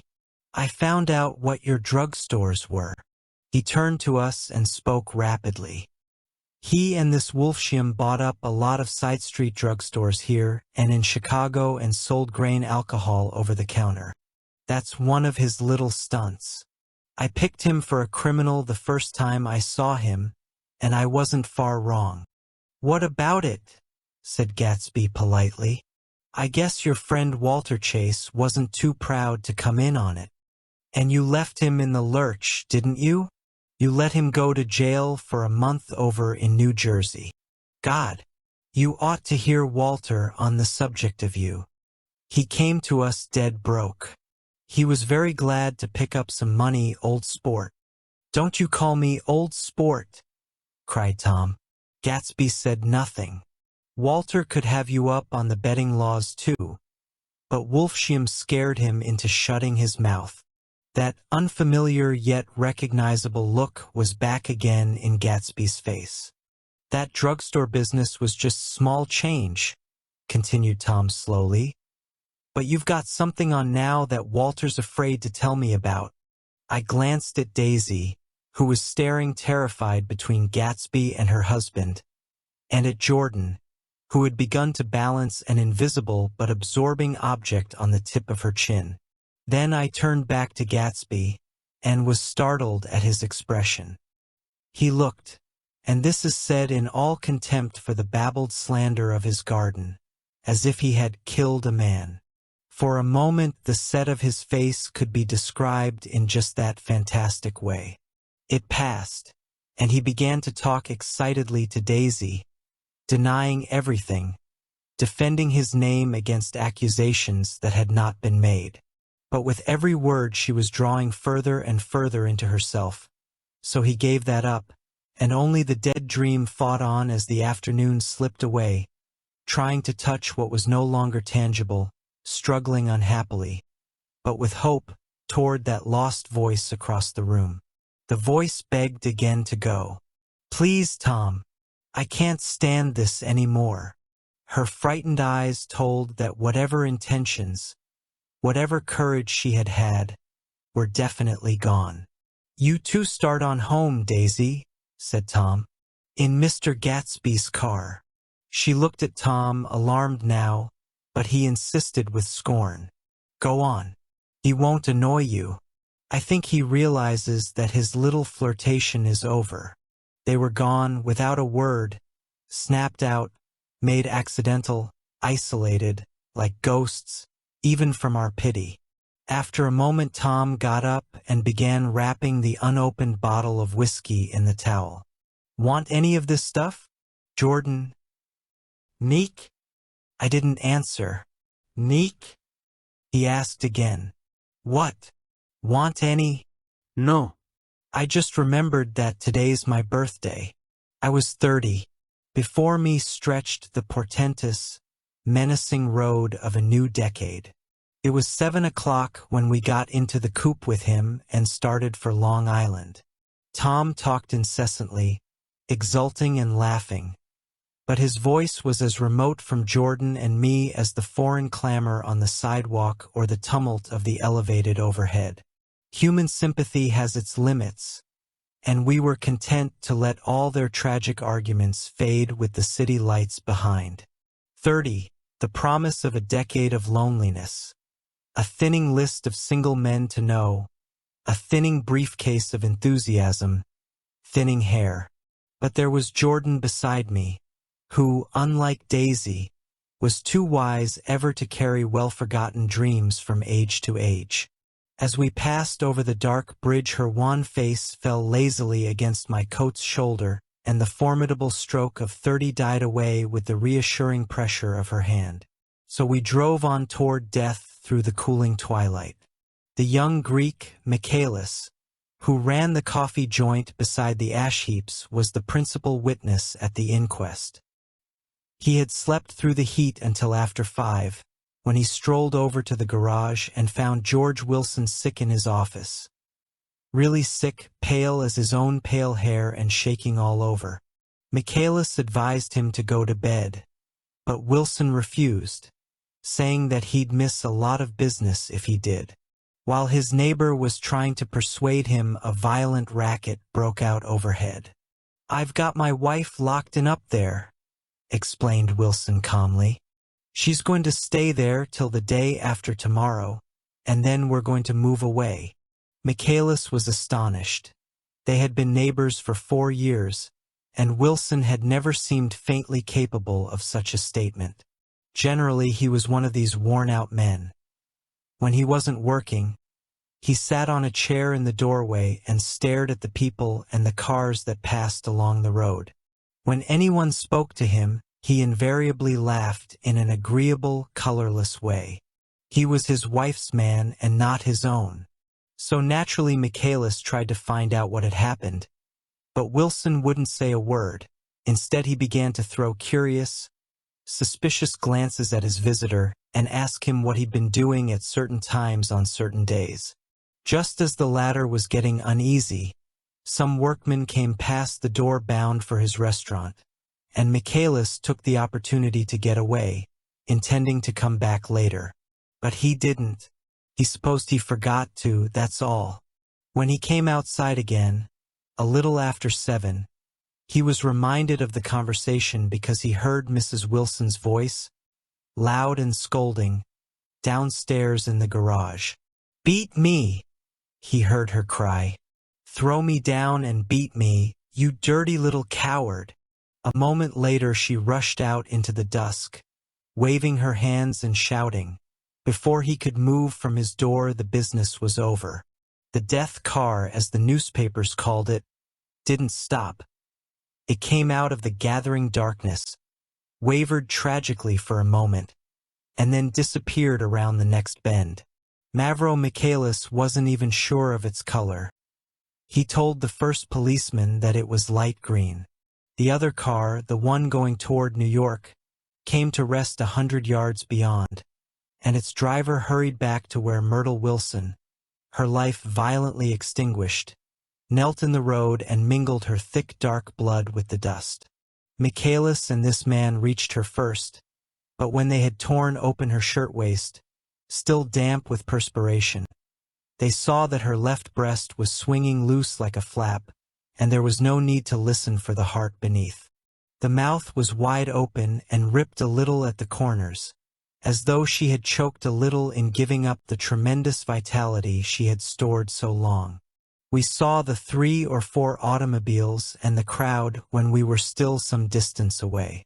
"Wreck," said Tom. "That's good. Wilson'll have a little business at last." He slowed down, but still without any intention of stopping, until, as we came nearer, the hushed, intent faces of the people at the garage door made him automatically put on the brakes. "We'll take a look," he said doubtfully. "Just a look." I became aware now of a hollow, wailing sound which issued incessantly from the garage, a sound which, as we got out of the coupe and walked toward the door, resolved itself into the words, "Oh my God!" uttered over and over in a gasping moan. "There's some bad trouble here," said Tom excitedly. He reached up on tiptoes and peered over a circle of heads into the garage, which was lit only by a yellow light in a swinging metal basket overhead. Then he made a harsh sound in his throat, and with a violent thrusting movement of his powerful arms pushed his way through. The circle closed up again with a running murmur of talk. It was a minute before I could see anything at all. Then new arrivals deranged the line, and Jordan and I were pushed suddenly inside.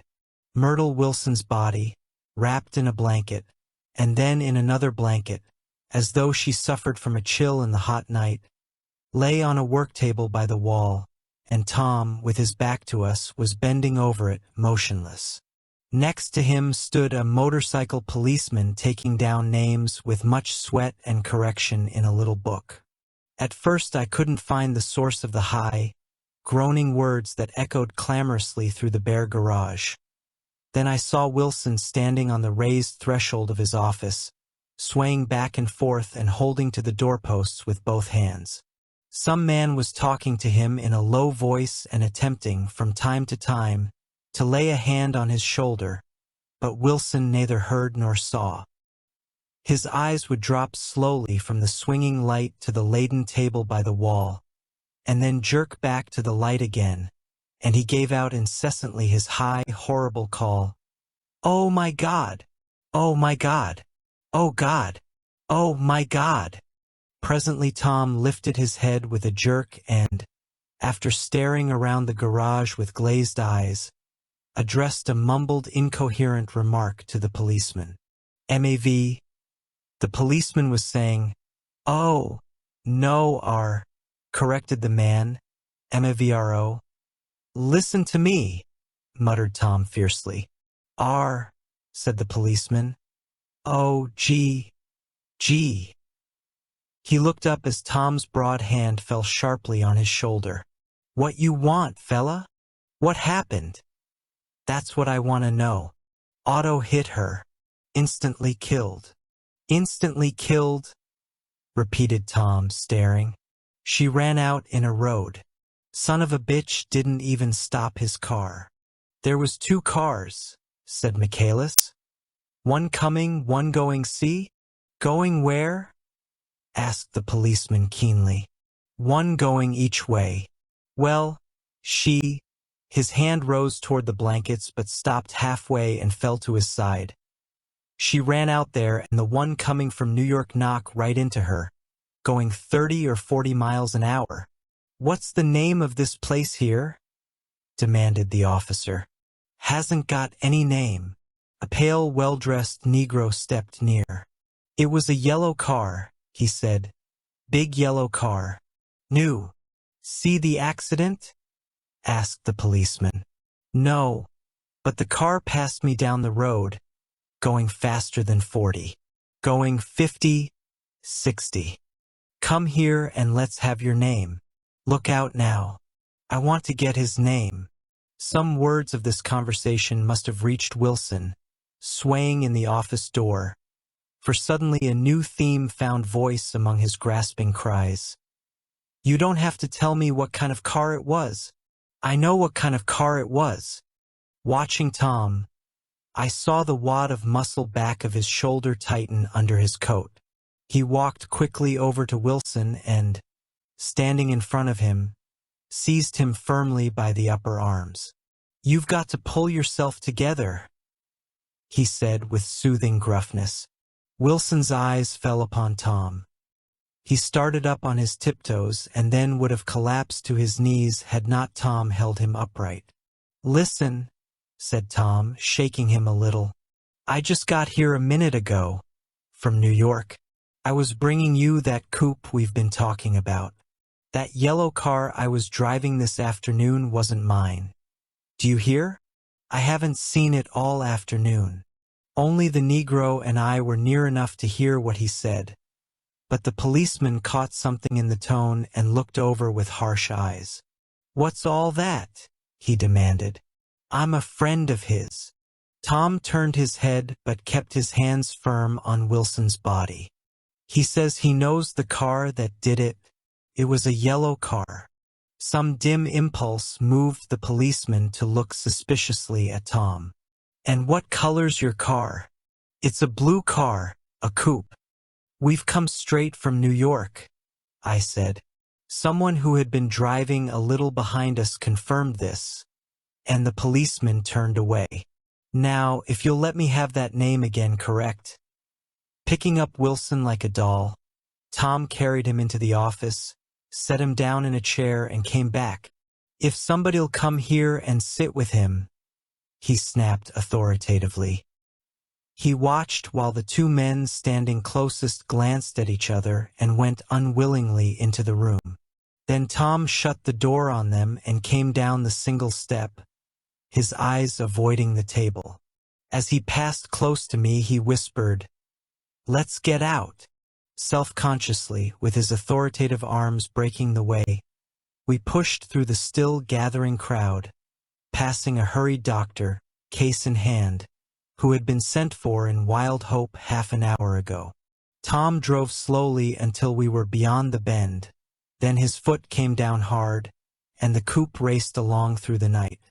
In a little while I heard a low husky sob, and saw that the tears were overflowing down his face. "The goddamned coward," he whimpered. He didn't even stop his car. The Buchanan's house floated suddenly toward us through the dark rustling trees. Tom stopped beside the porch and looked up at the second floor, where two windows bloomed with light among the vines. "Daisy's home," he said.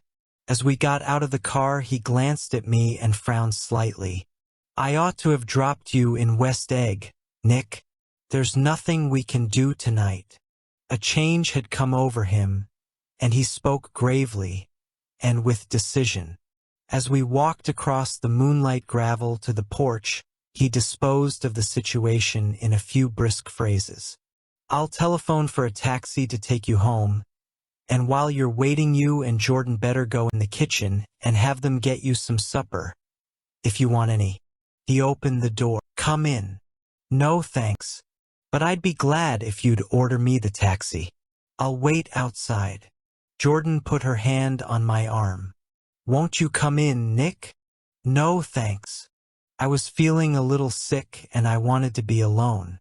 But Jordan lingered for a moment more. "It's only 9:30, she said. "I'd be damned if I'd go in. I'd had enough of all of them for one day, and suddenly that included Jordan too." She must have seen something of this in my expression, for she turned abruptly away and ran up the porch steps into the house. I sat down for a few minutes with my head in my hands, until I heard the phone taken up inside and the butler's voice calling a taxi. Then I walked slowly down the drive away from the house, intending to wait by the gate. I hadn't gone 20 yards when I heard my name and Gatsby stepped from between two bushes into the path.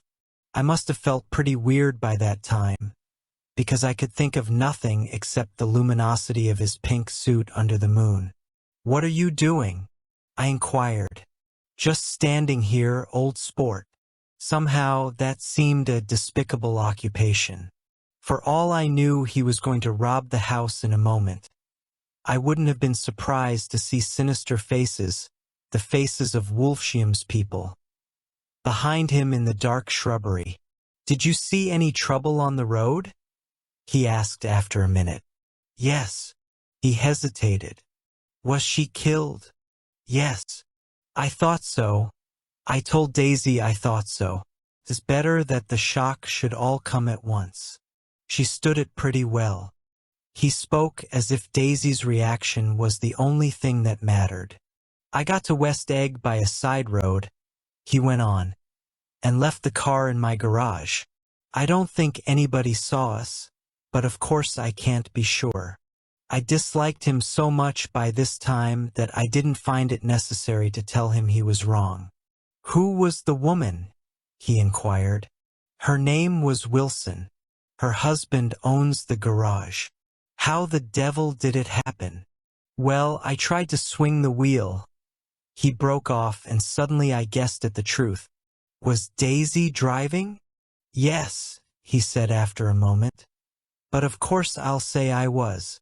You see, when we left New York she was very nervous and she thought it would steady her to drive. And this woman rushed out at us just as we were passing a car coming the other way. It all happened in a minute, but it seemed to me that she wanted to speak to us. Thought we were somebody she knew. Well, first Daisy turned away from the woman toward the other car, and then she lost her nerve and turned back. The second my hand reached the wheel, I felt the shock. It must have killed her instantly. It ripped her open. Don't tell me, old sport. He winced. Anyhow, Daisy stepped on it. I tried to make her stop, but she couldn't, so I pulled on the emergency brake. Then she fell over into my lap and I drove on. She'll be all right tomorrow, he said presently. I'm just going to wait here and see if he tries to bother her about that unpleasantness this afternoon. She's locked herself into her room, and if he tries any brutality she's going to turn the light out and on again. He won't touch her, I said. He's not thinking about her. I don't trust him, old sport. How long are you going to wait? All night, if necessary. Anyhow, till they all go to bed. A new point of view occurred to me. Suppose Tom found out that Daisy had been driving. He might think he saw a connection in it, he might think anything. I looked at the house. There were 2 or 3 bright windows downstairs and the pink glow from Daisy's room on the ground floor. You wait here, I said. I'll see if there's any sign of a commotion. I walked back along the border of the lawn, traversed the gravel softly, and tiptoed up the veranda steps. The drawing room curtains were open, and I saw that the room was empty. Crossing the porch where we had dined that June night 3 months before, I came to a small rectangle of light which I guessed was the pantry window. The blind was drawn, but I found a rift at the sill. Daisy and Tom were sitting opposite each other at the kitchen table, with a plate of cold fried chicken between them and 2 bottles of ale. He was talking intently across the table at her, and in his earnestness his hand had fallen upon and covered her own. Once in a while she looked up at him and nodded in agreement. They weren't happy, and neither of them had touched the chicken or the ale, and yet they weren't unhappy either. There was an unmistakable air of natural intimacy about the picture, and anybody would have said that they were conspiring together. As I tiptoed from the porch, I heard my taxi feeling its way along the dark road toward the house. Gatsby was waiting where I had left him in the drive. Is it all quiet up there? He asked anxiously. Yes, it's all quiet. I hesitated. You'd better come home and get some sleep. He shook his head. I want to wait here till Daisy goes to bed. Good night, old sport. He put his hands in his coat pockets and turned back eagerly to his scrutiny of the house, as though my presence marred the sacredness of the vigil. So I walked away and left him standing there in the moonlight, watching over nothing. I couldn't sleep all night. A foghorn was groaning incessantly on the sound, and I tossed half sick between grotesque reality and savage, frightening dreams. Toward dawn I heard a taxi go up Gatsby's drive, and immediately I jumped out of bed and began to dress. I felt that I had something to tell him, something to warn him about, and morning would be too late. Crossing his lawn, I saw that his front door was still open and he was leaning against a table in the hall, heavy with dejection or sleep. Nothing happened, he said wanly. I waited, and about 4 o'clock she came to the window and stood there for a minute and then turned out the light. His house had never seemed so enormous to me as it did that night when we hunted through the great rooms for cigarettes. We pushed aside curtains that were like pavilions, and felt over innumerable feet of dark wall for electric light switches. Once I tumbled with a sort of splash upon the keys of a ghostly piano. There was an inexplicable amount of dust everywhere, and the rooms were musty, as though they hadn't been aired for many days. I found the cigarette box on an unfamiliar table with 2 stale, dry cigarettes inside. Throwing open the French windows of the drawing room, we sat smoking out into the darkness. "You ought to go away," I said. "It's pretty certain they'll trace your car. Go away now, old sport. Go to Atlantic City for a week, or up to Montreal." He wouldn't consider it. He couldn't possibly leave Daisy until he knew what she was going to do. He was clutching at some last hope, and I couldn't bear to shake him free. It was this night that he told me the strange story of his youth with Dan Cody. Told it to me because Jay Gatsby had broken up like glass against Tom's hard malice, and the long secret extravaganza was played out. I think that he would have acknowledged anything now without reserve, but he wanted to talk about Daisy. She was the first nice girl he had ever known. In various unrevealed capacities he had come in contact with such people, but always with indiscernible barbed wire between. He found her quite desirable. He went to her house, at first with other officers from Camp Taylor, then alone. It amazed him. He had never been in such a beautiful house before, but what gave it an air of breathless intensity was that Daisy lived there. It was as casual a thing to her as his tent out at camp was to him. There was a ripe mystery about it, a hint of bedrooms upstairs more beautiful and cool than other bedrooms, of gay and radiant activities taking place through its corridors, and of romances that were not musty and laid away already in lavender but fresh and breathing, and like this year's shining motor cars, and of dances whose flowers were scarcely withered. It excited him, too, that many men had already loved Daisy. It increased her value in his eyes. He felt their presence all about the house, pervading the air with the shades and echoes of still vibrant emotions. But he knew that he was in Daisy's house by a colossal accident. However glorious might be his future as Jay Gatsby, he was at present a penniless young man without a past, and at any moment the invisible cloak of his uniform might slip from his shoulders. So he made the most of his time. He took what he could get eagerly and unscrupulously. Eventually he took Daisy one still October night, took her because he had no real right to touch her hand. He might have despised himself, for he had certainly taken her without giving her the whole story. I don't mean that he had traded on his phantom millions, but he had deliberately given Daisy a sense of security. He let her believe that he was a person from much the same strata as herself, that he was fully able to take care of her. As a matter of fact, he had no such facilities. He had no comfortable family standing behind him, and he was liable at the whim of an impersonal government to be blown anywhere about the world. But he didn't despise himself, and it didn't turn out as he had imagined.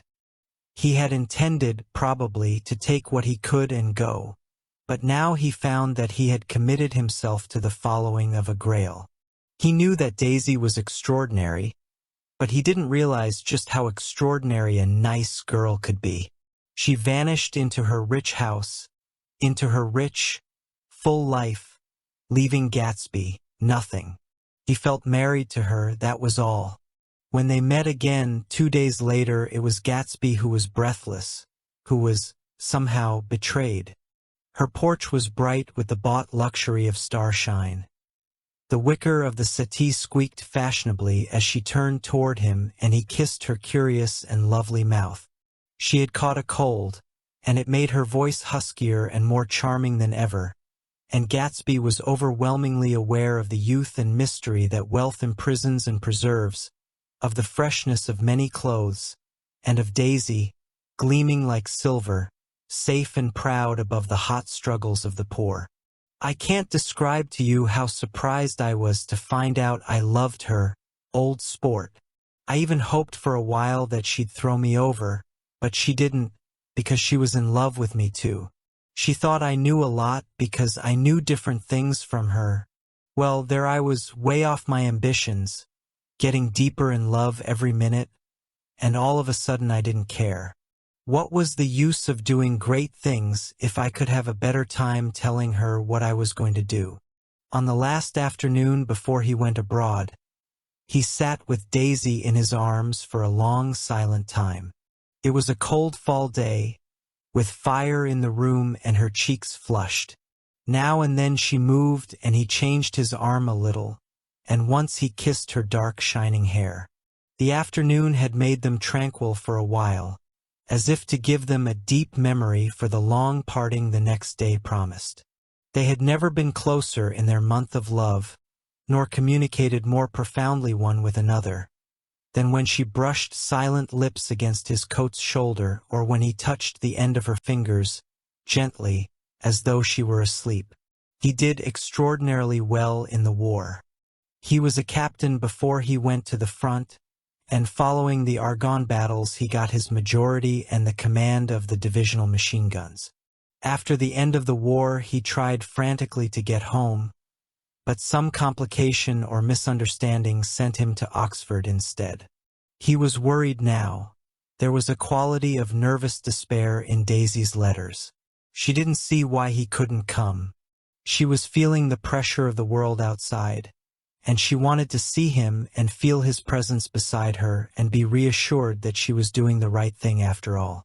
For Daisy was young and her artificial world was pleasant, cheerful snobbery and orchestras which set the rhythm of the year, summing up the sadness and suggestiveness of life in new tunes. All night the saxophones wailed the hopeless comment of the Beale Street Blues, while 100 pairs of golden and silver slippers shuffled the shining dust. At the gray tea hour there were always rooms that throbbed incessantly with this low, sweet fever, while fresh faces drifted here and there like rose petals blown by the sad horns around the floor. Through this twilight universe Daisy began to move again with the season. Suddenly she was again keeping half a dozen dates a day with half a dozen men, and drowsing asleep at dawn with the beads and fabric of an evening dress tangled among dying orchids on the floor beside her bed. And all the time something within her was crying for a decision. She wanted her life shaped now, immediately, and the decision must be made by some force, of love, of money, of unquestionable practicality, that was close at hand.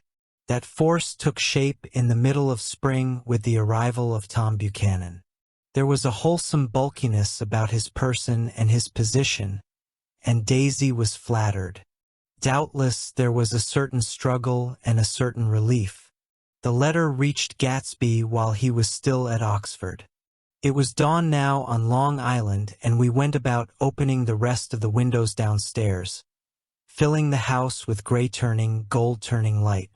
The shadow of a tree fell abruptly across the dew, and ghostly birds began to sing among the blue leaves. There was a slow, pleasant movement in the air, scarcely a wind, promising a cool, lovely day. I don't think she ever loved him. Gatsby turned around from a window and looked at me challengingly. You must remember, old sport, she was very excited this afternoon. He told her those things in a way that frightened her, that made it look as if I was some kind of cheap sharper. And the result was she hardly knew what she was saying. He sat down gloomily.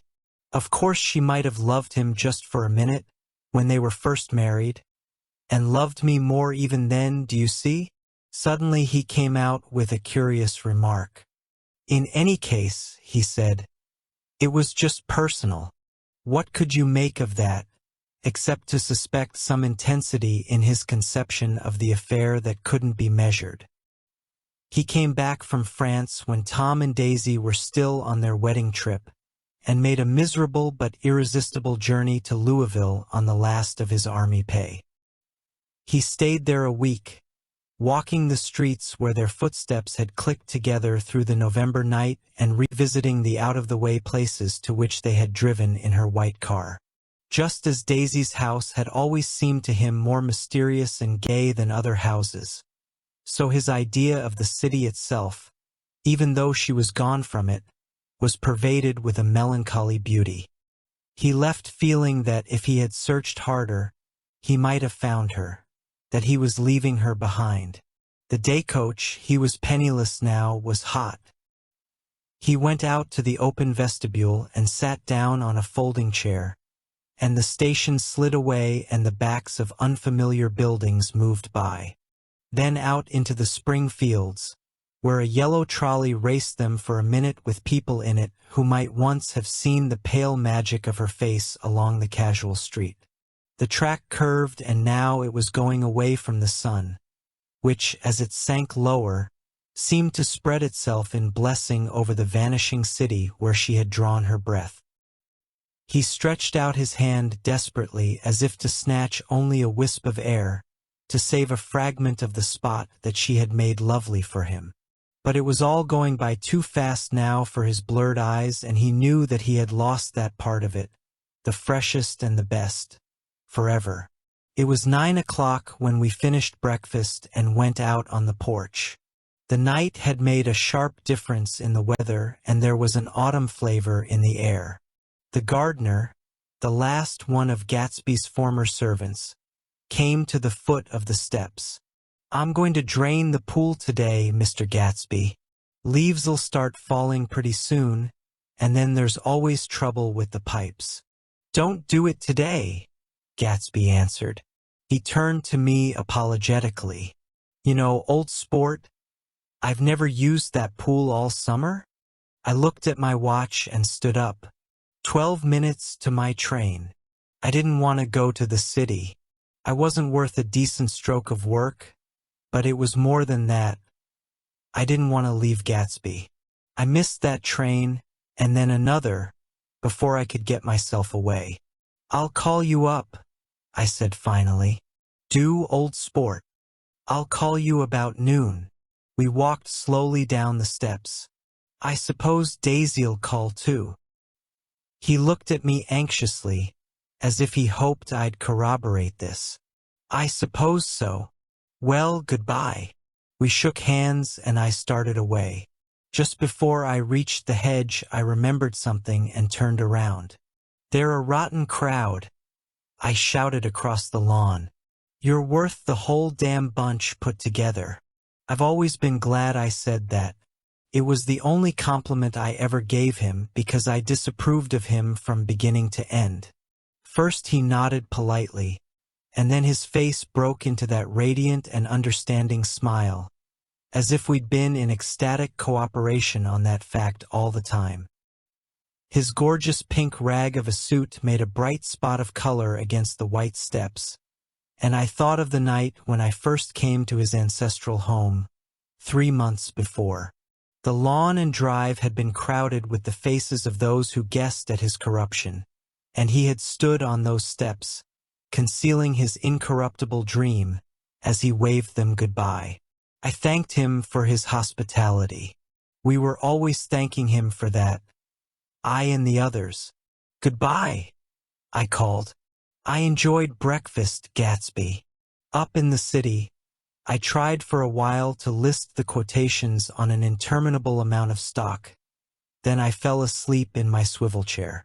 Just before noon the phone woke me, and I started up with sweat breaking out on my forehead. It was Jordan Baker. She often called me up at this hour because the uncertainty of her own movements between hotels and clubs and private houses made her hard to find in any other way.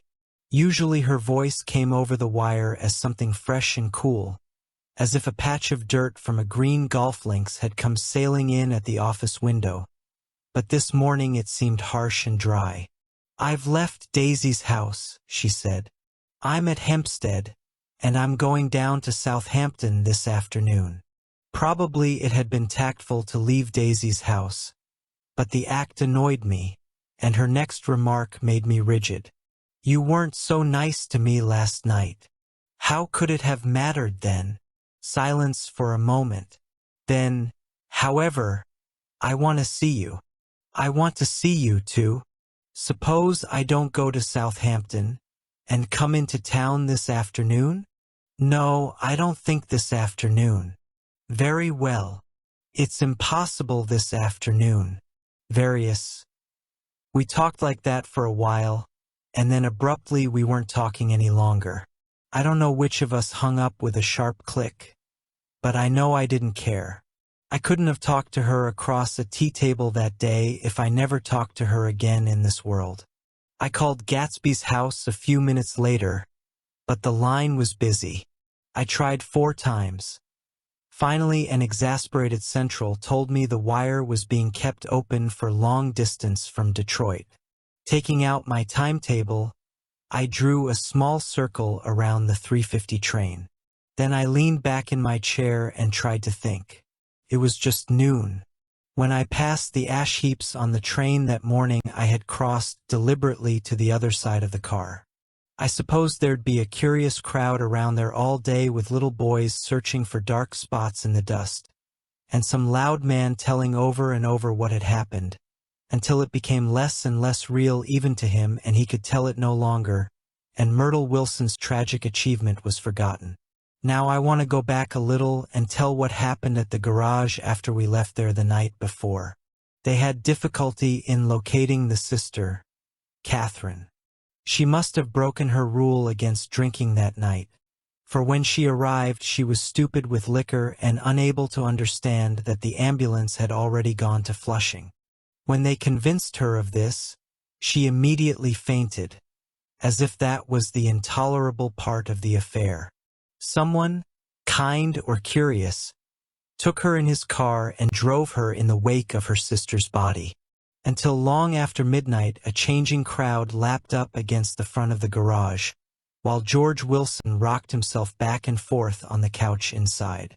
For a while, the door of the office was open, and everyone who came into the garage glanced irresistibly through it. Finally, someone said it was a shame and closed the door. Michaelis and several other men were with him. First 4 or 5 men, later 2 or 3 men. Still later, Michaelis had to ask the last stranger to wait there 15 minutes longer, while he went back to his own place and made a pot of coffee. After that, he stayed there alone with Wilson until dawn. About 3 o'clock, the quality of Wilson's incoherent muttering changed. He grew quieter and began to talk about the yellow car. He announced that he had a way of finding out whom the yellow car belonged to, and then he blurted out that a couple of months ago his wife had come from the city with her face bruised and her nose swollen. But when he heard himself say this, he flinched and began to cry, "Oh my God!" again in his groaning voice. Michaelis made a clumsy attempt to distract him. "How long have you been married, George? Come on there, try and sit still a minute and answer my question. How long have you been married?" 12 years. Ever had any children? Come on, George, sit still. I asked you a question. Did you ever have any children? The hard brown beetles kept thudding against the dull light, and whenever Michaelis heard a car go tearing along the road outside, it sounded to him like the car that hadn't stopped a few hours before. He didn't like to go into the garage because the workbench was stained where the body had been lying, so he moved uncomfortably around the office. He knew every object in it before morning, and from time to time sat down beside Wilson trying to keep him more quiet. Have you got a church you go to sometimes, George? Maybe even if you haven't been there for a long time? Maybe I could call up the church and get a priest to come over and he could talk to you, see? Don't belong to any. You ought to have a church, George, for times like this. You must have gone to church once. Didn't you get married in a church? Listen, George, listen to me. Didn't you get married in a church? That was a long time ago. The effort of answering broke the rhythm of his rocking. For a moment he was silent. Then the same half-knowing, half-bewildered look came back into his faded eyes. Look in the drawer there, he said, pointing at the desk. Which drawer? That drawer, that one. Michaelis opened the drawer nearest his hand. There was nothing in it but a small, expensive dog leash, made of leather and braided silver. It was apparently new. This? He inquired, holding it up. Wilson stared and nodded. I found it yesterday afternoon. She tried to tell me about it, but I knew it was something funny. You mean your wife bought it? She had it wrapped in tissue paper on her bureau. Michaelis didn't see anything odd in that, and he gave Wilson a dozen reasons why his wife might have bought the dog leash. But conceivably Wilson had heard some of these same explanations before, from Myrtle, because he began saying, "Oh my God!" Again in a whisper, Michaelis left several explanations in the air. "Then he killed her," said Wilson. His mouth dropped open suddenly. "Who did? I have a way of finding out." "You're morbid, George," said his friend. "This has been a strain to you and you don't know what you're saying. You'd better try and sit quiet till morning." "He murdered her. It was an accident, George." Wilson shook his head. His eyes narrowed and his mouth widened slightly with the ghost of a superior "I know," he said definitely. "I'm one of these trusting fellas and I don't think any harm to nobody, but when I get to know a thing I know it. It was the man in that car. She ran out to speak to him and he wouldn't stop." Michaelis had seen this too, but it hadn't occurred to him that there was any special significance in it. He believed that Mrs. Wilson had been running away from her husband, rather than trying to stop any particular car. How could she have been like that? "She's a deep one," said Wilson, as if that answered the question. "Ah." He began to rock again, and Michaelis stood twisting the leash in his hand. "Maybe you got some friend that I could telephone for, George?" This was a forlorn hope. He was almost sure that Wilson had no friend. There was not enough of him for his wife. He was glad a little later when he noticed a change in the room, a blue quickening by the window, and realized that dawn wasn't far off. About 5 o'clock it was blue enough outside to snap off the light. Wilson's glazed eyes turned out to the ash heaps, where small gray clouds took on fantastic shapes and scurried here and there in the faint dawn wind. "I spoke to her," he muttered after a long silence. "I told her she might fool me, but she couldn't fool God. I took her to the window." With an effort he got up and walked to the rear window and leaned with his face pressed against it. "And I said, God knows what you've been doing, everything you've been doing. You may fool me, but you can't fool God." Standing behind him, Michaelis saw with a shock that he was looking at the eyes of Dr. T.J. Eckelberg, which had just emerged, pale and enormous, from the dissolving night. "God sees everything," repeated Wilson. "That's an advertisement," Michaelis assured him. Something made him turn away from the window and look back into the room. But Wilson stood there a long time, his face close to the window pane, nodding into the twilight. By 6 o'clock Michaelis was worn out and grateful for the sound of a car stopping outside. It was one of the watchers of the night before who had promised to come back, so he cooked breakfast for 3, which he and the other man ate together. Wilson was quieter now, and Michaelis went home to sleep. When he awoke 4 hours later and hurried back to the garage, Wilson was gone. His movements, he was on foot all the time, were afterward traced to Port Roosevelt and then to Gads Hill, where he bought a sandwich that he didn't eat and a cup of coffee. He must have been tired and walking slowly, for he didn't reach Gads Hill until noon. Thus far there was no difficulty in accounting for his time. There were boys who had seen a man acting sort of crazy, and motorists at whom he stared oddly from the side of the road. Then, for 3 hours, he disappeared from view. The police, on the strength of what he said to Michaelis, that he had a way of finding out, supposed that he spent that time going from garage to garage there, inquiring for a yellow car. On the other hand, no garage man who had seen him ever came forward, and perhaps he had an easier, surer way of finding out what he wanted to know. By 2:30 he was in West Egg, where he asked someone the way to Gatsby's house. So by that time he knew Gatsby's name.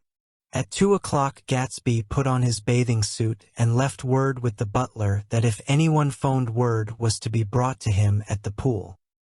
He stopped at the garage for a special machine mattress that had amused his guests during the summer, and the chauffeur helped him to pump it up. Then he gave instructions that the open car wasn't to be taken out under any circumstances. And this was strange, because the front right fender needed repair. Gatsby shouldered the mattress and started for the pool. Once he stopped and shifted it a little, and the chauffeur asked him if he needed help. But he shook his head and in a moment disappeared among the yellowing trees. No telephone message arrived, but the butler went without his sleep and waited for it until 4 o'clock, until long after there was anyone to give it to if it came. I have an idea that Gatsby himself didn't believe it would come, and perhaps he no longer cared. If that was true, he must have felt that he had lost the old warm world, paid a high price for living too long with a single dream. He must have looked up at an unfamiliar sky through frightening leaves and shivered as he found what a grotesque thing a rose is and how raw the sunlight was upon the scarcely created grass. A new world, material without being real, where poor ghosts, breathing dreams like air, drifted fortuitously about, like that ashen, fantastic figure gliding toward him through the amorphous trees. The chauffeur, he was one of Wolfsheim's students, heard the shots. Afterwards he could only say that he hadn't thought anything much about them. I drove from the station directly to Gatsby's house, and my rushing anxiously up the front steps was the first thing that alarmed anyone. But they knew then, I firmly believe, with scarcely a word said, for of us, the chauffeur, butler, gardener, and I hurried down to the pool. There was a faint, barely perceptible movement of the water as the fresh flow from one end urged its way toward the drain at the other. With little ripples that were hardly the shadows of waves, the laden mattress moved irregularly down the pool. A small gust of wind that scarcely corrugated the surface was enough to disturb its accidental course with its accidental burden. The touch of a cluster of leaves revolved it slowly, tracing, like the leg of transit, a thin red circle in the water. It was after we started with Gatsby toward the house that the gardener saw Wilson's body a little way off in the grass, and the ending was complete. After 2 years I remember the rest of that day, and that night and the next day, only as an endless drill of police and photographers and newspaper men in and out of Gatsby's front door. A rope stretched across the main gate and a policeman by it kept out the curious, but little boys soon discovered that they could enter through my yard, and there were always a few of them clustered open-mouthed about the pool.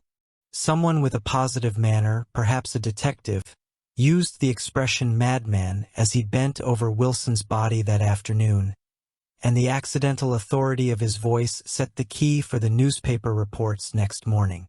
Most of those reports were a nightmare, grotesque, circumstantial, eager, and untrue. When Michaelis's testimony at the inquest brought to light Wilson's suspicions of his wife, I thought the whole tale would shortly be served up in dirty story. But Catherine, who might have said anything, didn't say a word. She showed a surprising amount of character about it, too.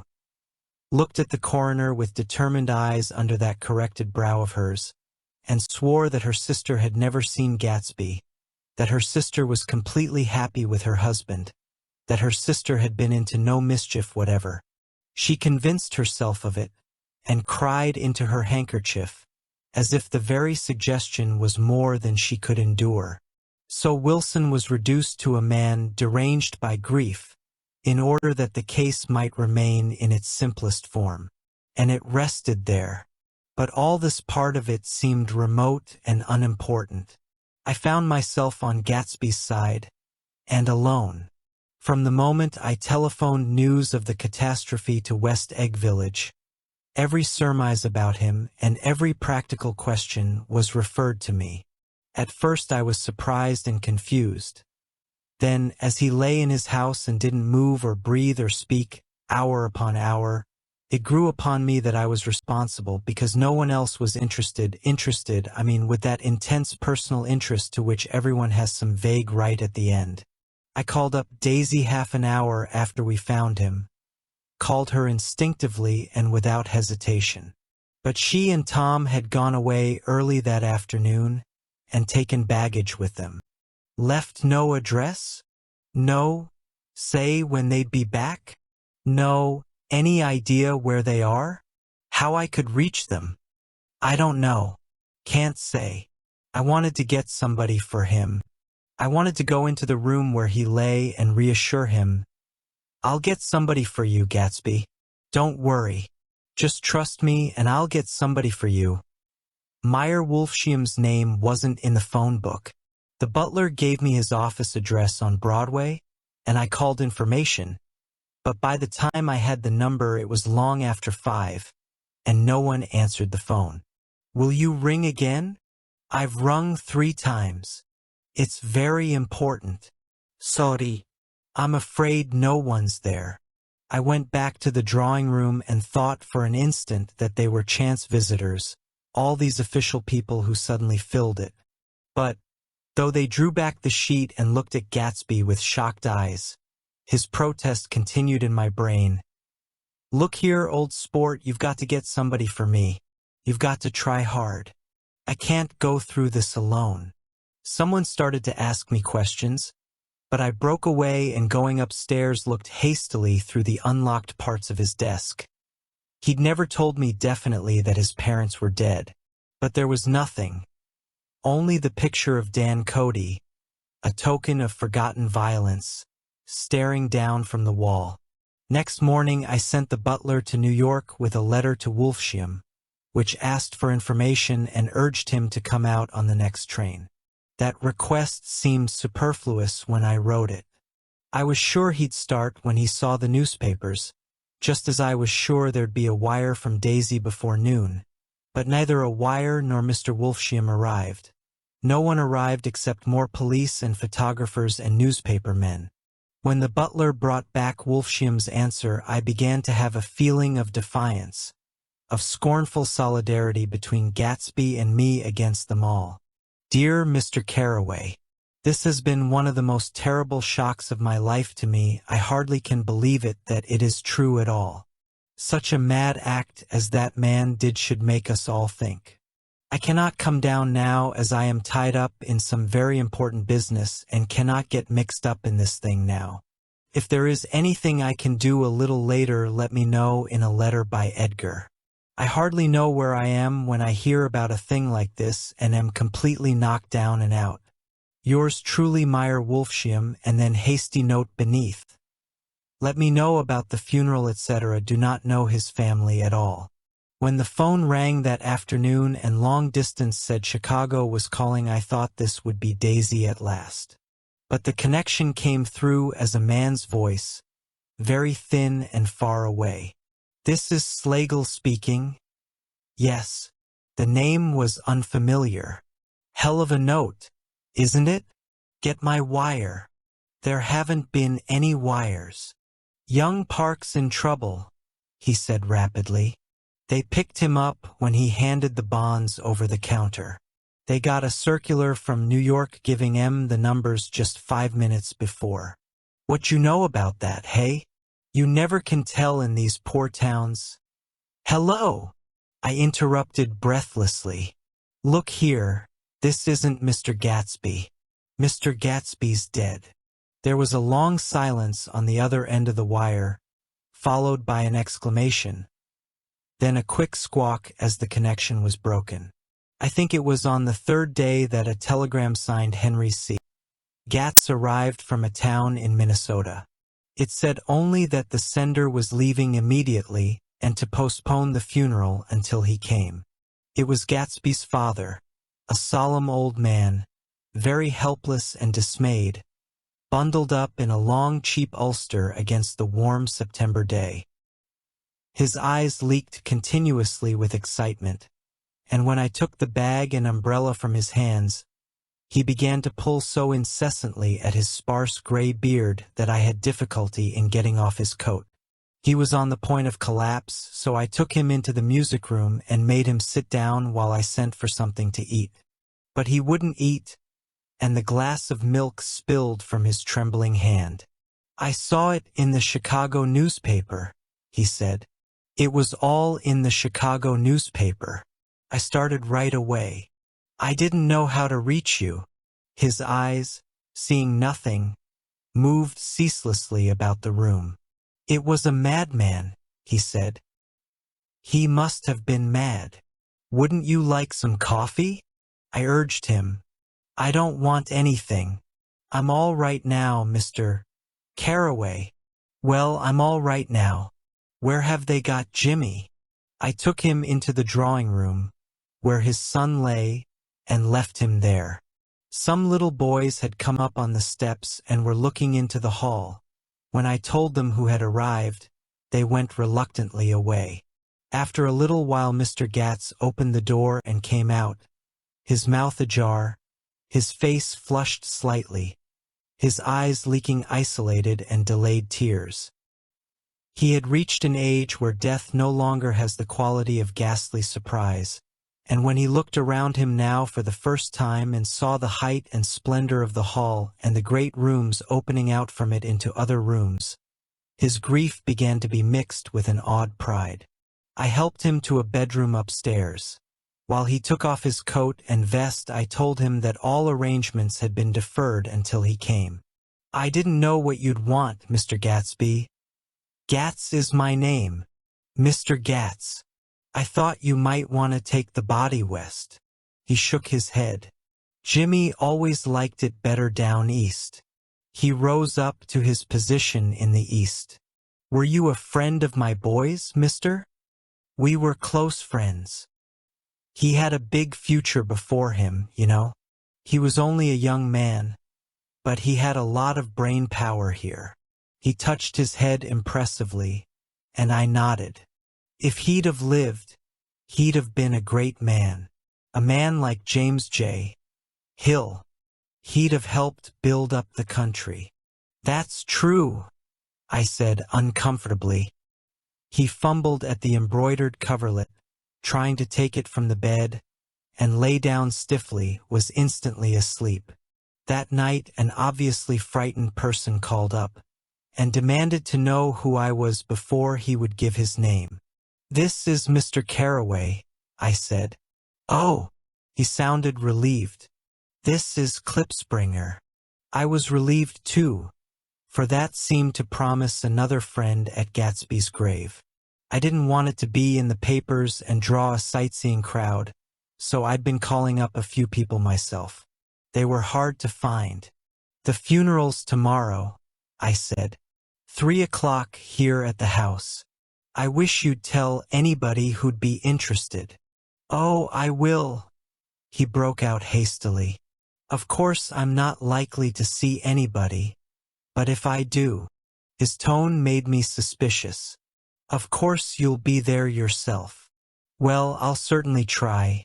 What I called up about is—" "Wait a minute," I interrupted. "How about saying you'll come?" "Well, the fact is, the truth of the matter is that I'm staying with some people up here in Greenwich, and they rather expect me to be with them tomorrow. In fact, there's a sort of picnic or something. Of course, I'll do my best to get away." I ejaculated an unrestrained "Ha!" and he must have heard me, for he went on nervously. "What I called up about was a pair of shoes I left there. I wonder if it'd be too much trouble to have the butler send them on. You see, they're tennis shoes and I'm sort of helpless without them. My address is care of B. F. I didn't hear the rest of the name because I hung up the receiver. After that, I felt a certain shame for Gatsby. One gentleman to whom I telephoned implied that he had got what he deserved. However, that was my fault, for he was one of those who used to sneer most bitterly at Gatsby on the courage of Gatsby's liquor, and I should have known better than to call him. The morning of the funeral I went up to New York to see Meyer Wolfsheim. I couldn't seem to reach him any other way. The door that I pushed open, on the advice of an elevator boy, was marked the swastika holding company. And at first there didn't seem to be anyone inside. But when I'd shouted hello several times in vain, an argument broke out behind a partition, and presently a lovely woman appeared at an interior door and scrutinized me with black hostile eyes. "Nobody's in," she said. "Mr. Wolfshiam's gone to Chicago." The first part of this was obviously untrue, for someone had begun to whistle the rosary tunelessly inside. "Please say that Mr. Carraway wants to see him. I can't get him back from Chicago, can I?" At this moment a voice, unmistakably Wolfshiam's, called, "Stella," from the other side of the door. "Leave your name on the desk," she said quickly. "I'll give it to him when he gets back. But I know he's there."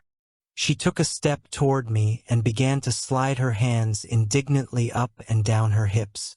"You young men think you can force your way in here any time," she scolded. "We're getting sick and tired of it. When I say he's in Chicago, he's in Chicago. I mentioned Gatsby." "Oh," she looked at me over again. "Will you just— what was your name?" She vanished. In a moment Meyer Wolfshiam stood solemnly in the doorway, holding out both hands. He drew me into his office, remarking in a reverent voice that it was a sad time for all of us, and offered me a cigar. "My memory goes back to when first I met him," he said. "A young major just out of the army and covered over with medals he got in the war. He was so hard up he had to keep on wearing his uniform because he couldn't buy some regular clothes. First time I saw him was when he came into Weinbrenner's pool room at 43rd Street and asked for a job. He hadn't eaten anything for a couple of days. 'Come on, have some lunch with me,' I said. He ate more than $4 worth of food in half an hour. 'Did you start him in business?' I inquired. 'Start him? I made him.' 'Oh, I raised him up out of nothing, right out of the gutter. I saw right away he was a fine-appearing, gentlemanly young man, and when he told me he was at Oxford I knew I could use him good. I got him to join the American Legion and he used to stand high there. Right off he did some work for a client of mine up to Albany. We were so thick like that in everything." He held up two bulbous fingers. "Always together." I wondered if this partnership had included the World Series transaction in 1919. "Now he's dead," I said after a moment. "You were his closest friend, so I know you'll want to come to his funeral this afternoon." "I'd like to come." "Well, come then." The hair in his nostrils quivered slightly, and as he shook his head his eyes filled with tears. "I can't do it. I can't get mixed up in it," he said. "There's nothing to get mixed up in. It's all over now. When a man gets killed, I never like to get mixed up in it in any way. I keep out. When I was a young man it was different. If a friend of mine died, no matter how, I stuck with them to the end. You may think that's sentimental, but I mean it to the bitter end. I saw that for some reason of his own he was determined not to come. So I stood up. "Are you a college man?" he inquired suddenly. For a moment I thought he was going to suggest a connection, but he only nodded and shook my hand. "Let us learn to show our friendship for a man when he is alive and not after he is dead," he suggested. "After that my own rule is to let everything alone." When I left his office the sky had turned dark and I got back to West Egg in a drizzle. After changing my clothes, I went next door and found Mr. Gatz walking up and down excitedly in the hall. His pride in his son and in his son's possessions was continually increasing, and now he had something to show me. "Jimmy sent me this picture." He took out his wallet with trembling fingers. "Look there."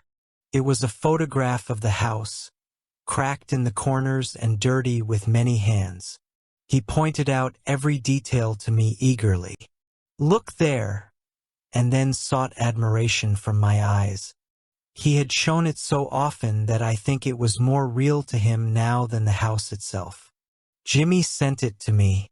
I think it's a very pretty picture. It shows up well. Very well. Had you seen him lately? He come out to see me 2 years ago and bought me the house I live in now. Of course we was broke up when he run off from home, but I see now there was a reason for it. He knew he had a big future in front of him. And ever since he made a success, he was very generous with me. He seemed reluctant to put away the picture, held it for another minute before my eyes. Then he returned the wallet and pulled from his pocket a ragged old copy of a book called Hopalong Cassidy. Look here, this is a book he had when he was a boy. It just shows you. He opened it at the back cover and turned it around for me to see. On the last page was printed the word schedule and the date September 12, 1906. And underneath, rise from bed 6 a.m. strength exercise and wall scaling 6:15 to 6:30 study electricity, etc. 7:15 to 8:15 work 8:30 to 4:30 p.m. baseball and sports 4:30 to 5 o'clock practice speaking, poise and how to attain it 5 to 6 o'clock, study needed inventions 7 to 9 o'clock, general resolves no wasting time at shafters or a name, indecipherable, no more smoking or chewing. Bath every other day, read one improving book or magazine per week, save $5. Crossed out $3 per week, be better to parents. I came across this book by accident, said the old man. It just shows you, don't it? It just shows you. Jimmy was bound to get ahead. He always had some resolves like this or something. Do you notice what he's got about improving his mind? He was always great for that. He told me I eat like a hog once, and I beat him for it. He was reluctant to close the book, reading each item aloud and then looking eagerly at me. I think he rather expected me to copy down the list for my own use. A little before 3, the Lutheran minister arrived from Flushing, and I began to look involuntarily out the windows for other cars. So did Gatsby's father. And as the time passed and the servants came in and stood waiting in the hall, his eyes began to blink anxiously, and he spoke of the rain in a worried, uncertain way. The minister glanced several times at his watch, so I took him aside and asked him to wait for half an hour. But it wasn't any use. Nobody came. About 5 o'clock our procession of 3 cars reached the cemetery and stopped in a thick drizzle beside the gate. First a car, horribly black and wet, then Mr. Gatz and the minister and me in the limousine, and a little later 4 or 5 servants and the postman from West Egg, in Gatsby's station wagon, all wet to the skin. As we started through the gate into the cemetery, I heard a car stop and then the sound of someone splashing after us over the soggy ground. I looked around. It was the man with owl-eyed glasses whom I had found marveling over Gatsby's books in the library one night 3 months before. I'd never seen him since then. I don't know how he knew about the funeral or even his name. The rain poured down his thick glasses, and he took them off and wiped them to see the protecting canvas unrolled from Gatsby's grave. I tried to think about Gatsby then for a moment, but he was already too far away, and I could only remember, without resentment, that Daisy hadn't sent a message or a flower. Dimly I heard someone murmur, "Blessed are the dead that the rain falls on." And then the owl-eyed man said amen to that.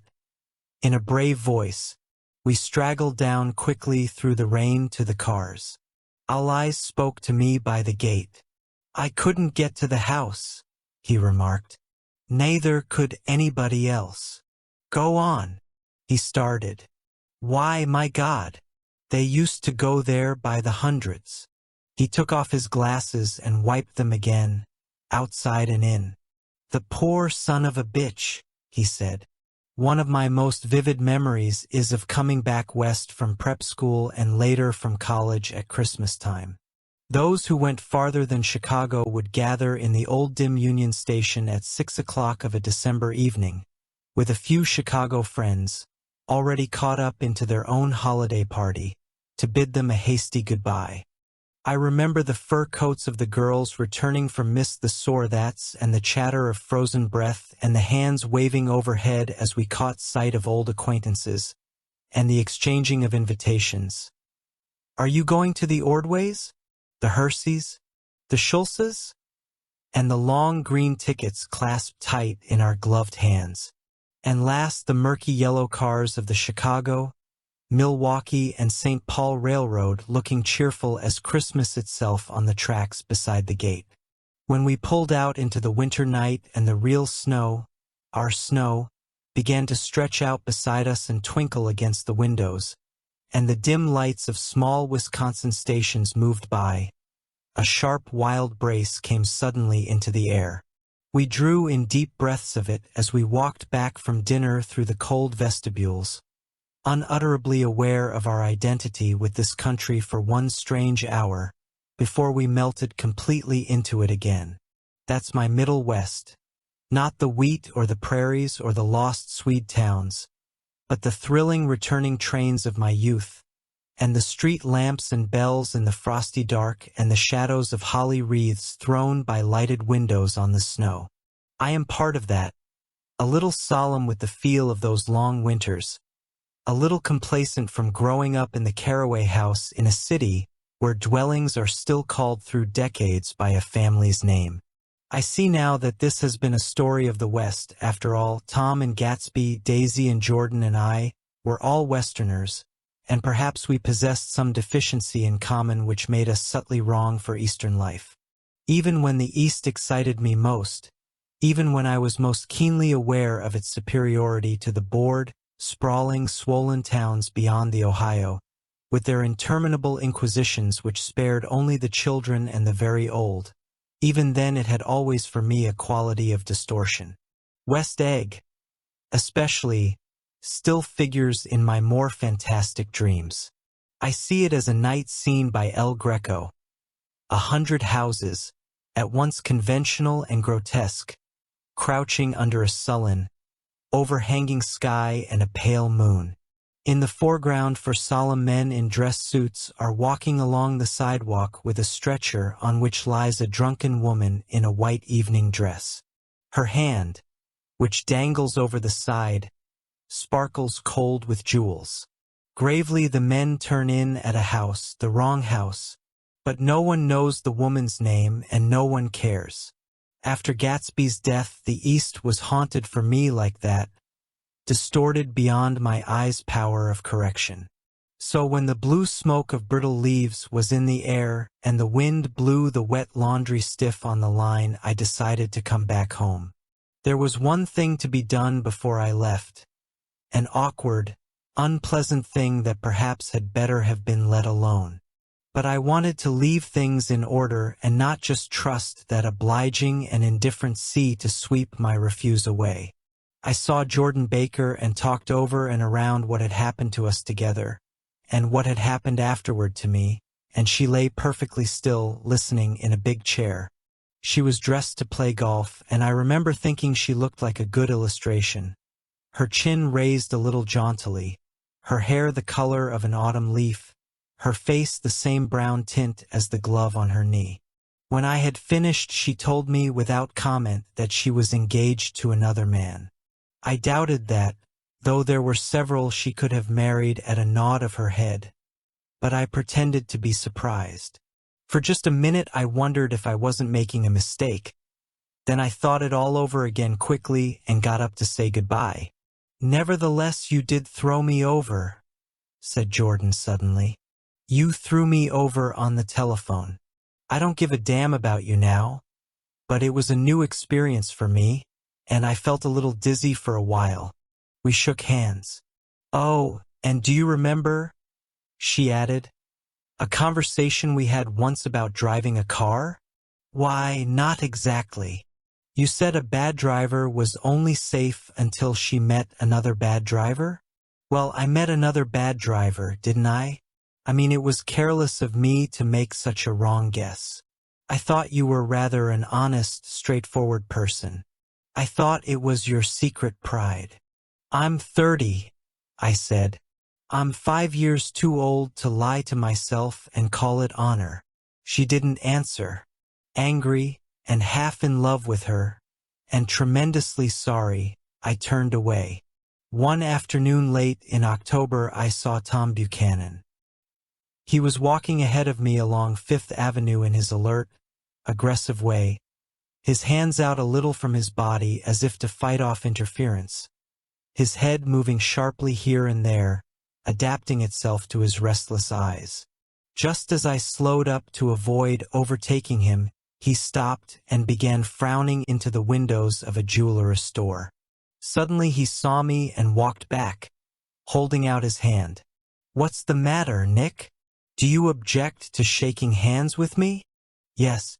You know what I think of you." "You're crazy, Nick," he said quickly. "Crazy as hell. I don't know what's the matter with you." "Tom," I inquired, "what did you say to Wilson that afternoon?" He stared at me without a word, and I knew I had guessed right about those missing hours. I started to turn away, but he took a step after me and grabbed my arm. "I told him the truth," he said. He came to the door while we were getting ready to leave, and when I sent down word that we weren't in, he tried to force his way upstairs. He was crazy enough to kill me if I hadn't told him who owned the car. His hand was on a revolver in his pocket every minute he was in the house. He broke off defiantly. "What if I did tell him? That fellow had it coming to him. He threw dust into your eyes just like he did in Daisy's, but he was a tough one. He ran over Myrtle like you'd run over a dog and never even stopped his car." There was nothing I could say, except the one unutterable fact that it wasn't true. And if you think I didn't have my share of suffering, look here, when I went to give up that flat and saw that damn box of dog biscuits sitting there on the sideboard, I sat down and cried like a baby. By God, it was awful. I couldn't forgive him or like him, but I saw that what he had done was, to him, entirely justified. It was all very careless and confused. They were careless people, Tom and Daisy. They smashed up things and creatures and then retreated back into their money or their vast carelessness, or whatever it was that kept them together, and let other people clean up the mess they had made. I shook hands with him. It seemed silly not to, for I felt suddenly as though I were talking to a child.